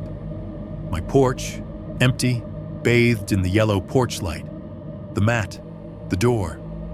The same rectangle I had seen 1,000 times. I backed out to the event history. There was a list of motion and Ring events, each with a timestamp. My thumb scrolled down the column of blue dots. 11:42 p.m. Motion. I tapped it. The clip loaded with that familiar little spin, the seconds in the bottom corner counting up from 00. The first frame was my empty driveway. The porch light cast a triangular patch of brightness onto the concrete. The street beyond was a blur of gray. Then headlights swung into the frame. Her Honda rolled into view, turned slightly to angle into the driveway. In black and white night vision, the car looked anonymous. Flat gray, the shine gone. The headlights washed out the siding on my house for a second, turning it white, then dimmed as she killed the engine. The red circle in the corner ticked past 0:04. The driver's door opened. Hannah climbed out. Even reduced to grayscale and pixelation, she looked like herself. Hair pulled back, hoodie tied around her waist, backpack slung over one shoulder. She shut the car door with her hip and started up the driveway at a familiar, tired pace. Shoulders slumped just enough that I could tell what kind of shift it had been. She made it halfway up the drive before she stopped. It was not a natural pause. Not the way you stop to adjust your grip on something or check your phone. It was abrupt, like someone had hit a switch. One frame, she was still mid-step, weight forward. The next, both of her feet were planted, body held still. She turned her head to the right. Not a casual glance, not a curious look. It was a slow, deliberate rotation, her hair moving a fraction behind. The porch light lit the side of her face, picking out the curve of her cheekbone, the hollow under her eye. In the second before she turned, her expression had been what I expected. Worn out, a little blank with fatigue, mouth pressed into a line. I knew that face. That was 12 hours of short staffing and families screaming at me. As she turned, something in her eyes changed. It is hard to explain if you have not watched someone's expression go wrong in real time. The color was gone in the footage, of course, but there was a brightness that dimmed. The focus slid. Her eyes, which had been tracking ahead toward my porch, shifted toward the right side of the frame, toward the street, toward number 14. And then they seemed to lose their target entirely. Her pupils looked wrong. In the flat infrared imaging, they were just darker circles, but they went unfocused. The little micro movements you expect in a living face, the tiny flicks as someone takes in detail, just stopped. Her gaze went straight through whatever she was looking at. The muscles in her face relaxed in ways they were not supposed to. The tension around her mouth dissolved, lips parting slightly. The set of her jaw loosened. Her shoulders dropped a fraction, not in relief, not in exhaustion, but in a kind of surrender. Her backpack strap slipped a little farther down her arm. It was the blankness that hit me watching it. The total erasure of intent. If you freeze the video right there, at 0:09, she looks like someone who is listening to a far-off sound very intently, something only she can hear. There was no audio on the clip beyond the thin hiss of the mic and the occasional scrape when the wind gusted. I turned the volume all the way up anyway, pushing the phone against my ear as if I could pick up whatever she was hearing. What I heard was almost nothing. The soft white noise of the night vision mic, a faint, high whine from somewhere in the circuitry, the distant rush of a car passing on the main road long after the fact. No voice, no footsteps, no hand grabbing her. She took one small step backward, not random, not fumbling. It was a controlled movement, heel to toe, as if she were stepping away from something directly in front of her that I could not see. Then another step. The strap of her backpack slid the rest of the way down her arm, coming to rest in her hand like it had always been there. She turned her whole body, not toward my door, toward the street, toward number 14. Her face stayed slack. Her eyes did not flick down to my porch. She did not glance at the door with the porch light I had left on for her. It was as if that entire side of her awareness had been erased. Without a single look back, she walked out of the frame. Not quickly, not running, just walked. Out of my driveway, past the camera's field of view, in the direction of Arthur's house. The timestamp in the corner read 11:42:18 when she vanished off the right edge. The clip continued for another 10 seconds. The motion indicator blinked in the corner. The empty driveway sat there, glowing under the porch light. Nothing else moved. At 11:42:28, the recording stopped. The screen jumped back to the event list. I stared at the thumbnail like an idiot, heart slamming. Then I hit play again. The headlights, the car, the door, her, the walk, the stop, the turn. Every time she pivoted her head toward 14, the audio did something strange. It was tiny. If I had not been listening for anything, I might have missed it. But I was already straining my ears to hear something, anything. Right at the moment her eyes drifted off, the static hiss in the background climbed a notch. Not a full-on surge, not a glitch loud enough to register as an error. Just a subtle thickening, like someone had turned up the volume on a channel that was mostly silence. A thin, high thread of sound rode on top of it, there and gone too fast to parse. It might have been nothing. It might have been a whisper. It might have been the audio equivalent of a reflection. I scrubbed back with my thumb and watched again. Headlights, door, walk, stop, turn, eyes empty, shoulders sag. The static swelled at the turn. then dropped back to its usual hiss as she stepped away toward the right side of the frame. Each time, my stomach knotted faster. I checked the events list again, scrolling down past 11:42. There should have been more motion detections. Her coming back into frame, leaving, a car, something. The ring is not perfect, but it is not that bad. There was nothing. No more motion alerts, no clips of her walking back past my porch from the direction of 14.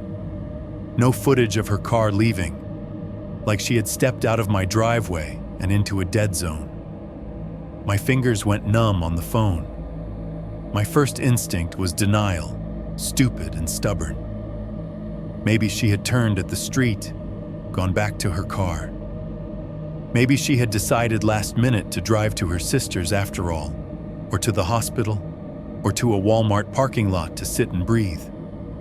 Maybe the camera had just missed it, glitched, lost signal. The timestamps did not care about my what-ifs. 11:42 p.m., motion detected. Nothing until a random car drove past at 1:13 a.m. I watched the 11:42 clip again, and again, and again. By the fourth time through, my eyes had adjusted to the slight artifacts in the night vision. I started seeing more things I wished I had not. In one frame, just as she turns her head, the reflected porch light on the siding of my house dims a little, as if something big and dark had passed between it and the camera for a fraction of a second. In another, there is a tiny flicker of shadow at the edge of the frame in the direction of 14. Not enough to define, just enough to suggest movement. And each time, when the static thickened as she turned, there was that hint, just for a beat, of something under it. A rhythm, a pattern, almost like the faintest echo of bare feet sliding on concrete. Slide, slap. I sat there in the glow of my phone, the rest of the house a dark box around me, replaying the moment my girlfriend turned away from my front door and walked toward the one place on the street I had been begging her to stay away from. The Ring camera had done exactly what it was supposed to do. It had recorded her arrival. What it did not record was her leaving. 5.3. Suspect, not victim. The first real horror after Hannah walked out of frame was how fast my world narrowed to a busy signal. I called her the second I finished replaying that Ring clip the first time. My thumb went straight to her name. The phone rang once, twice, and then cut to voicemail. The automated voice as indifferent as always. I hung up and called again. And again. By the fourth call, it did not even ring. It went straight to voicemail like her phone had been turned off or its battery yanked out. The saw in my head revved up, a phantom blade spinning behind my ears. I forced myself to breathe and did the thing I did not want to do. I called her sister. It was almost midnight 30. The phone rang longer this time. When she picked up, her voice was thick with sleep and irritation. "Hello?" "Hey, it's Mark," I said, words tumbling over each other. "Is Hannah with you?" Pause. Sheets rustled on her end. "No," she said slowly. "She was working. She said she might be crashing at your place after. Why? What's going on?" "She texted me earlier," I said. My own voice sounded tinny in my ears. "She said she'd come here after a double. I fell asleep. My Ring shows her pulling into the driveway at like 11:42. She gets out of the car and then what?" she demanded. The irritation was gone now, replaced by something sharper. "She doesn't come in," I said. Saying it out loud made my throat close up. "She turns. She walks out of frame. She doesn't text. She doesn't answer. Her car is still out front. She didn't. You're telling me Hannah got to your house and then disappeared?" Her sister cut in. "What do you mean she doesn't come in?" I mean, she walks toward my neighbor's place and the camera doesn't catch her leaving, I said. At all. It's like she just... This isn't funny, Mark, she snapped. I'm not joking, I said. I'm sending you the clip right now. My hands were shaking as I hit share on the Ring event and sent it to her number. There was a stretch of silence while it delivered, then her muffled breath as she watched it. Call the police, she said abruptly when it ended. All traces of grogginess were gone. Now. You're not going to... I'm calling them too, she said. They're going to want to hear it from the last person who saw her, but I'm not sitting on this. The words, last person who saw her, landed like a slap. The 911 operator's tone shifted the second I said, my girlfriend is missing. They asked when I had last spoken to her, what she had been wearing, where she worked, what kind of car she drove. They told me to stay in the house, that officers were on their way. I watched my own porch on the live feed while I talked, half expecting Hannah to stroll into frame and make the whole thing a horrible misunderstanding. She did not. The squad car's lights painted the cul-de-sac in pulsing red and blue. The sound of the engine, the crunch of tires over the gravel at the edge of my drive, felt borrowed from one of the true crime shows Hannah liked to put on in the background. This was the part where someone else's life got picked apart. Not mine. 2 uniforms came to the door first. A woman with her hair in a tight bun, a man with a mustache thick enough to belong in another decade. Behind them, leaning against an unmarked car, was a plainclothes detective with a tired face and a tie loosened at the collar. They stepped into my living room and the space transformed. Clipboards, notebooks, a camera, radio chatter leaking in from outside. My couch, my coffee table, my desk, they all suddenly looked like potential evidence instead of furniture. My house felt too small for the number of eyes now moving through it. Start from the beginning, the detective said. He had a calm, measured voice, the kind that got used to bad news a long time ago. When did you last hear from Hannah? I walked them through it. The texts, the promise to crash at my place after her double, the porch light, the nap I had not meant to take, waking at 12:03, the missed messages that were never sent, the ring clip. They had me play the video on my phone, then on my TV so they could all see. We watched Hannah pull into the driveway, get out, stop, turn her head, go blank, and walk out of frame 3 times in a row. Someone filmed the screen with a body cam. Another officer took notes. And you have no footage of her leaving the property? The detective asked. I scrolled through the event list, showing them the gap. Nothing, I said. The camera didn't trigger again until a car drove past at like 1:13. Her Honda is still out there. Do you mind if we take a copy of this footage? He asked. They did not take a copy. They took my laptop into an evidence bag and cloned my Ring account onto one of their devices. One officer asked for my Wi-Fi password with the practiced politeness of someone used to stepping into people's private lives. They walked through my house, room by room, shoes on my bedroom carpet, flashlights sweeping over my unmade bed, the pile of laundry in the corner, the damp towel on the back of the bathroom door. They opened closets. They peeked behind the shower curtain.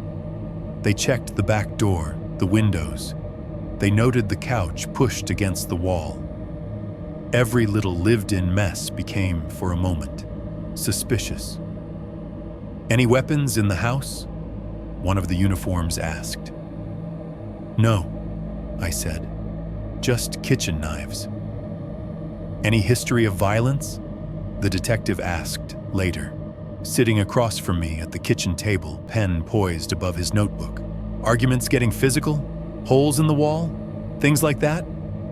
No, I said again. We've had disagreements. but nothing like that. You ever been arrested? He asked. No. Ever hurt yourself or anyone else? His eyes flicked up from the page to my face, searching. I could feel the narrative rearranging itself in front of me. I was no longer worried boyfriend reporting missing nurse. I was last known contact. My answers were going into boxes. Yes, no, maybe needs follow-up. We've been under stress, I said, hating how defensive I sounded. Because of my neighbor. Tell me about the neighbor, he said. I swallowed. The saw noise roared up in my head, cutting through the words I was about to say. Kirk! TH! He lives in 14, across the cul-de-sac, I said. Arthur Keene, older guy. He does estate cleanouts. That's what he says. There's been smells, bags by his trash, a saw in the middle of the night, scratching under my foundation. A dog brought a finger to my porch a week ago. Your officer took it. The lab is supposedly still processing it. We called code enforcement. They put a notice on his door. He dragged the bags around. His side gate moves on its own. My wall shook. I heard myself and wanted to rewind. The detective's pen paused. His expression did not change much, but something behind his eyes cooled. You believe your neighbor is involved in Hannah's disappearance, he said. It was not asked like a wild hypothesis. It was cataloged, like he was making sure he got my delusion on record. I believe he's been doing something bad for a while, I said. I believe my girlfriend walked toward his house and never walked away from it. Do you have any proof of him harming anyone? He asked. The bags, I said. The smell, the finger, the saw, the way. Proof, he repeated, not impressions. The words, "This guy is unstable," were not spoken, but they hung in the air between us like humidity. They asked about my mental health, depression after the divorce, anxiety, sleep issues, how many hours a night, how much caffeine, any meds, any therapy, any history. They asked about our fights. Had we argued that day? Had we argued about moving, about money, about her staying over? Had we argued about me fixating on the neighbor? She thought I was obsessing, I admitted. We talked about me maybe leaving, about both of us getting away. She went to her sister's the other night because she needed a break. And tonight? He asked. Any messages suggesting she was upset? Heard from anyone else saying she was coming here under duress? No, I said. She was just tired. She said she'd be here. They scribbled that down too. At some point, I heard another engine outside. Through the living room window, I watched a second squad car roll up to number 14. 2 officers walked across the cul-de-sac and up his slanted porch. They knocked. Arthur answered in a robe, even from across the way, through glass and distance and the haze of police lights. He looked every inch the sleepy old man dragged into something he did not understand. His graying hair was mussed. His robe was tied loosely at the waist. He leaned on the door frame like his joints hurt. The officers showed badges. They talked. Their body language was relaxed. No hands on weapons. No tension in their shoulders. After a moment, Arthur stepped back and opened the door wider. They went inside. I stood there watching, feeling like my organs were slowly being rearranged. Can you see any of that? I asked the detective. On your body cams? On the ring? Are you recording him? We're making contact with all immediate neighbors, he said. Standard procedure. They were in there 10, maybe 15 minutes, long enough to have a conversation, to check a few rooms, to get an impression, not long enough to move furniture, not long enough to pull up floorboards. Not long enough to find anything someone did not want them to find. When they came out, Arthur stepped onto the porch with them. He laughed at something one of them said, shoulders shaking lightly. One of the officers clapped him on the arm in that sorry to bother you way. They walked back to their cars without any evidence bags. No one was handcuffed. No one's robe was stained. He was fully cooperative, the detective told me later. Let us look around. It's a slab house. No basement. No obvious signs of a struggle. No blood. No anything. Just an older gentleman confused about why his neighbor thinks he's a serial killer. He did not say the last part aloud, but it was in the tilt of his voice. Slab house, I repeated dully. So that's that. We're not ruling anything out, he said. But right now, you're the last confirmed person who knew she was coming here. Your video shows her arriving on your property, your relationship, your history, your communications with her tonight. All of that matters. In the official narrative, Arthur was now a line on a checklist with a neat little tick next to it. Canvassed, cooperative, cleared for now. An old man in a robe who let the police into his spotless, basementless house and joked with them on the porch. I, on the other hand, was the boyfriend with notes about smells, about saws no one else had heard, about bags no one else had opened.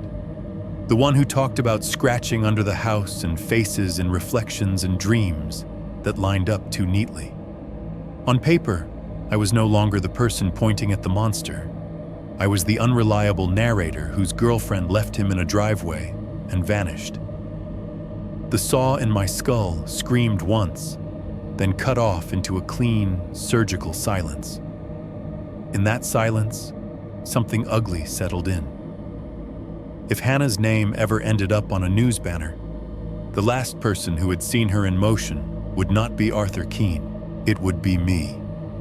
6.1. Breaking the slab. The detective told me there was no basement.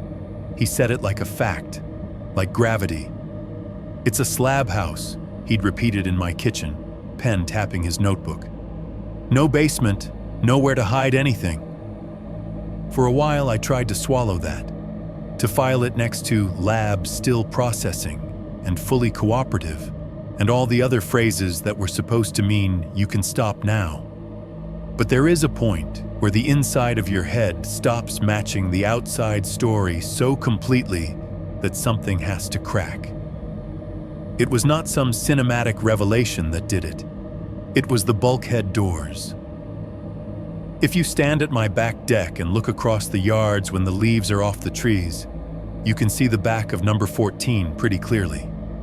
Old wood siding, small kitchen window over a stained section of lawn, the skeletal remains of a patio set that has not seen a human being in what looks like decades, and set into the ground, a few feet out from his rear wall, are the doors. Two heavy, angled metal panels, meeting in the middle, flecked with rust and flaking gray paint. They sit flush against a low, concrete lip, the way bulkhead doors do when they cover something that goes down. They have hinges along the top edge, a handle on each panel, and a thick, corroded padlock where the metal loops meet. I noticed them months ago, before the bags, before the saw. Honestly, I thought they were for a storm cellar or some old coal chute, a leftover, a prop from when houses were built with the expectation that people might need to go underground sometimes. After the detective said slab, I could not stop thinking about them. Slab, my ass. Every time I stepped onto my deck, every time I looked out my kitchen window to rinse a mug, those doors were there. Silent, heavy, completely incompatible with the story I had been handed. I tried to be reasonable about it. Maybe it was just a weird storage thing. Maybe there really was no basement, just a shallow pit to throw yard tools in. Maybe the county records were right and my eyes were wrong. Then I remembered the smell. The way it had hit the night I opened my own front door, and the breeze had shifted just right. The way it had crawled up my sinuses, metallic and sweet and rancid all at once. The way it had seemed to seep up from the ground itself. There is only so much you can ask a person to ignore. The days after the police visit were a smear. I did not go to work. I told my boss there had been a family emergency, which was true enough, and he made the appropriate worried noises and told me to take the time I needed. He did not ask questions, which I was grateful for.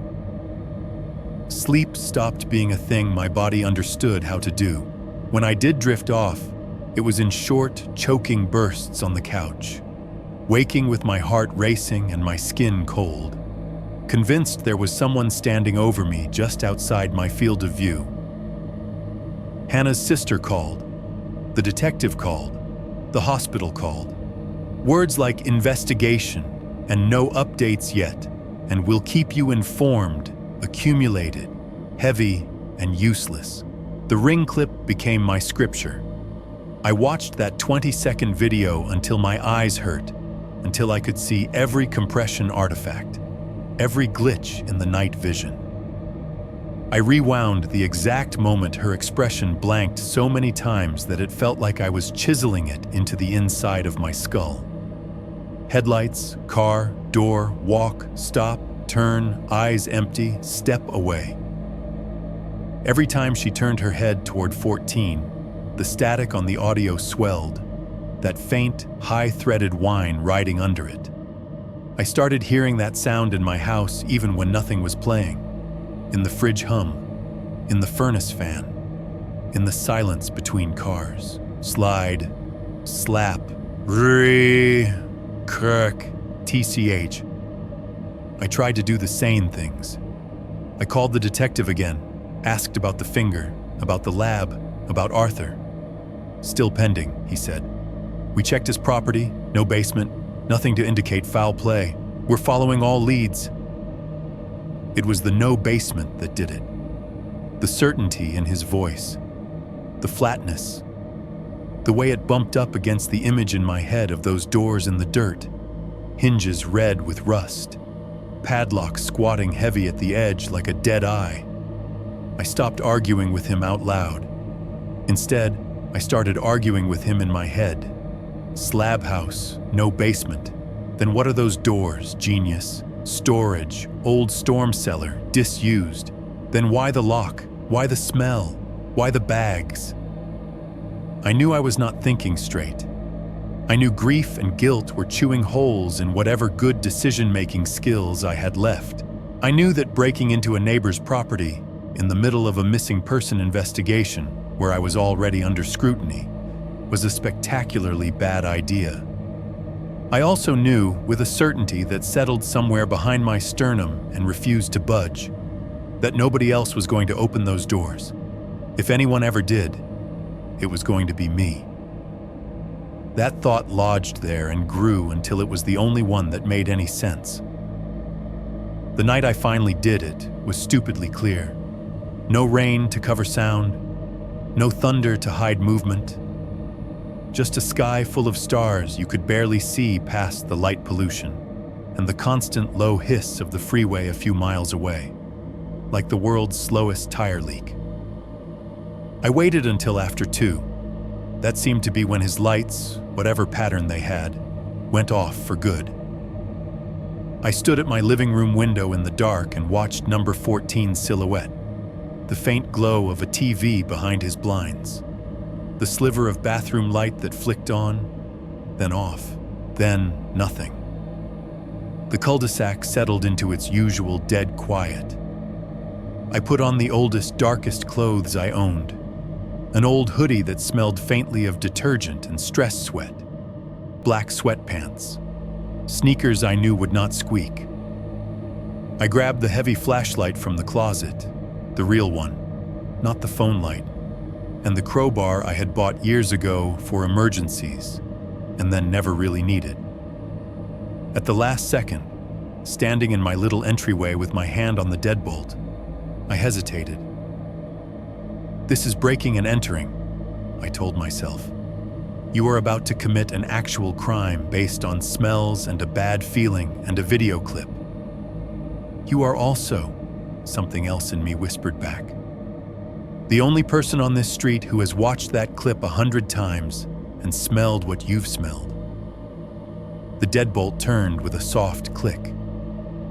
Outside, the air had that late-night bite, cool and thin. The porch light was off. I had flipped it an hour ago, not wanting to spotlight my own front door. The only illumination came from the street lamp in the cul-de-sac and the faint static glow of other people's security systems. Insects made their dry, mechanical noises in the grass. Somewhere, a dog barked once and was shushed.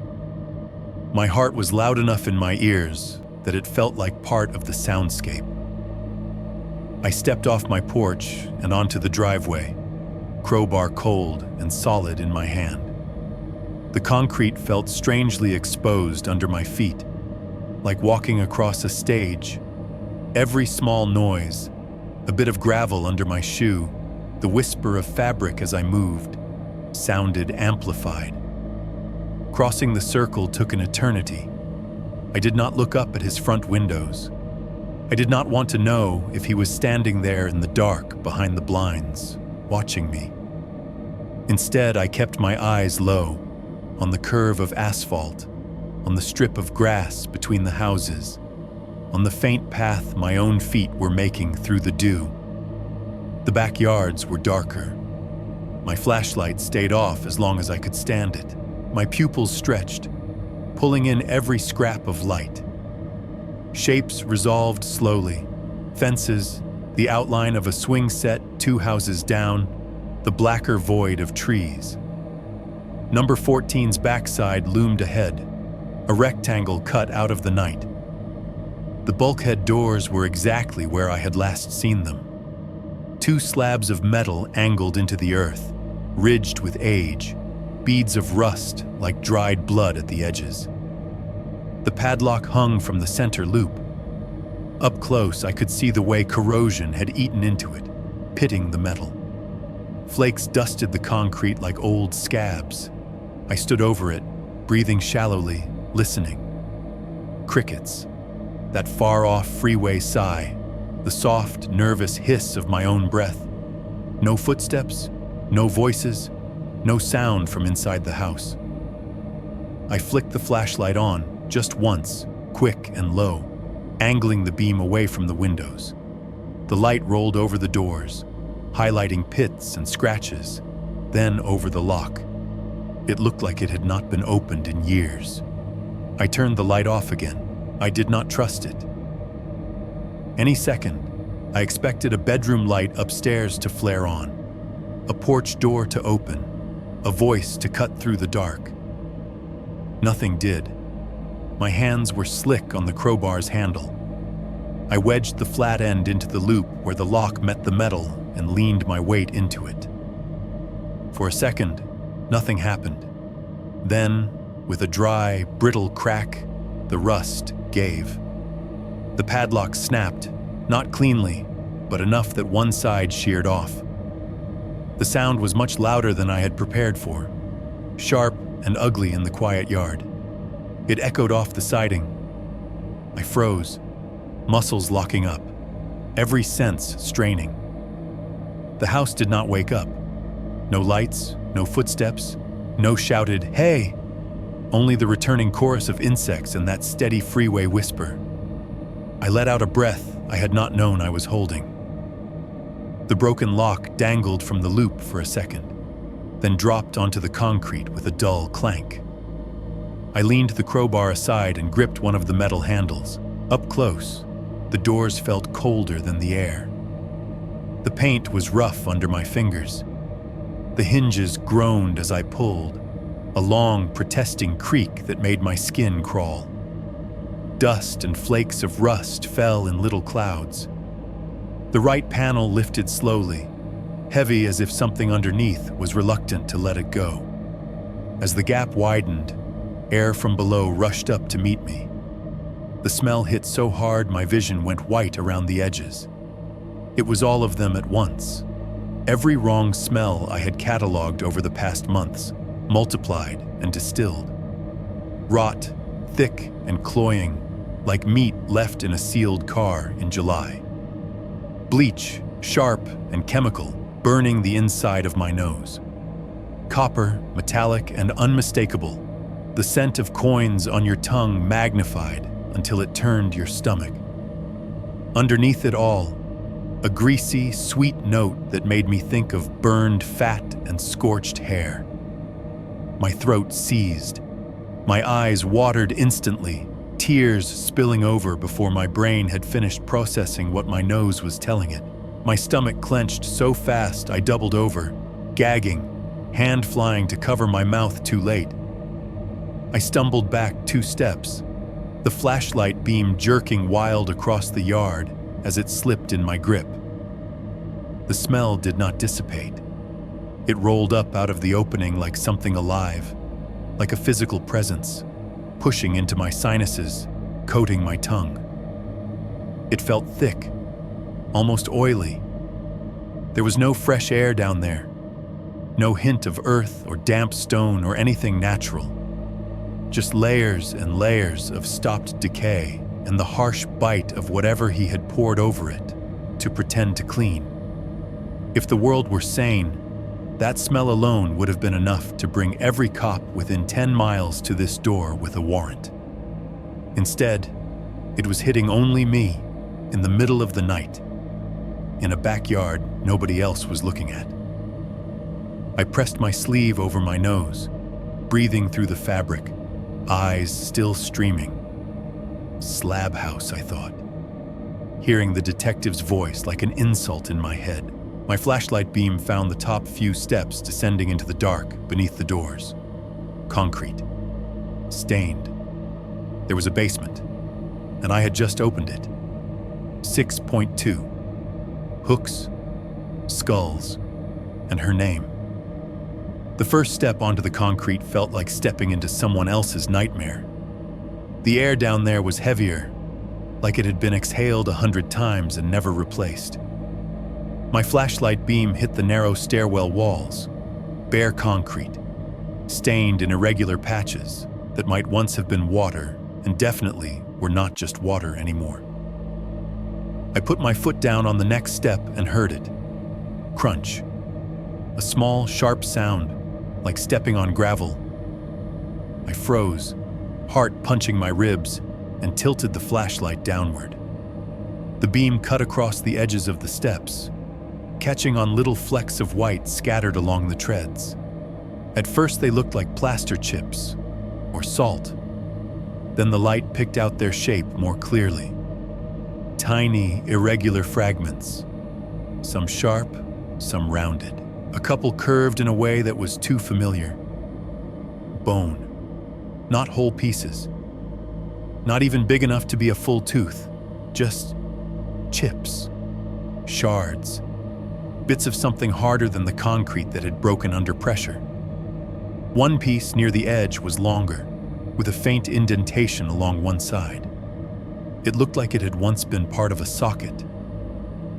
My stomach heaved again, mouth flooding with saliva. I swallowed it back, because throwing up down here felt like giving the place something it did not deserve. I lifted my foot carefully, as if I could undo the contact.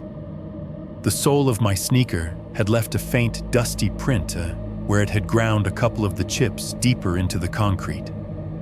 Above me, the night felt miles away, separated by the weight of the house and whatever history I had just stepped into. I kept going.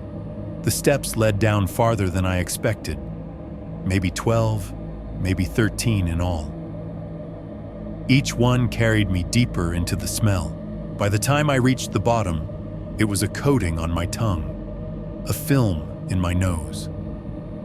The flashlight beam was a narrow tunnel of harsh white, bouncing off damp patches and shadow. When I reached the last step, the space opened. The basement was bigger than the entire footprint of my house. It sprawled out under 14 like a secret laid sideways.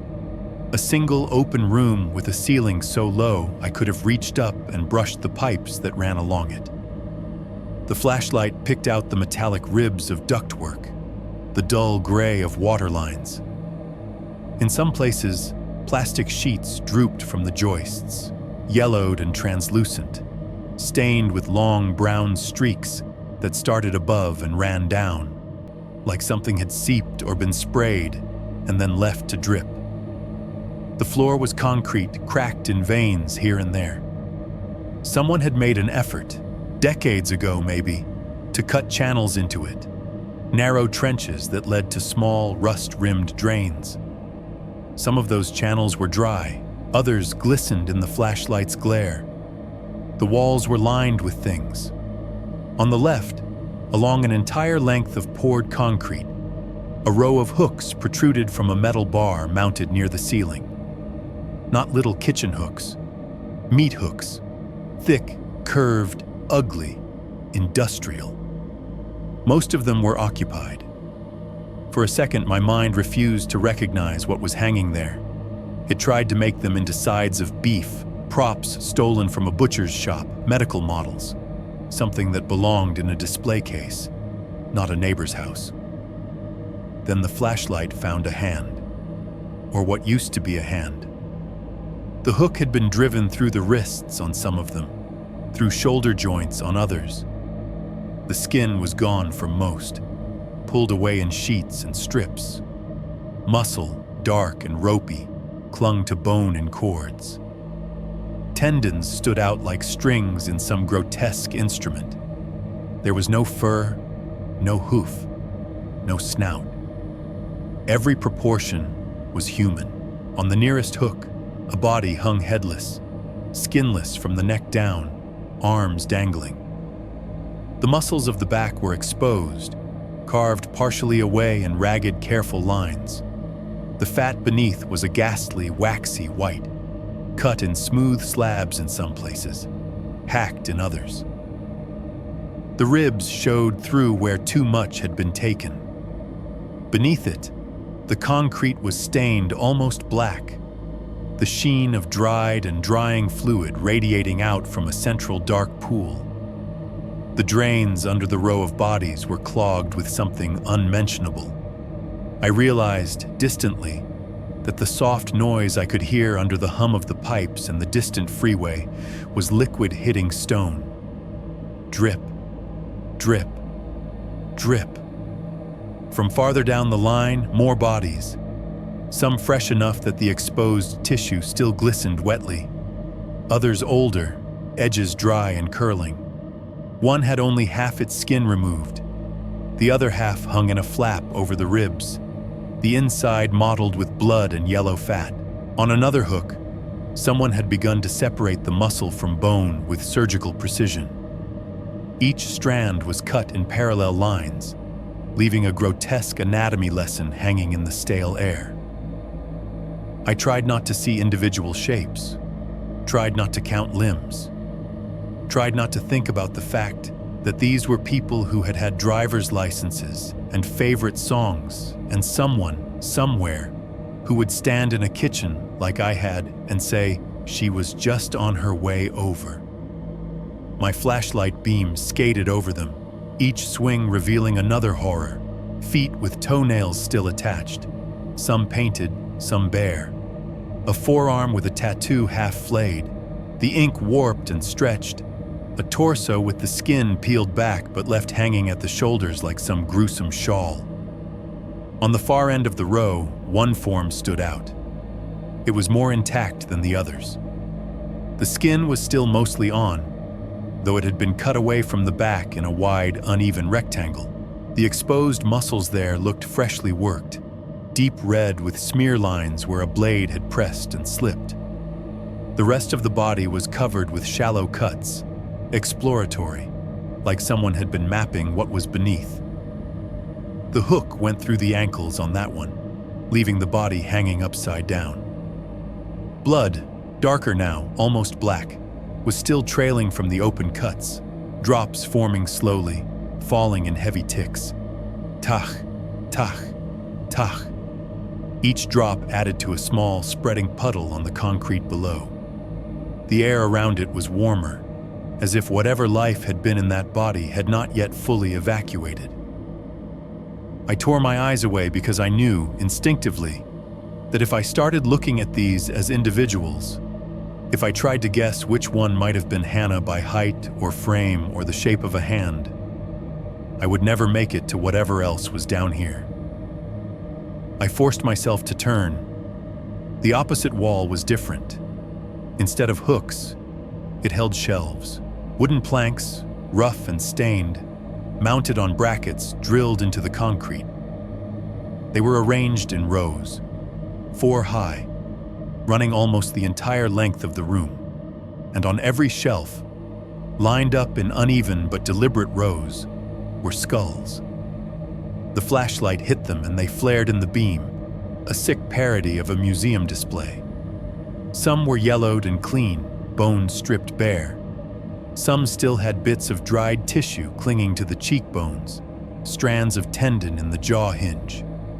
A few had patches of hair stuck to the back or sides, tufts of brown, blonde, gray, matted, and stiff. They were not uniform. Different sizes, different shapes, male, female, young, old. A couple were smaller, jawlines delicate, eye sockets larger in proportion. Teenagers, maybe, young adults. On the brow of many of them, in neat, blocky handwriting, was black marker, names, dates. On one, in the front row, the marker had bled slightly into the bone, making the letters fuzz at the edges. Kyle M. 07/14. Another read R. Thomas, March 9th. Some had last names only, some first names only, like trophies from different games. A few just had dates, no names at all, as if he had never bothered to find out. The dates went back years, a decade, more. Some overlapped with major news stories I vaguely remembered. Storms, riots, headlines that now seemed obscene next to this neat, quiet archive. I moved the beam slowly along, mouth dry, reading out fragments under my breath. J. Martinez, Candace R. S. Lopez, November 18th. The skulls stared back at me through the beam, empty sockets catching the light. Some teeth were missing, some worn. A couple had gold fillings that glinted like dull coins. My hand shook, the beam jittered. I told myself I was not looking for anything specific, that I should not be, that I should not even entertain the possibility of finding her here. That part of my brain that still thought in magical patterns clung to the idea that if I did not see proof, it was not real. The light moved anyway, row by row, name by name, through years of other people's endings. I reached the third shelf and my breath stopped. Near the center, slightly forward from the others, was a skull that still had its lower jaw attached. Most of the ones I had passed had lost theirs. This one had somehow kept the hinge, the jawbone hanging below, teeth exposed in a permanent rictus-like almost grin. It was not a clean skull. Bits of dried tissue clung to the inside of the jaw, a web of stringy material stretching from molar to molar. A few strands of dark hair were stuck to the back of the cranium, plastered there in a fan. One of the canine teeth on the right side was chipped. I knew that chip. I had seen it when she laughed, when she bit into an apple, when she had grinned at me in the dim light of my living room, pointing a slice of pizza like a weapon at the TV. A tiny imperfection at the edge of the tooth where she had once, as a kid, slipped on a pool deck and hit her mouth. She had told me that story, hand over her mouth, embarrassed, how her sister had teased her about it for years. It was there, on this bone, the same chipped triangle missing from the same place. My arm went numb. The flashlight dipped, catching her eye sockets full on. The beam reflected weirdly inside them, making them look deeper. On the forehead, above the right socket, someone had written in neat, careful Sharpie, Anna H., no H.A., no double N, no familiar sprawl of her real name, just the version someone who half listened might write down, just enough to mean her and no one else. Anna H., not Hannah. Close enough. My fingers spasmed. The flashlight almost slipped from my hand. I caught it at the last second, knuckles screaming. For a moment, the world narrowed to the sound of my own pulse. It was everywhere. In my ears, a roar. In my throat, a pounding. In my fingertips, a drumbeat. The steady drip from the hanging body somewhere behind me syncopated with it. An offbeat tick. Tick. Tick. Like someone playing along badly. My ears rang, high and constant, like the afterimage of a scream I had not yet let out. There was a roaring in my head that might have been grief or rage or the saw starting up again, too loud to separate. Ree! I did not scream. The sound that tore out of me was smaller than that. A raw animal noise between a gasp and a sob dragged up from somewhere under my ribs. My legs felt hollow. I crouched without meaning to, one hand on my knee to keep from collapsing, the flashlight beam swinging wildly over the rows of skulls. For a second, every empty socket in the room seemed to be looking down at me. Anna H. The letters wavered through the blur of my tears, then snapped back into focus, still there, still fixed on that bone, indifferent to my reaction. There was no phone call, no lab report, no solemn knock on the door with folded hands, no officer saying the words. This was how I found out Hannah was not missing.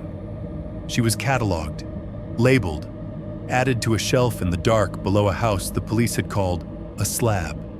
6.3, faces on frames and the man on the stairs. At some point, my hand stopped working. I do not remember deciding to loosen my grip on the flashlight. 1 second, it was welded to my fingers, the only thing keeping the darkness from swallowing the hooks and the skulls and her. The next, my palm slipped, slick with sweat, and the metal tube rolled out of my hand. It hit the concrete with a hollow clack, bounced once, and spun. The beam swung wildly across the basement, smearing light over exposed muscle and drains and stained plastic. For a second, it flashed over the shelves of skulls again, sockets flaring white. Then the roll slowed. The flashlight came to rest on its side, the lens pointing horizontally. The beam landed on something in the middle of the room I had not really registered before. A wooden table. Big, scarred, the kind you might see in an old workshop or butcher's back room. Its surface was covered, not with tools, not with paper. Faces. They were arranged in layers, overlapping like grotesque placemats. Pieces of skin, cut and peeled, stretched flat and pinned to wooden frames with a neat border of small silver nails.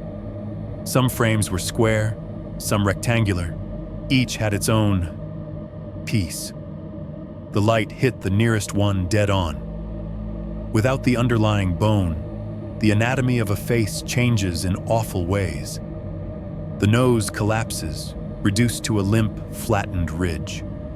The lips pull back from where they used to rest against teeth, shriveling, leaving the impression of a permanent, desiccated sneer.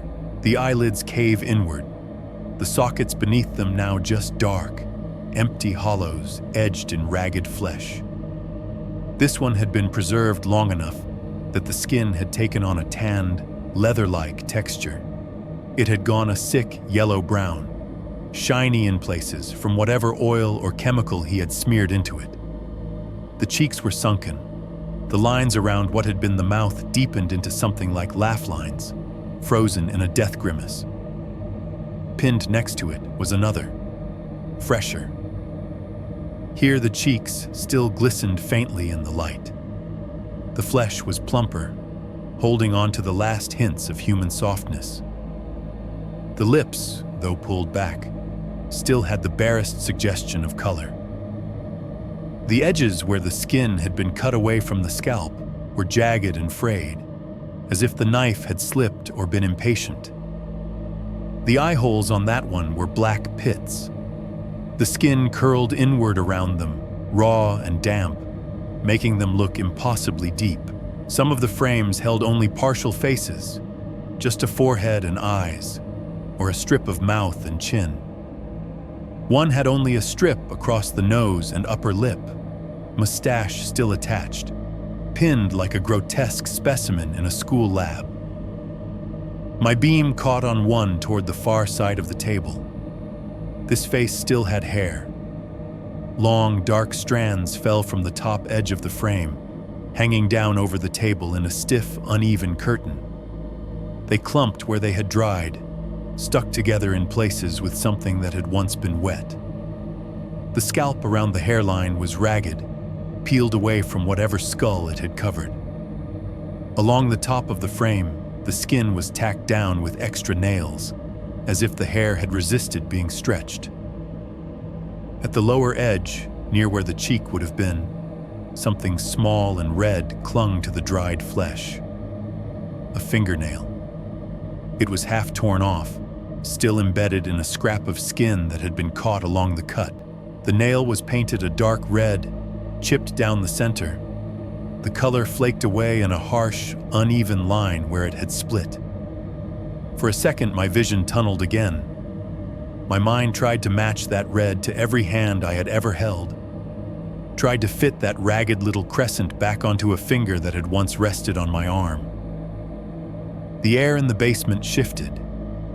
Very softly behind me, something moved. It was not a footstep, not the drip of blood or the hum of pipes. It was the sound of plastic moving, of a sheet being touched, lifted, pushed aside. A whisper of vinyl on vinyl, rustle. The hair on the back of my neck stood up, every nerve ending lighting up like a warning flare. The flashlight beam shook across the table, making the faces seem to twitch. Then a voice spoke, close enough that I felt it in my spine. "You shouldn't be down here."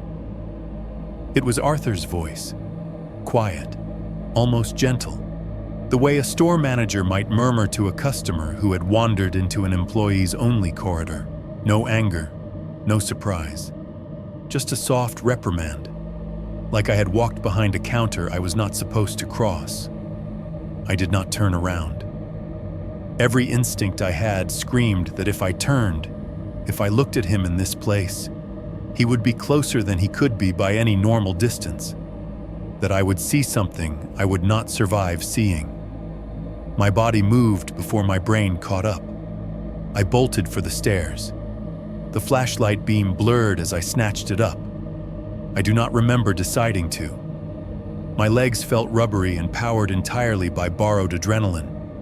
The first step I hit slipped under my shoe, bone fragments crunching. But I caught myself on the handrail and kept going. Concrete thudded under my feet, 1, 2, 3 steps, each one taking me closer to that small rectangle of night framed at the top. Behind me I could feel him, not sound exactly, a presence. The sense of another person in a room with you, multiplied by every awful thing I had just seen. The air at my back warmed, like someone had exhaled close to my neck. The skin between my shoulder blades prickled so sharply it almost hurt. Halfway up, panic did something stupid and brave. I spun. The flashlight swung with me, the beam carving a wild arc through the stairwell. My other hand, the one still gripping the crowbar, came around in a wide, clumsy swing. For a heartbeat, the world was just motion and noise and the feel of muscles straining past their limit. The metal connected with something that was not concrete. There was a give to it, soft, but with a hard structure underneath. The sensation was wrong, like swinging into a bag of wet sand with a pipe hidden in the middle. The impact jolted up my arm, rattling bone. Then came the sound. A crunch, thick and wet, with a sharper crack buried inside it. Something between the noise of a breaking branch and a hammer hitting a roast. It echoed up the stairwell, bounced off the concrete, went through my teeth. Arthur made a noise. It was not a scream, closer to a grunt, forced out of him by momentum and pain. A breath knocked sideways. The flashlight beam, in its wild sweep, caught a glimpse. His face was inches from mine, much closer than the amount of space on the stairs should have allowed. His features were twisted, half in pain, half in something that might have been amusement. Blood already ran from a jagged split along his scalp, matting his hair, sliding down one side of his face in a thick, dark line. His eyes looked different down here. They were not the tired, watery gray I had seen on the porch. In the harsh white light, they seemed almost colorless, pupils blown wide, swallowing the irises. For a second, the hollows of his eye sockets looked deeper than they should have been, like I could see past the orb into something behind it. His mouth was open, not in a shout, in a smile. It was too wide. The edges of his lips pulled back farther than skin should comfortably allow, teeth bared all the way to the back. They were surprisingly even, surprisingly many. The expression looked wrong on his old man face, like a mask that did not quite fit. "I told you," he said, voice thick but calm, like we were chatting over a fence.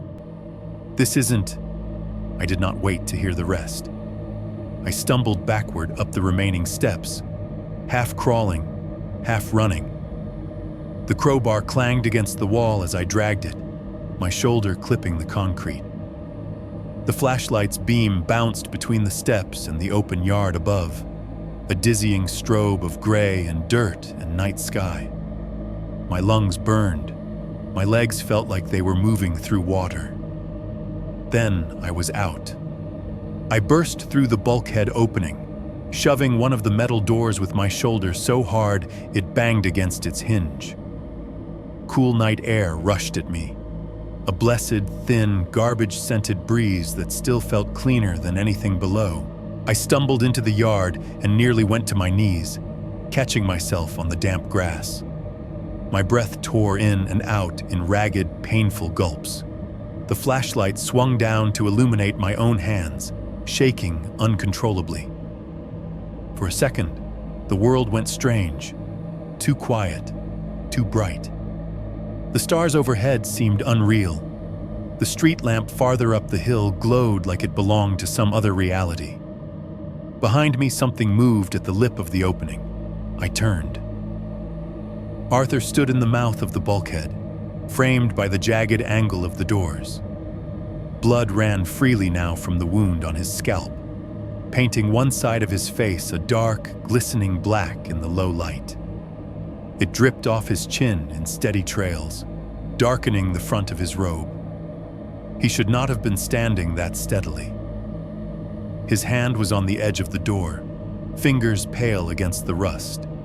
His head was tilted, like he was examining a curious insect in his yard. The flashlight beam caught his eyes and made them flash, flat and reflective. He was still smiling. The cut along his scalp had split something in his forehead, making one side of the smile pull higher than the other. It stretched his mouth even farther, an asymmetrical rictus that exposed too much gum. "It's dangerous," he said, voice low, conversational, barely loud enough to cross the few feet between us. Stairs, at our age. The way he said "our" made my skin crawl. I took a step back, then another. The flashlight shook in my grip, the beam jittering over his face, his bleeding head, the dark rectangle of the opening behind him. From up here, from the outside, The basement might as well have been just a hole. No hooks, no skulls, just black. "We'll sort it out," he said, as if we were neighbors arguing about property lines. "You and me. No need to cause a mess." The word mess sat wrong on his tongue. I turned and ran. I do not remember crossing the yard. I do not remember the feel of the street under my shoes or the sound of my own footsteps. I remember my front door slamming, my hands fumbling the deadbolt, the way the chain rattled as I dropped it into place. I remember my own voice, ragged and breaking, telling a 911 operator that my neighbor had a basement full of bodies, that he had Hannah's skull on a shelf with her name on it, that there were faces on boards and hooks and... The rest of the night is flashes, red and blue lights painting the walls of my living room. Yellow tape unspooling across the street, sagging lightly in the humid air.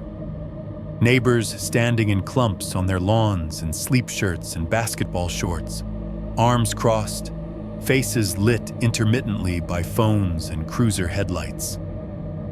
Officers at my door again. The detective, his tie looser this time, jaw tighter. He listened to me in the doorway, eyes narrowing as I spoke, as I gestured at the bulkhead, at the darkness beyond my blinds. "You found a basement," he said. Not a question. "Yes," I said. My throat hurt. "It's full of... You have to go see. You have to smell it." They did. They went across the street in a small group, flashlights cutting pale cones through the night. I watched from my window, hands pressed to the glass, as they pried open the bulkhead doors I had left, as they disappeared one by one into the hole.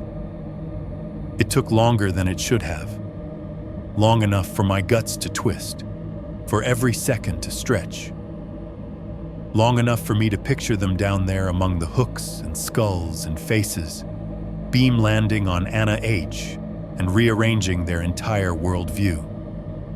When they finally came back up, their faces were not the faces of men who had just walked through a slaughterhouse. They were annoyed, tired. One of them said something to the detective that made him exhale sharply through his nose. The detective came back to my porch. I opened the door before he could knock, the questions already pushing past my teeth. "Well?" I demanded. "Did you see it? Did you—" "It's a utility room," he said. The words hit like a non sequitur. "What?" I said. "Water heater and some old paint cans," he went on, voice flat. "Couple of storage shelves. Dust. No hooks. No bodies. No... anything you described." "That's impossible," I said. "I was just down there. There are skulls. There are faces on boards. There are... Mark," he said. The way he said my name this time was different, more like a warning.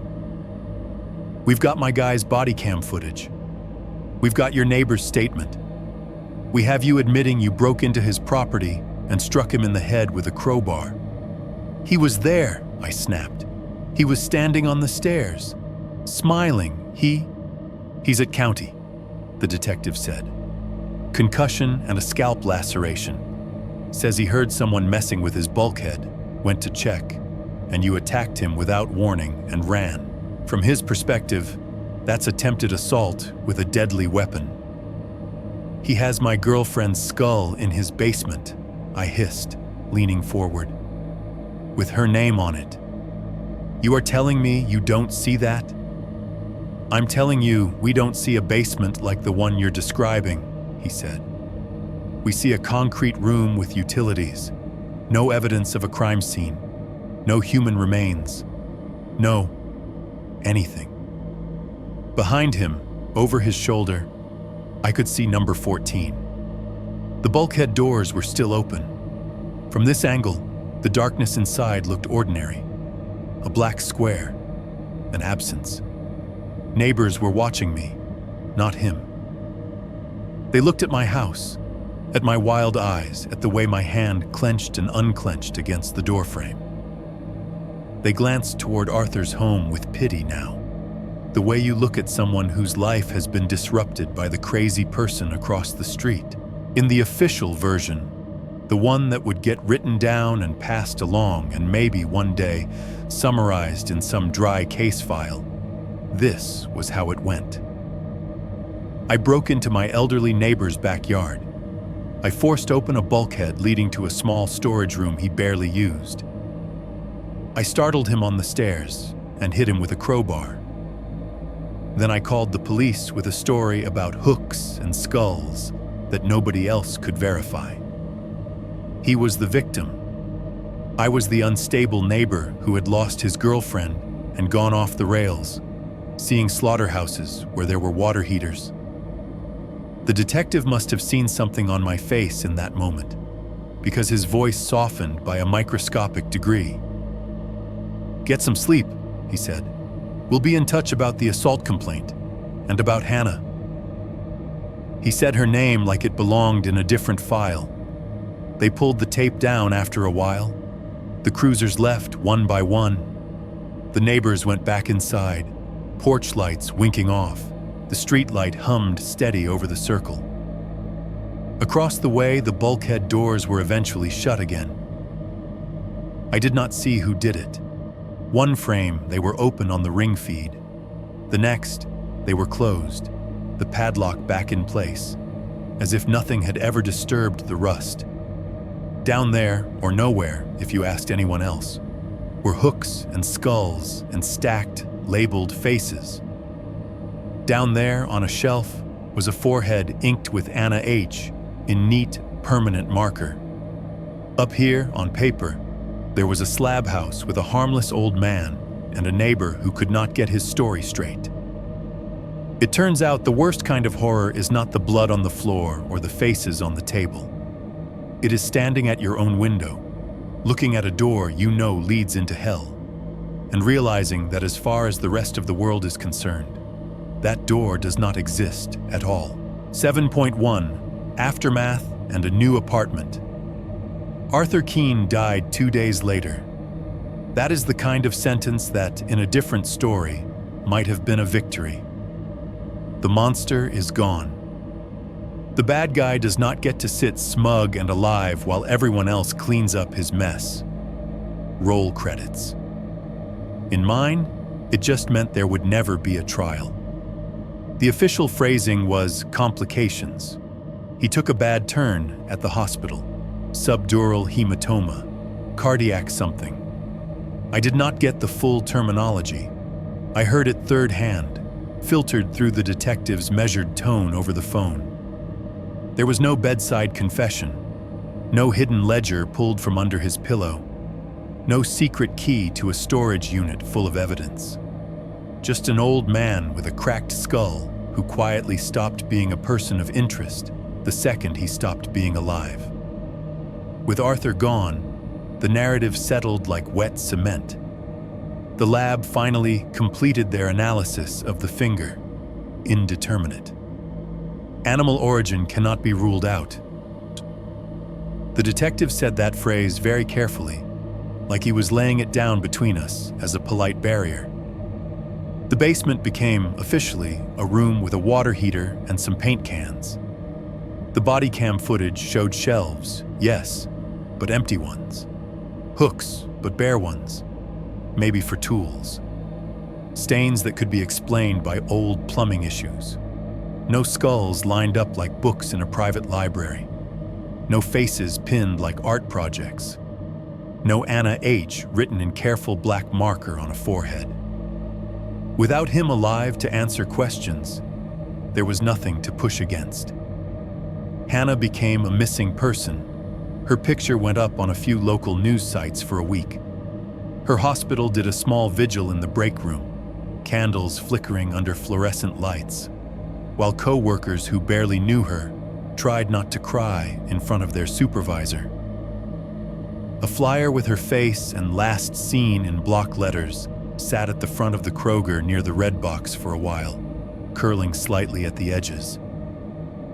There was no body, no scene. Just the clip of her walking into my driveway, and out of it, her car left behind like punctuation. In the absence of evidence, people write their own endings. I was not charged. That line still feels unreal sometimes. No handcuffs, no arraignment, no orange jumpsuit. The DA declined to prosecute given the ambiguity of the situation and my emotional state, and Arthur's advanced age and questionable judgment leaving a bulkhead unsecured. Those phrases are from a letter my lawyer made me read twice. On paper, the assault became a tragic misunderstanding.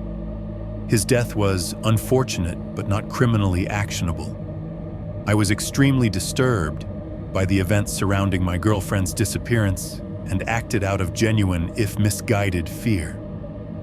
No trial meant no discovery, no stack of evidence to comb for cracks, no chance to make 12 strangers look me in the eye while I told them what I had seen under his house. Without a criminal case, everything slid sideways into the softer, murkier category of mental health.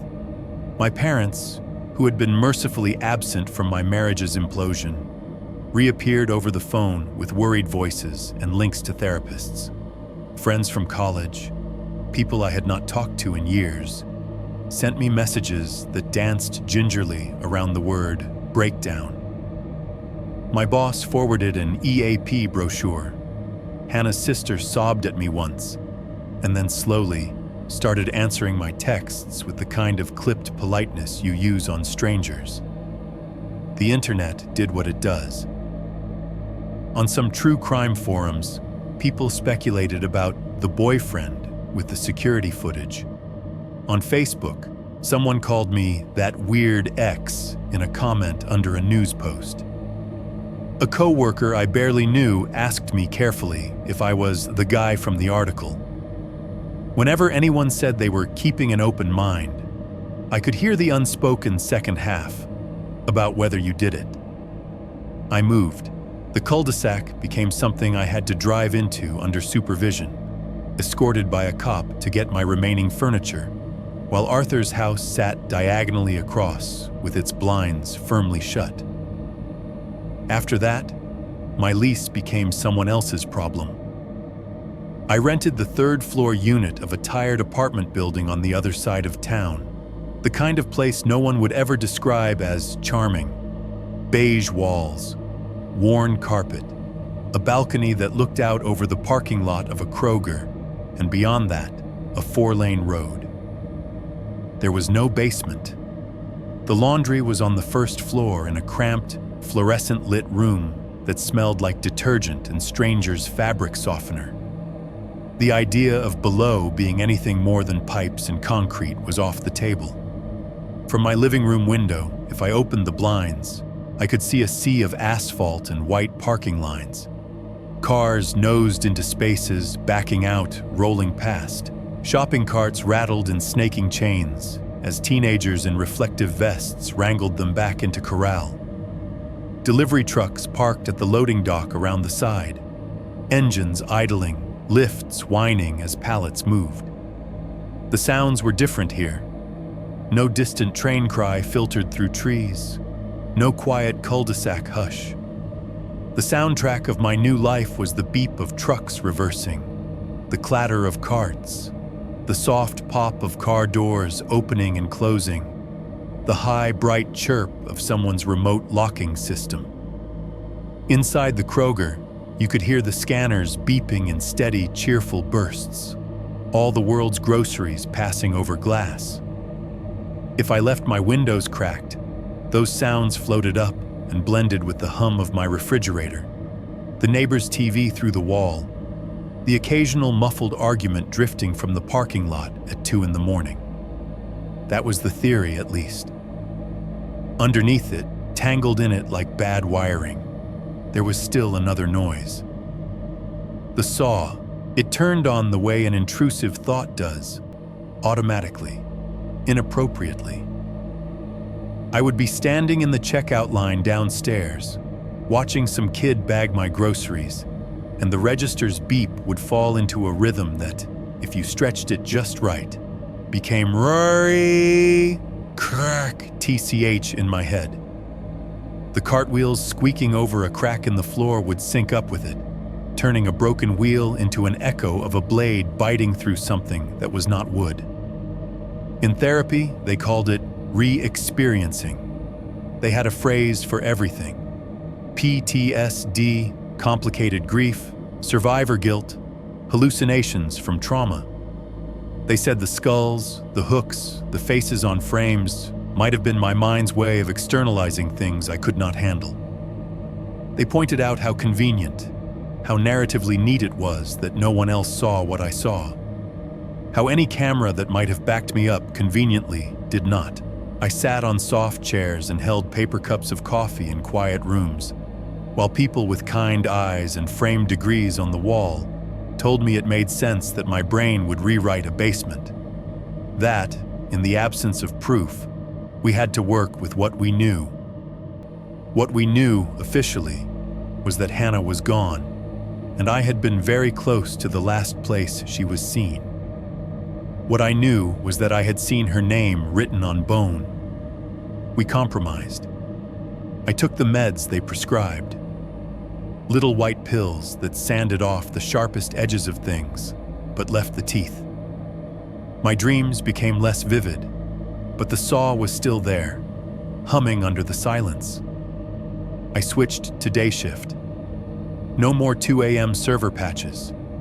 No more long stretches of staring at code while the world outside went black and quiet. I logged in with the rest of the normal people, drank bad coffee at 9, answered emails at 3, logged out when the sun was still up.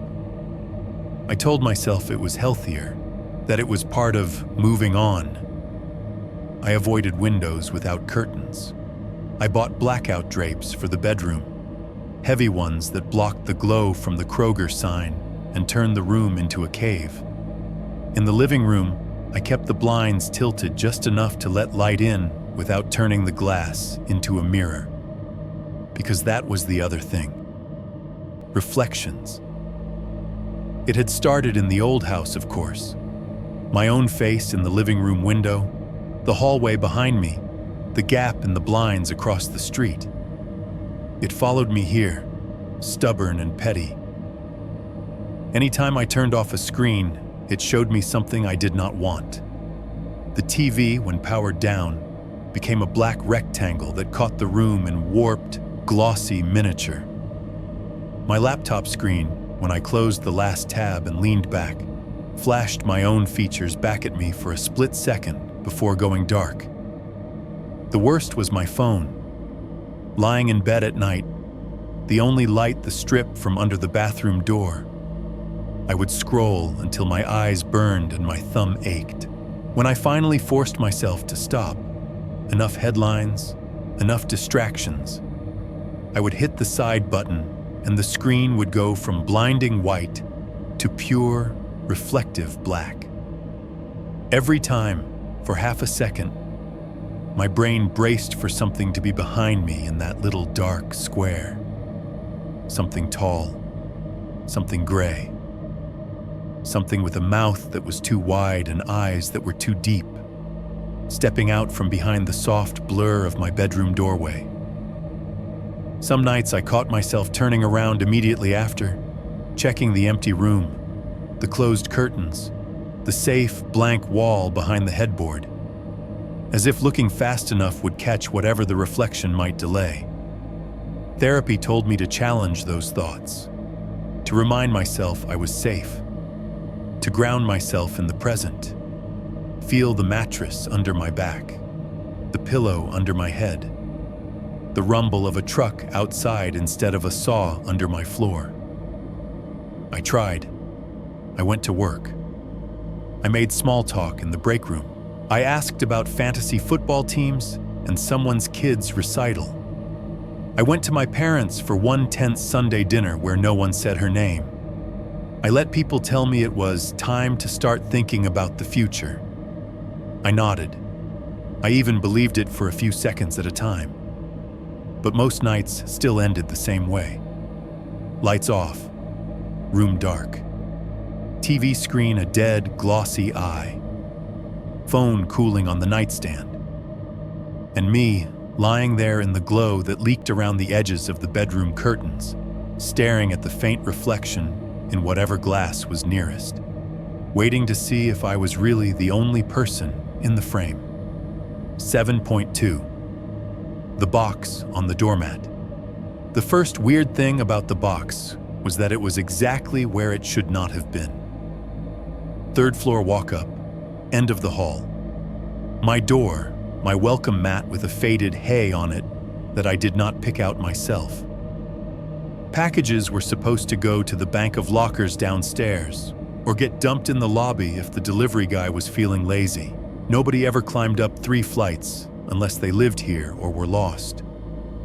But that afternoon, when I turned the corner at the top of the stairs with my laptop bag digging into my shoulder, it was just sitting there. A small, plain cardboard box centered neatly on my doormat like it had been placed with care. For a moment, I thought I had the wrong door. That was how out of place it looked. The hallway lights hummed overhead, harsh and yellow. The air smelled faintly like someone's dinner and industrial cleaner. Then I saw my name. Not on a shipping label. There was no barcode, no carrier logo, no printed address. Just my first and last name, written across the top flap in thick black marker. The handwriting hit me in the gut. Neat, blocky capitals, no flourishes, a slight rightward slant. The same careful, even pressure that had put Anna H. on a forehead in a room nobody believed existed. For a second, it felt like the hallway floor tilted. I looked up, down the stretch of doors. No one. Just the fire extinguisher in its glass case. The red exit sign over the stairs. The scuffed baseboards. I listened. TV murmur behind one door. A baby crying 2 units down. The distant, muffled honk of a car in the Kroger lot outside. Nobody watching. Nobody running away. I picked up the box. It was light. Too light. Not heavy like books or electronics. The cardboard felt faintly greasy under my fingers, like it had absorbed something it should not have. There was no return address, no postmark. The tape across the center was a generic, clear strip, cut cleanly at the edges. Every rational part of my brain said, "It's junk. Some messed up prank. Some teenager in the building. Some mix-up."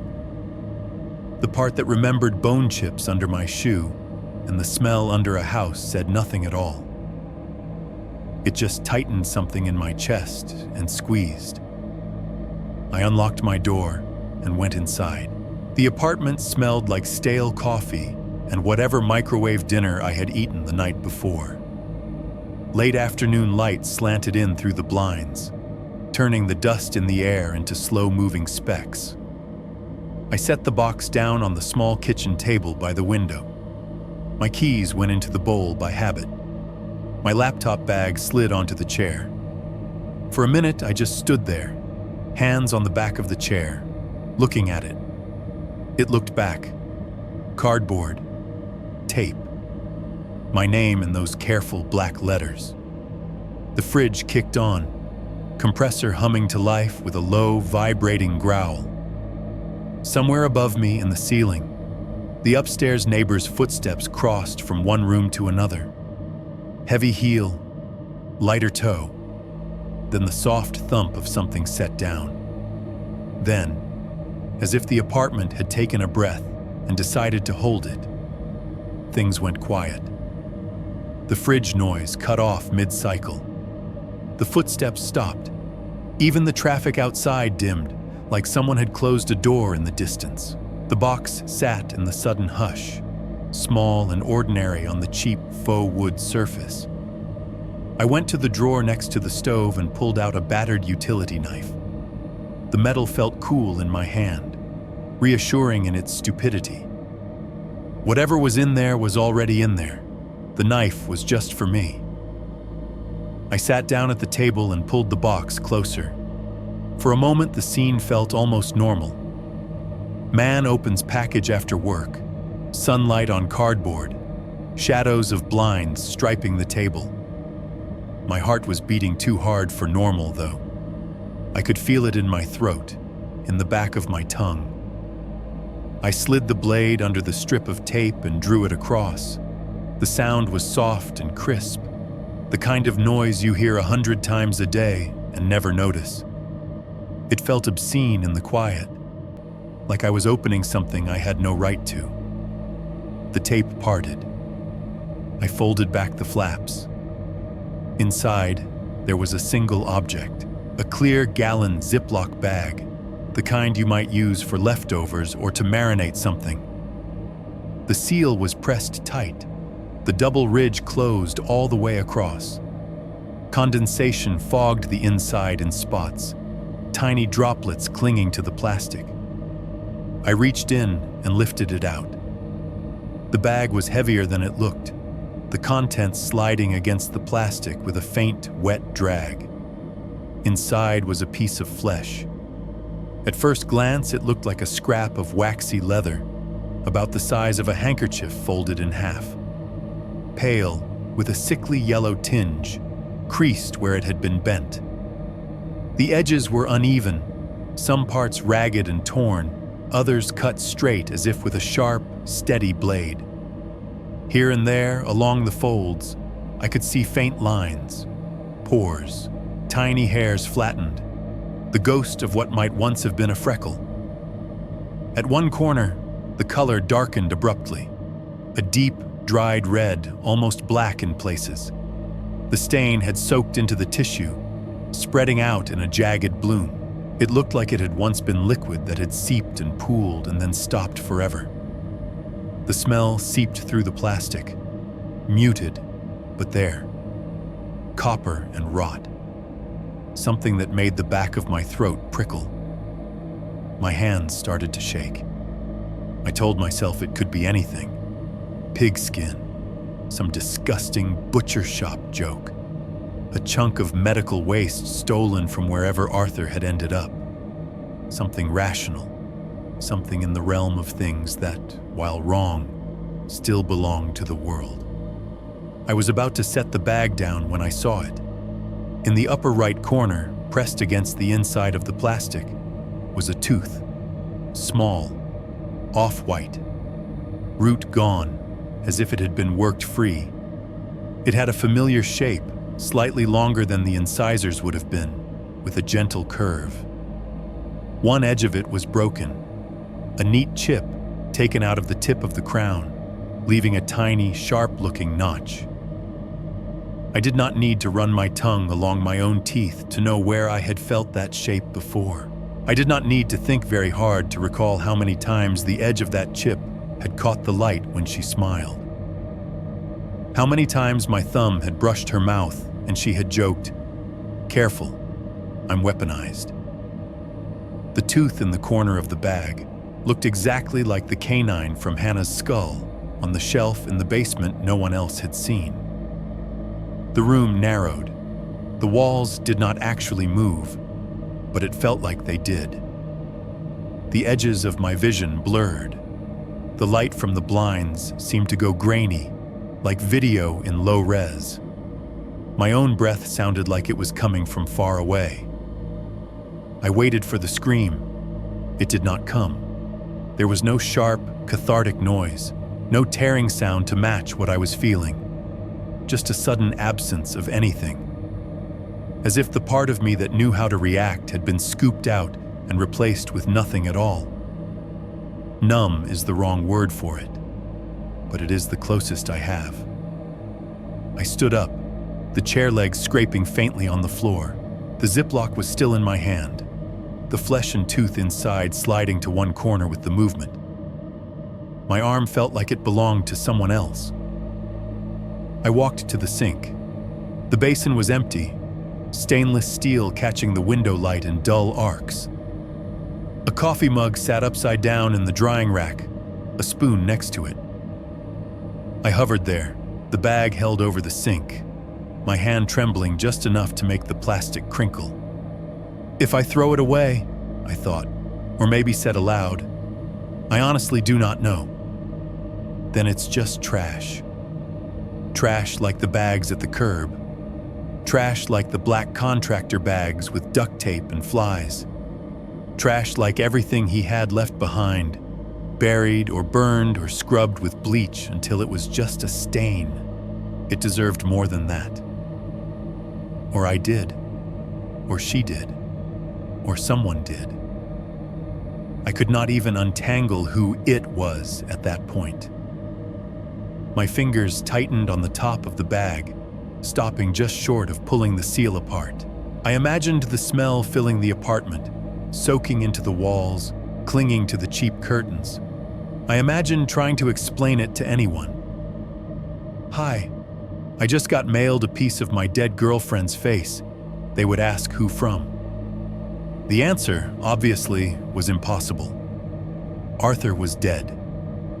I had watched his obituary crawl across a local station's website under footage of his house, where a reporter stood in front of number 14 and called it a quiet street rocked by tragedy. Dead men do not address boxes. My phone, still on the table where I had dropped it when I came in, vibrated. The sound made me jump harder than the box had. A brief, insect-like buzz against the wood, followed by the soft, bright chirp of a notification I had never bothered to change. I turned slowly, bag still in hand. The screen had lit up. The glow made a shallow pool of light on the table, painting the edge of the box in a pale rectangle. One new message. The number at the top was not in my contacts. 11 digits, no name. Not a spam format I recognized. No plus country code. No local business tag. Just numbers. Beneath it, the preview text. Do you believe me now? The room went so quiet I could hear the blood in my ears.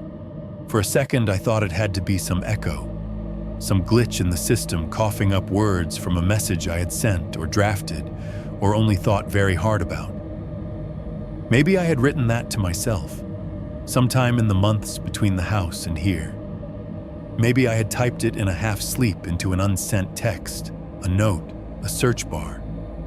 Maybe the phone was just feeding my own brain back to me, trying to be helpful. I walked back to the table, each step careful, as if the floor might crack. The message was still there when I picked up the phone. Same number, same text, no prior thread. Do you believe me now? Now. As if whatever had written it knew there had been a before when I had not. As if my doubt had been part of the design. Behind me, in the sink, the bag crinkled softly as the flesh inside slid again. My thumb hovered over the screen, over call, over block, over reply, and did not move. For a long moment, the only things in the world were a tooth in plastic, a line of black marker on cardboard, and 7 words on a glass screen from a number that, officially, did not belong to anyone. 7.3. The face in your window. I have tried to tell this story the way you are supposed to. To the police, with dates and times and names, sitting on hard chairs under buzzing fluorescent lights, while they wrote down the parts that fit on forms and let the rest float away. To therapists, with careful metaphors and breathing exercises, in softly lit rooms that smell like candles and printer paper. They called it trauma content, intrusive imagery, my guilt piecing together a basement I could not handle any other way. To my family, over the phone, where long silences grew in the spaces where I said things like skulls and faces and her name written on bone. Nobody really wanted the whole thing. They wanted the middle, the part where the boyfriend is exhausted and stressed and maybe a little unstable. They wanted the familiar shape, missing woman, neighbor with a past, guy who took it too far. They wanted something they could classify, tuck into a folder, move on from. The hooks, the skull shelves, the boards with stretched skin, those were excess detail to them. Symptoms, not evidence. So I am giving it to you instead. To your channel, to your audience, to whoever is reading this out loud to a living room full of dark corners, or into a set of earbuds at 1 a.m, or over a pair of blown-out car speakers in a grocery store parking lot. You do not have to believe me. It might be safer if you do not, but maybe if enough people carry this in their heads, it will not just be mine anymore. Maybe that matters. This is what my nights look like now. I do not live across from number 14 anymore. There is no cul-de-sac outside my window, no bulkhead door in the corner of my eye. When I look out, if I let myself, I see the Kroger lot. Rows of cars, carts pushed into corrals, the big red logo glowing over double doors. I try not to look out at night. My routine is small and controlled. Dishes, shower, lock the door, check it twice. Sit down in front of the laptop at the little table by the window, the same table where I opened that box, and force myself to answer emails or pay bills, or watch something stupid enough to keep my brain where my body is. I keep the room light on while I do it. A cheap floor lamp, yellow bulb. It makes everything a little flat, but it means the glass in front of me is less reflective. I have learned all the tricks to not see myself unless I choose to. When I am done, when the words blur, or the video ends, or I can feel that old, familiar hum starting up under the normal sounds. I close the laptop carefully. The screen goes black. If you have done this enough times, you know the exact moment I mean. The breath between the bright window full of tabs and the dead rectangle of glass. The moment where the reflection is sharpest, before your eyes adjust, and it just becomes another dark shape in the room. I try not to look at it. I have little rituals to avoid it. I close the lid while I am looking at something else, like the time on the microwave, or the empty chair across from me. I flip the screen down in one smooth motion, turning it into a matte silver slab instead of a mirror. But sometimes I slip. Sometimes the battery dies on its own, or a video freezes, or my finger brushes the wrong key and the whole thing goes black before I am ready. In that split second, I always see the same thing. Me, yes, some version of me, washed out, eyes too big in the dark. The apartment behind me, the door, the thin line of light under the bedroom threshold, and just at the edge of the frame, behind my left shoulder, near where the wall meets the kitchen doorway, something tall and narrow and wrong, a vertical shape, thinner than a person but taking up the same amount of space. Too straight, too still. Sometimes I think I can see a hint of a jawline. Sometimes it is just the suggestion of long, hanging hair. Sometimes it is only a pale blur where a face ought to be. By the time I focus on it, it is gone. The screen is just glass, just my face, just the door, just the edge of the fridge. I tell myself it is an after image, a trick of light, the ghost of something I saw in a different room, in a different house, bleeding through. But I have started noticing something. When the reflection is there, when that tall, not quite a person shadow lurks at the edge of the frame, the apartment sounds different. The noises are small, domestic, easy to dismiss if you want to. A faint stretch of plastic from under the sink, like a shopping bag caught on something and pulled, then released. The delicate tick of something hard, tapping the window once, twice like bone against glass.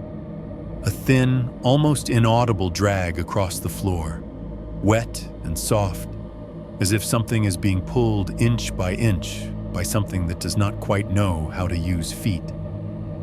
If I hold my breath, they stop.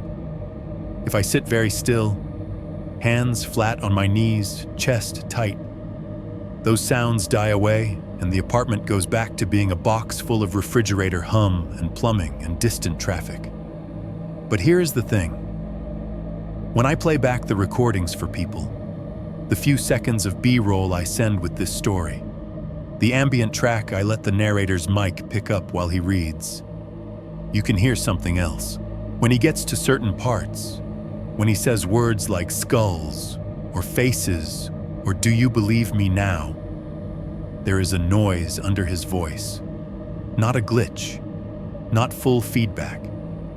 More like someone laughing very quietly in another room through a wall.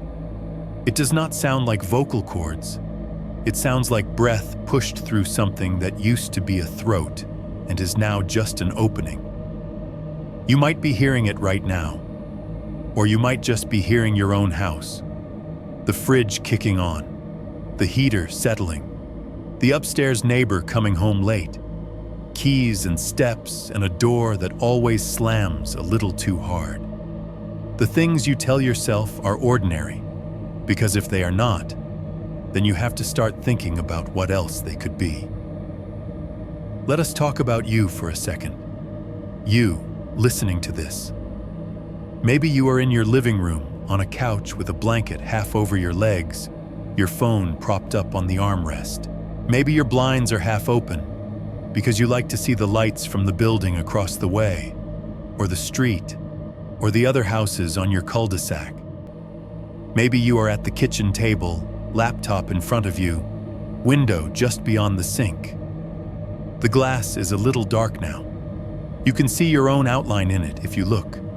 The soft suggestion of a head and shoulders overlaid on the neighboring roofline or the parking lot. Maybe you are in your bedroom, sitting up in bed with your back against the wall, screen inches from your face. There is a window next to you, or opposite you, or somewhere in your peripheral vision.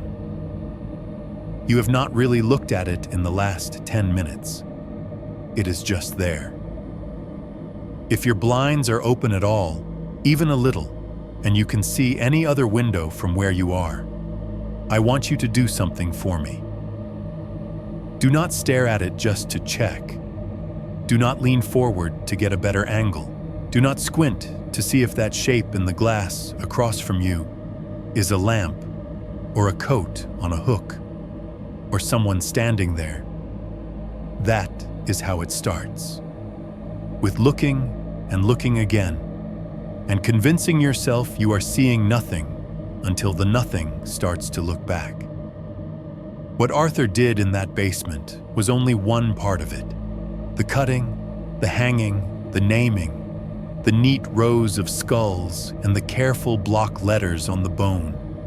The faces stretched and pinned and stored like masks on a wall. The other part was what he brought upstairs, what he wore when he went to get the mail, what he put on when he answered the door in his robe and smiled with someone else's mouth, what he might have had on when he stood behind his own curtains, watching me watch him. Faces are easy to move, easier than bodies. You cannot smuggle a whole person across town without someone noticing the weight, the smell, the shape of it. But a face? That can fit in a bag, in a box, in the space between one house and another, on something that looks, from a distance, like it has always belonged to the head it sits on. They do not stay in basements. They travel, from a hook to a shelf, from a shelf to a frame, from a room under a house to a box on a doormat 3 floors up, from the inside of a bag to the inside of your head when you hear about it, from glass to glass. When this video ends, when the guy reading my words finally says whatever his last line is, and the channel logo flashes up, and your screen goes dark for a second before you swipe to the next thing, you may catch a glimpse of yourself, your reflection in the black of your TV, your tablet, your phone, the window in front of you or beside you or behind you.